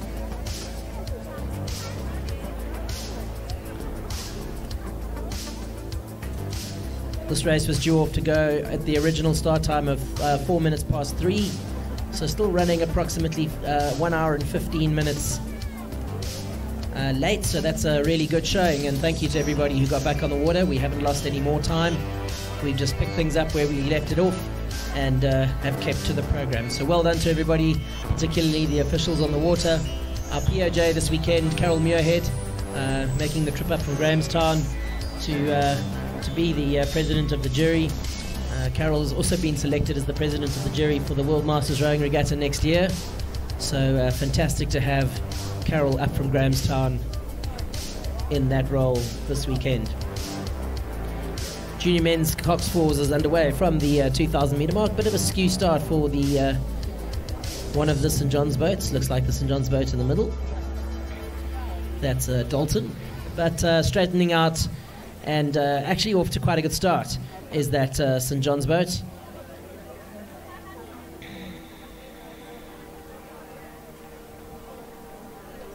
The Newman crew on the inside in lane 3, just starting to settle.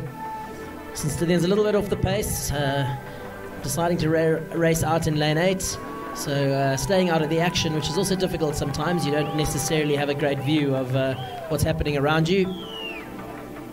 But it is great to see these guys on the water here in the Junior Men's Cox 4 on the Sunday program of the South African Championship. Next up behind that, lining up, should be the Junior Women's under 19 quads, or Junior Women 18 quads. Buffalo, Germiston, St. Mary's, Champions and VLC.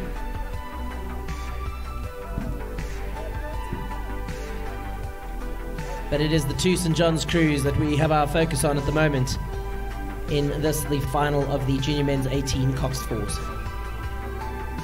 The Newman crew now nice and long through the water, up quite comprehensively on the second St. John's boat, Poon Turner up at St. Stithians, and I don't see positions changing much over the next 1,500 metres as they make their way down the course.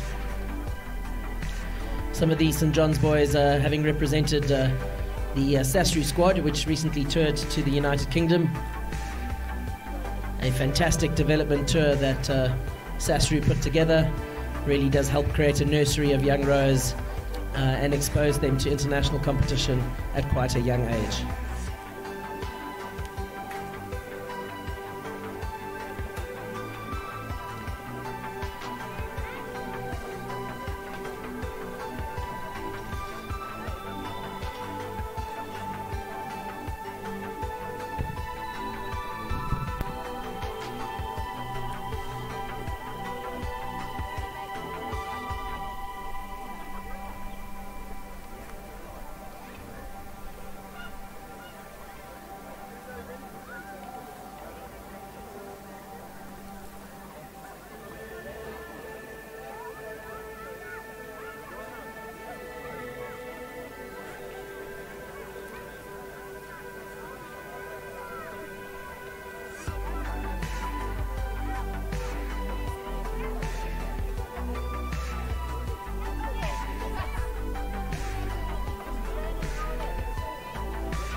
No change to the order of lead in the junior men's and under 18 coxed fours.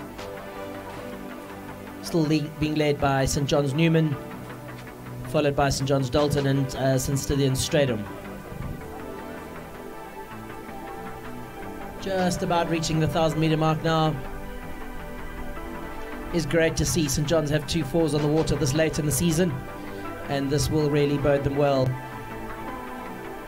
Just having that little bit of extra time on the water before they go into winter, and of course then come out in summer with the rest of the schools getting ready for the school season. A lot of work to do here still at Roodeplaat, particularly on the weed, as you saw earlier, to make sure that we don't miss any racing here at Roodeplaat next year. And we continue to do our best as a rowing fraternity and federation, working with the landowners and to an extent with government to make sure that we try and eradicate as much of this weed as possible and are not left with a green dam in the warmer months come 2023. Lots riding on the conditions of the dam, particularly the hosting of the event, the World Rowing event. It will be the first World Rowing event to be held on African soil, and that really is a feather in the Federation's cap, and the great work that's been done by the local organising committee at the moment to make sure that the event is well attended and even better, well run.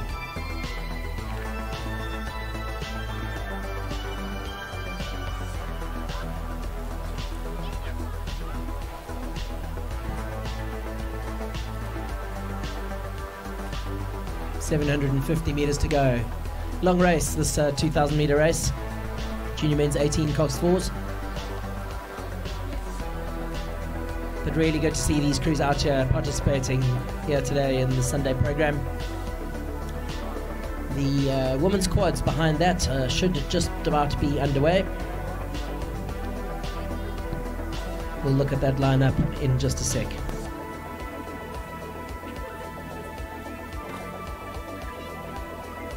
So many of you will know that Wits have been running a raffle over the course of the weekend, the Sushi Panda raffle draw. I'm being told they're about to draw their winner. We have Peter from Wits drawing the winning number, and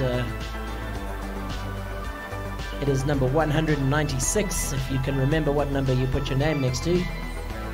And it is Simone Bray. If you are still here at the regatta, Simone, you are the winner of the Wits raffle. If you are not here, I'm sure the Wits guys will make contact with you to make sure that you get your prize. Congratulations to Simone, and thank you for Wits for running the raffle during the course of the weekend. Just having a look at the course, and I've taken my eyes off the course a little bit. That's St Stithians on the far side. One of the St John's boat, and if the St John's boat on the near side aren't careful, will come under a challenge from the St Stithians boat. Lots of racing this weekend from some of these individuals. I saw some of them in the single, I saw some of them in the double. So they really have stretched themselves this weekend in terms of racing. And watch that St Stithians boat out on the far side. It's moving pretty quickly, it's got some momentum. And if St John's aren't careful, they could be challenged here in the final of the junior men's cox 4. So that's St Stithians boat not having a great first 1,000, but my word, second 1,000's been absolutely phenomenal for them.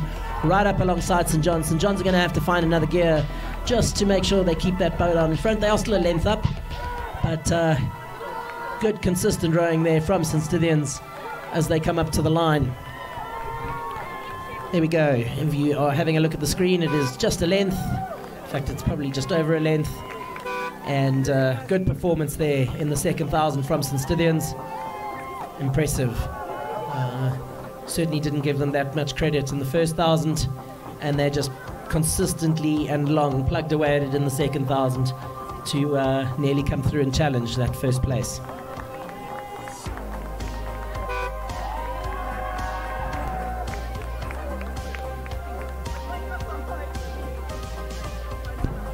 The junior women's quads is underway.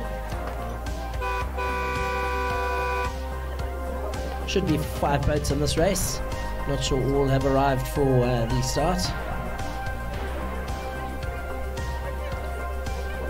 Certainly 4 boats are there. Beg your pardon, three boats.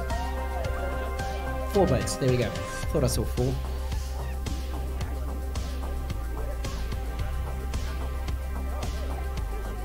What should be lining up was Buffalo, Germiston, St Mary's, Champions and VLC. I suspect Champions crew not quite making it up.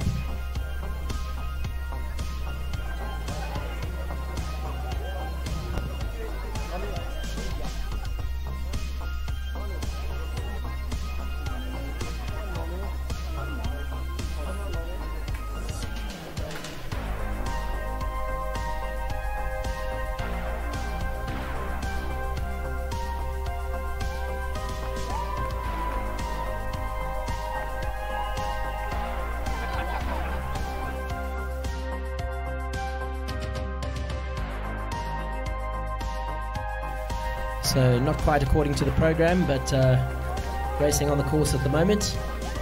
St Mary's though, that's St Mary's Pestana, leads the field. This is the final of the junior women's and 18 quads.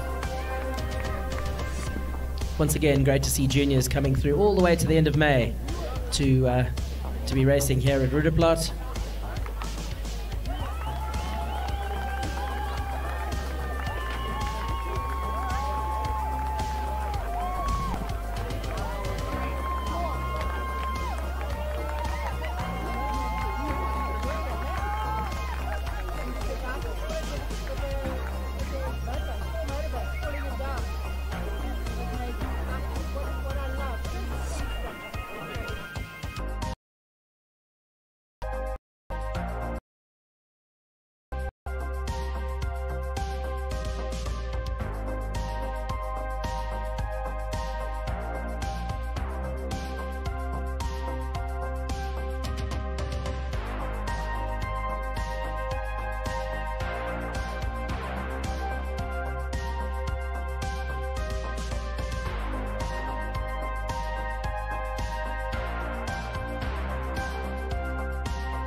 St Mary's comfortably leading here in the final of the junior women's and 18 coxed quads.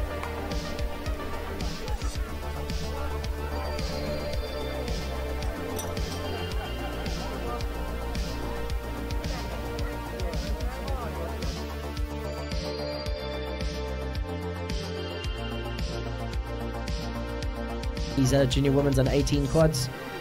Quite a field, quite a spread out field. So don't see the lead changing very much from here. There's a crew out on the far side. I think that's VLC Rutger. Moving pretty well. They'll certainly consolidate a second spot, I think. Challenged in the middle by, according to the program, Champions Rowing Club, but the colours don't quite match the club. But certainly that VLC boat on the far side now starting to move. No challenge on St Mary's just yet, but comfortably up into second place.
Mary's crossing the line to win.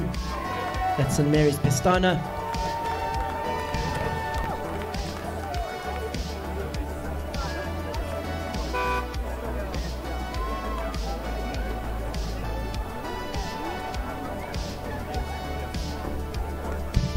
All right, and last couple of events, event 130, last 6 races to go in the day, so men's C double, women's B quad. So while those races line up, we'll have a look up at the program here. So quite a stacked entry in the men's A8. We've got the Tux Shabalala, that's the Tux University 8. Then we've got Tux UJ, that's the national squad 8, consisting of the members of the national squad jumping into an 8. So it will be good to see if the varsities can give the national squad 8 a good go. Then we've got an OJ Eagles 8 with some very talented, I wouldn't say young rowers, but rowers whose primes are not too far past. Names like Dom Kester, Nick Krief, Michael Thomas. Welcome Sadio coxing them. David Hunt jumping in there, Chris Mittendorf, Jasper Matthews, so by no means, and Nick Papas, so by no means a weak 8, so it'll be interesting to see how long they can hang in there. Chatting to them earlier, they said they're just going to go out there in 100 and see how long they can stay. National squad 8, consisting of all the members of the junior national squad who've qualified to go to the Junior World Championships in Varese. Obviously only having 6 members there, so they've gone and drafted in John Smith and Sean Keeling up, as far as I'm aware, to jump in there and fill in those final 2 seats in that 8. So that junior national squad 8, I'm sure they'll be looking to at least to try and see how long they can hold on to the senior national squad. Those men's A taking the step up into the A event, and they'll be using this as a platform to build their boat race campaign on. And then a late entry, it will be the GSRF crew, the mixed 8 that raced earlier. They've decided to challenge themselves and go back up to the start and see how long they can hang on to the big boys. But I don't expect to see them contending. Obviously a mixed 8, so the girls and the boys who made the provincial squad but didn't quite make it to qualify for the Junior World Championships. But it will be interesting to see how all those crews do. So the 8's going to be very exciting. And then the curtain raiser for that will be the women's A4.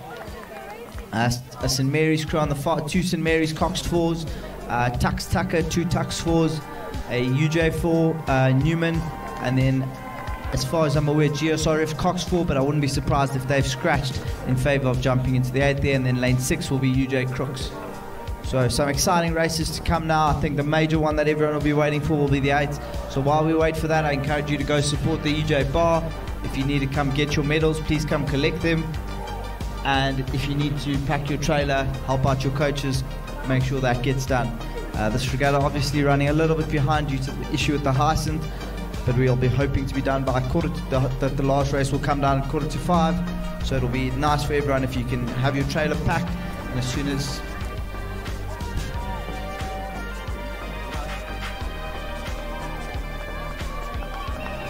so if we'd like to have a bit of a small prize giving, just keep it nice and short, so if the trailers can be packed by then, it would make it a much more feasible option to be able to do that.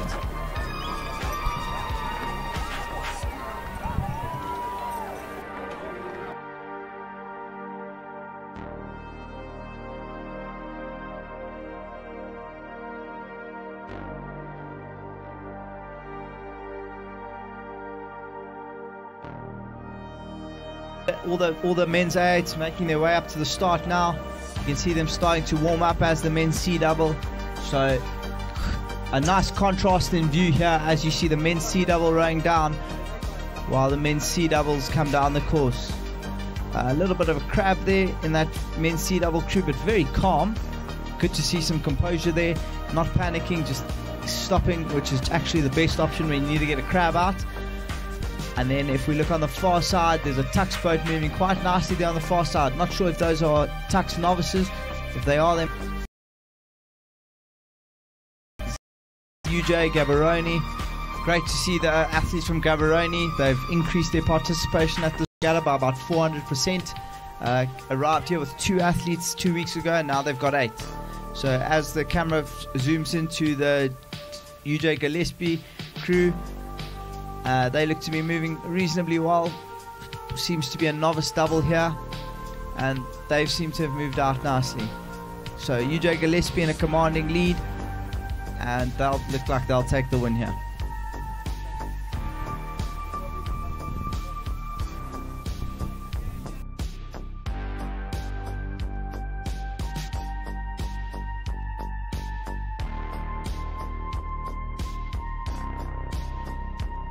So if you've won a medal today, please come and collect it now. Medals and trophies. If you've won a medal and you'd like to take a picture with the trophy, if you won one, please come and do that now. Get your trophies and your medals. We won't do a prize giving because of the delay. So if you'd like a photo with your trophy, we suggest that you come and get it.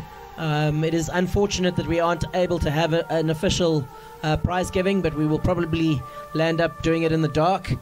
And we don't think great attendance, given that everyone is ferociously packing and trying to get home. So we won't have an official prize giving. If you are due a trophy and still need to collect your medals, please come and have a photo with your trophy, and of course come and collect your medals.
Bar running a bit of a special, 2 bottles of Genologist gin, 50 rand a bottle. On a bargain. I see we've got a taker there, KG Sutsaka stepping up to the plate. He strides in there to get his hydration. Hasn't raced today, but great to see a lot of senior rows, a lot of top level senior rows attending the regatta. I think I saw Ramon de Clemente competing in the Masters. I've seen Noddy Hunt, he's jumped into that OJ Eagles 8. Yeah, Noddy Hunt racing for the OJ Eagles 8, so good to see that some of our retired senior rows have found their way to stay involved in rowing, even though their elite careers are at least on hold for the time being. John Smith, who's claimed he's retired but has not missed a regatta since announcing his retirement. Sean Keeling training alongside him. I think him, Devin Miller and Lawrence Britton also made an appearance earlier in the men's A4, so great to see all of those guys making it out. And then of course the current senior national squad who've raced throughout this regatta in the pairs, the fours and the singles, and then as well as our junior national squad. So I think as far if I'm not to take a risk here, almost every Olympic medalist barring 1 or 2, I think the only missing attendees are 3 missing attendees: Matt Britton, James Thompson and Donovan Check, the only Olympians not in attendance at this regatta today. So good to see that we've got the full range here, elite rowers novice rowers, people who've been rowing for years and years and years, people who've competed at the highest level, and people who are hoping to compete at that level. So good to see the full spread here. But as we cast our eye to the course, Tucks have taken a commanding lead in the senior women's B sculls, and this race looks to be pretty much over at this stage. A bit of procession, and I think that'll be the last B race of the regatta. Yes, so the women's B quad, that's the last B race of the regatta. So 4 races left. The Masters first 8, we've got an Old Edge Roodeplaat VLC composite, Roodeplaat Viking Wemmer composite, and VLC Hageman racing in the Masters first 8. And then next up will be the women's A Cox's 4s, followed by the junior men's 18 8s, followed by the main event of the afternoon, the men's A8.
If you could just clean up the area where you were sitting, just to allow the caretakers of this rowing enclosure to be able to focus not on picking up the litter, but things like mowing the grass and ensuring that the facility is kept in a good condition. So if you could just ensure that the area where your club has been sitting or your parent group has been sitting, if that area is to be left, if you could leave that area spotless, that would be much appreciated. So as we go up to the start of the Masters first 8, over 1,000, so I'm sure it'll be some fast and furious racing. A nice lace entry there in lane 3. Old Ed stroked by Sizwe Ndlovu. Good to see that they've managed to wrangle him back into rowing. So good, strong contingent here. A lot of the rows of yesteryear almost. Well, I wouldn't say Sizwe a row of yesteryear, a gold medalist in 2012. So I'm sure the Old Ed's crew will be relying on his experience and his rhythm to carry them through here. But that VLC crew looks to be a strong contingent there. They've been impressive throughout the regatta in the Masters division. Wits van der Venter, so the Wits women have tried to get another race, so they seem to have made their way have found their way into this race. So it will be VLC, Roodeplaat and Old Ed in the middle of the course here for the Masters First Division 8. The umpire's flag is out.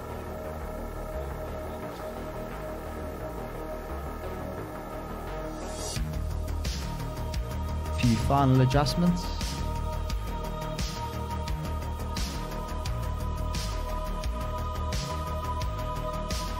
Flag goes up, attention, go. So Old Ed's off to a fast and furious start. So based on the start, looks like it's going to be Old Ed's and VLC all the way down the course. Old Ed's go blasting out the blocks. It'll be interesting to see now. So Old Ed's, for my money, have had a better start than VLC. So Old Ed's look to take the early advantage. Old Ed's now settle into their rhythm. VLC maintain the tempo out the blocks.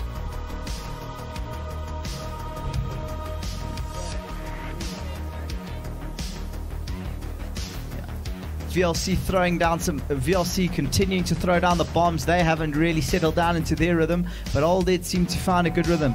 Interesting to see Roodeplaat 63. Keep an eye on them. It'll be, the margin is what we're going to be looking for, because once they work out the prognostic and the handicap, that Roodeplaat crew could end up taking the win. But at the moment it looks like VLC throwing down bombs. They have not come down off the start phase. Old Ed's had a good start, but they settled into rhythm.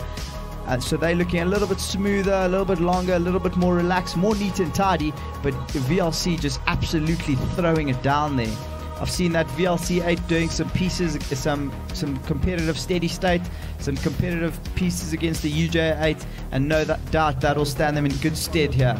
So VLC continuing to throw down the bombs. VLC don't look like they have any intention of coming down onto what we'd call a sustainable rhythm. They look like they're going to maintain this tempo all the way down. And that's a great effort from with a crew with a 48-year-old average. If I can do that when I'm 48, I'll be well chuffed. Old Eds and Glovu in a longer, steadier rhythm, more what you'd expect from a Masters crew, but that VLC crew looks to have moved out decisively to a length. Unless Old Eds have something in the back pocket now in the middle 500, it looks like VLC are going to run away with this.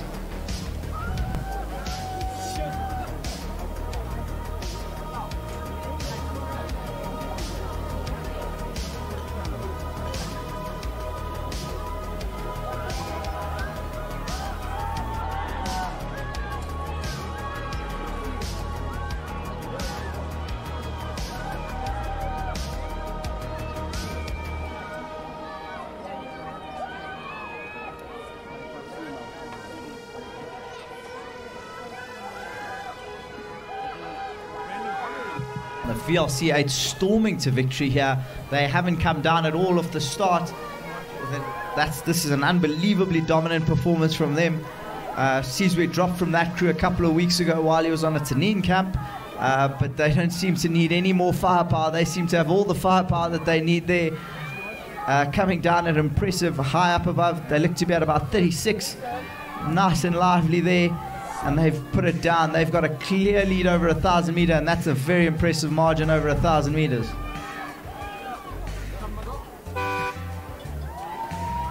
Old Ed's trailing behind them. It will look to be VLC look to have taken that with about a length of clear water, and Roodeplaat looking very close. So it'll be interesting to see the results of that once the handicap is added.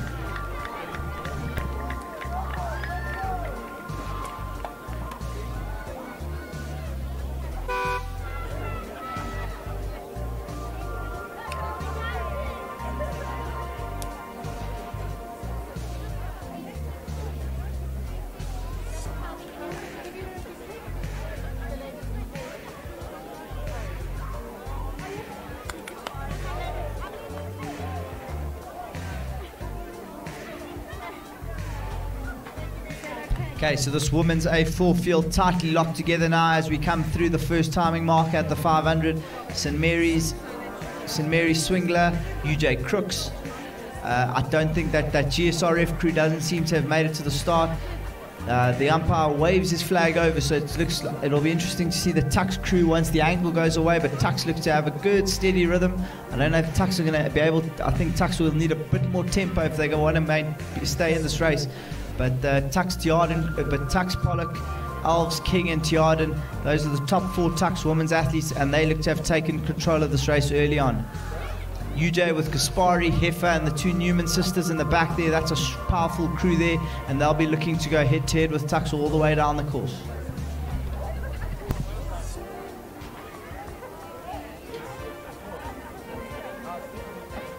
So the Tux crew on the near side has started to move. That looks to be the next 4 athletes from the Tux 8.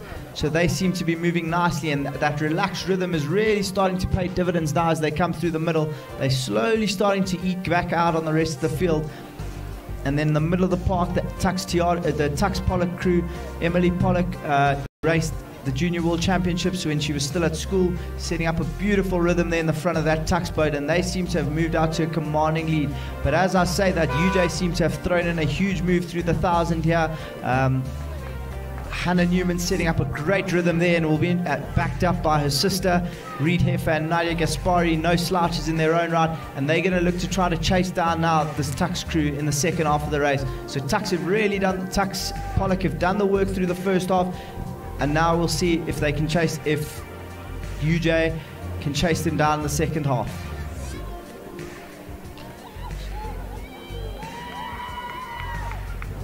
So the second Tux crew just struggling to live with the pace a little bit there. But out front, it's Tux and UJ going stroke for stroke now. Once the camera pans over, we'll be able to have a closer look. But if you cast your eyes up at the course, it looks like Tux have a decisive lead there, stroked by Pollock. And UJ are really throwing the kitchen sink at it now in the third quarter. So UJ are going to look to work that deficit down in this third quarter, and then they're going to look to really put Tux under pressure in the final quarter. But that Tux rhythm holding beautifully there, nice and tall, nice and relaxed, very together, setting up a beautiful stable platform, not a lot of rock from side to side from the Tux crew. Pollock, Elves, King, Tiarden rowing beautifully away. But as I say that, as UJ come into view, UJ have made their move at the 1,000 and looks to have been a decisive one. UJ now have moved right up into contention, and UJ are moving through. UJ moving all the time now. UJ look to, for my money, UJ have hit the front. Can Tux find a gear now? Can Pollock and Elves respond? Pollock and Elves now. I'm sure there'll be some communication in the Tux boat, but UJ have really got the bit between that teeth. That looks to have been a predetermined move. UJ have really gone for it with 1,000 to go, and now UJ are moving. UJ is throwing it down now, in a similar vein to the VLC men's aid earlier. UJ throwing the bombs down now. But here comes Tux. Tux keeping it smooth and slick. Tux lift their tempo now. It's been a beautiful push from the Tux, almost imperceptible, the lift and rate, so smoother they've been as they've done that. But VLC, but the UJ crew just putting down the power now. UJ crew looks to, but now Tux seem to have retaken the lead, and Tux seem to be moving away now. So Tux have really stayed calm there and moved away again. But now here comes UJ. UJ coming back again. UJ not going away. Can Gaspari create a gear change now? Gaspari looks like is absolutely cranking on it now. Can Gaspari bring about a gear change? Doesn't look like it. UJ look like they may be struggling a little bit with the steering. They look like they've gone over to bow side a little bit there. But Tux have stayed calm, they've stayed smooth. But now UJ find another gear. Newman goes through the gears now, but Tux starting to move out a little bit. Tux look like they have a length, and Tux look like they have the momentum. UJ just not able to get the momentum going and not allowing the boat to run as well as that Tux crew has done. That Tux crew have really kept that boat running consistently. But as I say that, UJ start their charge. UJ look across. Gaspari has a look across. Gaspari calls in, and UJ go now. Do Tux have another gear change in the bag? UJ moving now. UJ at a length. UJ coming to contact now. Moving with every stroke. But are they going to run out of racetrack? It looks like it. And then Tux have checked that move. And Tux find just another extra spurt of speed. And Tux, I think, are going to hold UJ at a length. It won't be clear water, but Tux with contact. And UJ have contact on the line. And that'll be a great result for the girls from UJ.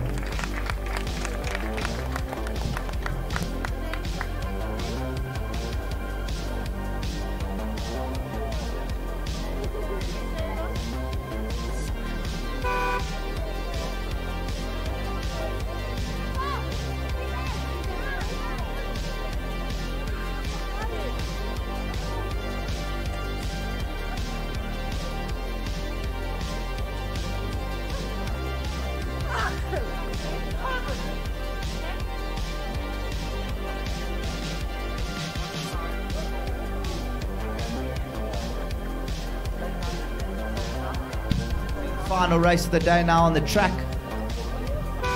The Open 8s.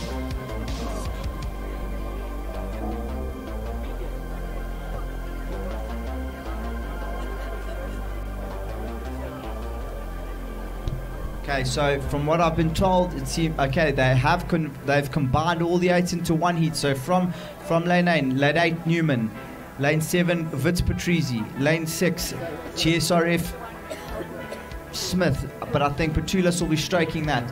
Oh, that's the Junior National Squad 8 in lane 6. Lane 5 Tux Shabalala, that's the Tux Student 8.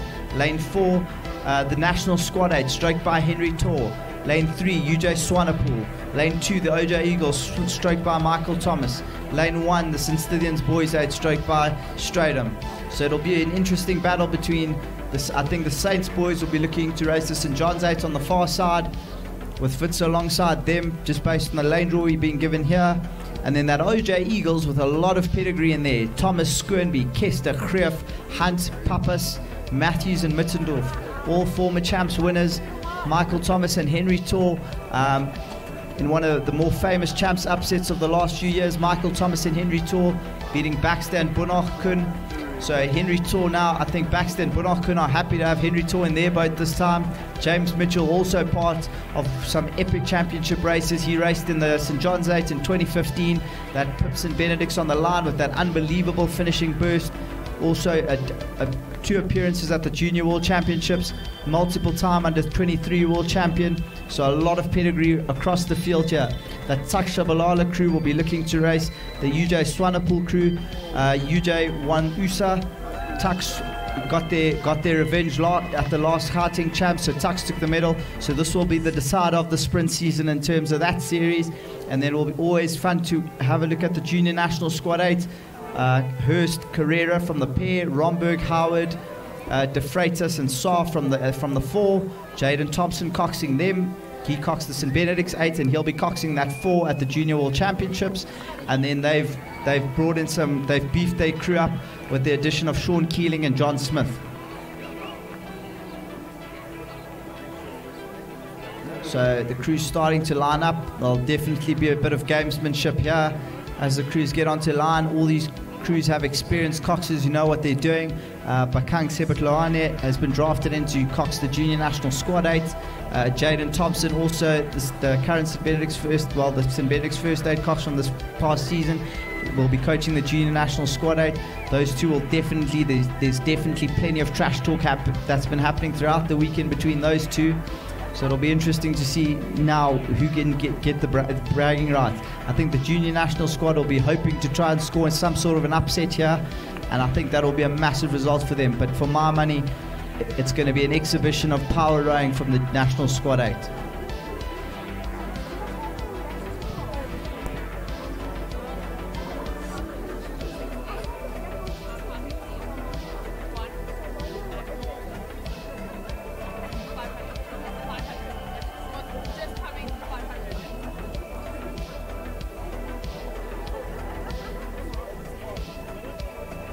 So Coach Atinkosi Lekane, I see him sitting here at the tower, eyeing out both of his crews, looking at in the lane 1, his St. Stithians boys crew to get a gauge of their early season form, and then of course keeping an eye on UJ Swanepoel. They've had a good sprint season, but they had a slight hitch last week at the Gauteng champs. So no doubt they'll be looking to prove that they have the speed over 2,000 to set them up for that boat race season. Not to mention Lebone Mokosing racing in the National Squad 8. He'll be moving into that UJ8 come boat race time to beef that crew up. So it'll be great. So this race has a lot at stake: bragging rights and early season form and momentum going into the boat race season. The umpire's flag is out. All the crews look to be in line. Some final adjustments being made by the Junior National Squad 8. All the crews at front stops. Big adjustment being made there by Tux. So that'll probably hold us up a little bit. Okay, now a little bit of moving around. Fortunately, the wind's died down, so that should make aligning a little bit easier.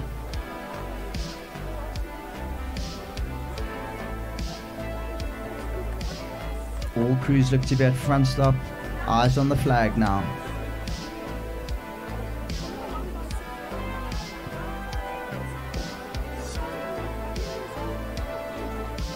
Some gentle adjustment being made there by the Junior National Squad 8, trying to get straight. I'm sure John Smith and Sean Keeling will be looking to try to set the cat amongst the pigeons there. Expect to see all of these crews coming out the blocks, guns blazing.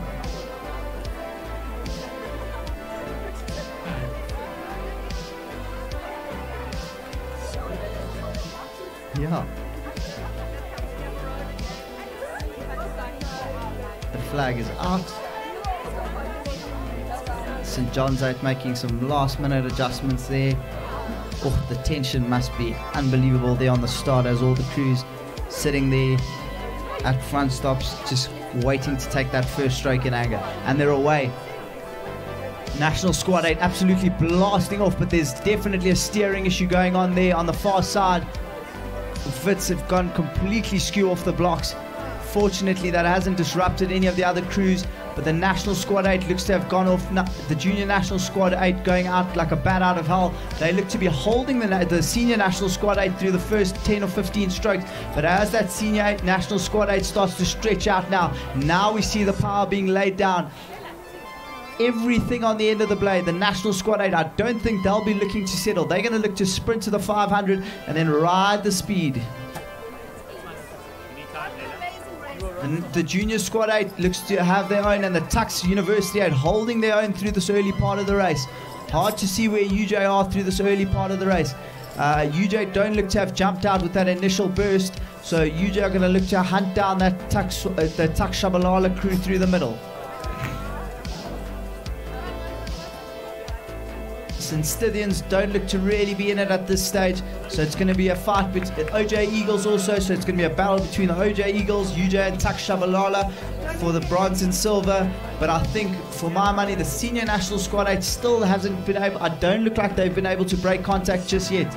So the Junior National Squad crew doing a great job to hold him to this point. Tux Shabalala also doing a great job to stay in the mix. Tux Shabalala maintaining an incredible tempo to stay with these top crews as they go through the middle.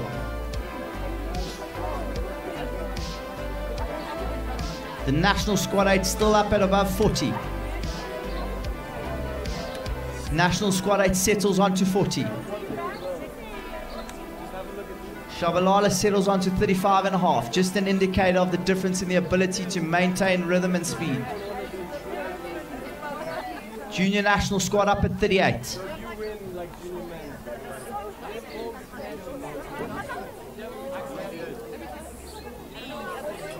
The OJ Eagles looks to have eaten all their cookies in that first 500. And on the near side, that Saints Boys crew looks to have moved past them. So that Saints Boys crew not moving badly at all. My apologies, I stand corrected. The Saints Boys not gone yet. OJ Eagles also doing really well. Those maroon blades always have a good race in lane 2, and the OJ Eagles seem to have drawn it lucky. I'm sure Nicky Pappas was spinning tails of his 2013 win to the 8 before this. So OJ Eagles not out of it just yet. OJ Eagles and UJ going stroke for stroke here. UJ looking a little bit lower on the stroke rate, only at about 32. OJ Eagles maintaining a lively 33.5. The Senior National Squad 8 still up at 39 as they start to move away through the middle 1,000, but the Junior National Squad 8 still in this. Not going away. Junior National Squad 8 up at 37.5, but now the Senior National Squad 8, now the conditioning, now the technique, now the power starts to pay big dividends as they come up to the 1,000-meter mark. The Senior National Squad 8 looks to have moved out to a length, but I'm sure they're going to look to hunt to row away now in the second 1,000, so they're going to make a big move here at the 1,000.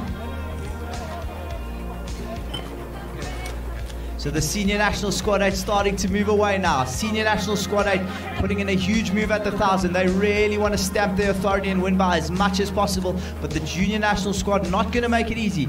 Tux Shabalala and UJ Swanepoel. UJ starting to move back. UJ have really moved well in the middle, in the second 500 here. So UJ starting to creep up on Shabalala all the time. Did Shabalala and them get caught up in the hype there, trying to race off with the Junior National Squad and the Senior National Squad? And are they going to pay for that now in the third quarter?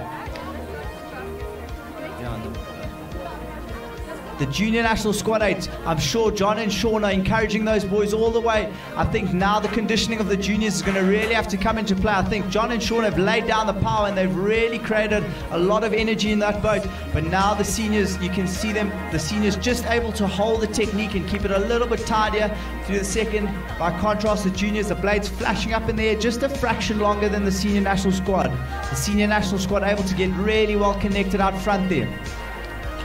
Tux Shabalala look to be paying the price now for that fast and hard start. Still up at 37, but I don't know if they're going to be able to maintain that. But they have been able, but they've used that rate to great effect now through the middle, and they seem to still be moving all the time. So Tux Shabalala in a clear third. UJ are going to be looking to race through the OJ Eagles now.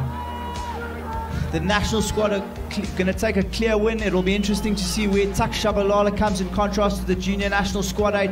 Tak Shabalala starting to hunt them down now, though, in the final quarter. Will the junior national squad have a lift? But they've got a clear link. The junior national squad go up, but so does the senior national squad. And the senior national squad now unleash the full extent of their power, and they go racing across that final margin. So the senior national squad racing away. They've got a length of clear water. They'll be interesting to see if they've got 2 to 3 lengths, 4 lengths, 5 lengths, well clear, easily, as they would say at Henley. The junior national squad well clear of the rest of the field, and the Tucks 8 look like they're going to be very happy with this performance. They look to be well clear of the remainder of the field at this stage. So the senior national squad take the win there by a very convincing margin. The junior national squad racing gamely home behind.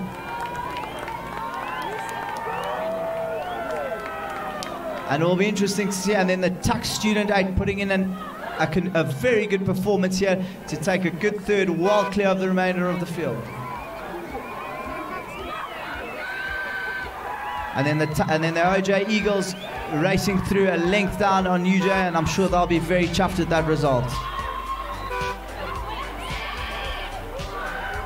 And then at the back of the field we see St. Stithians and Wits having a good race here for the final 2 places. The mixed GSRF 8 giving that St. John's 8 a good go there. St. John's, it looks like it's going to be St. John's by half a length over the mixed GSRF 8, and it'll be interesting to see if Wits can come through the Saints 8 on the line. The Wits 8, after that huge steering error on the beginning, it's going to be them and the Saints on the line, and I think Saints got that. And that brings to an end, that's the final race of the 2022 South African Senior National Championship, sponsored by RMB.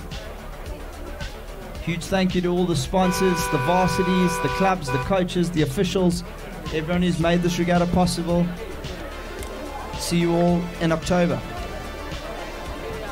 Big thank you to our sponsors, Legend Removals, Furniture Removals, Office Relocations, Professional Service, Specialized Packing. Okay, there will be no prize giving, so if you've won a medal, please come and collect your medals now and pack, and then you can go off and pack your trailer. After you've collected your medals and taken your photo, you can go off and pack your trailer. There will be no prize giving.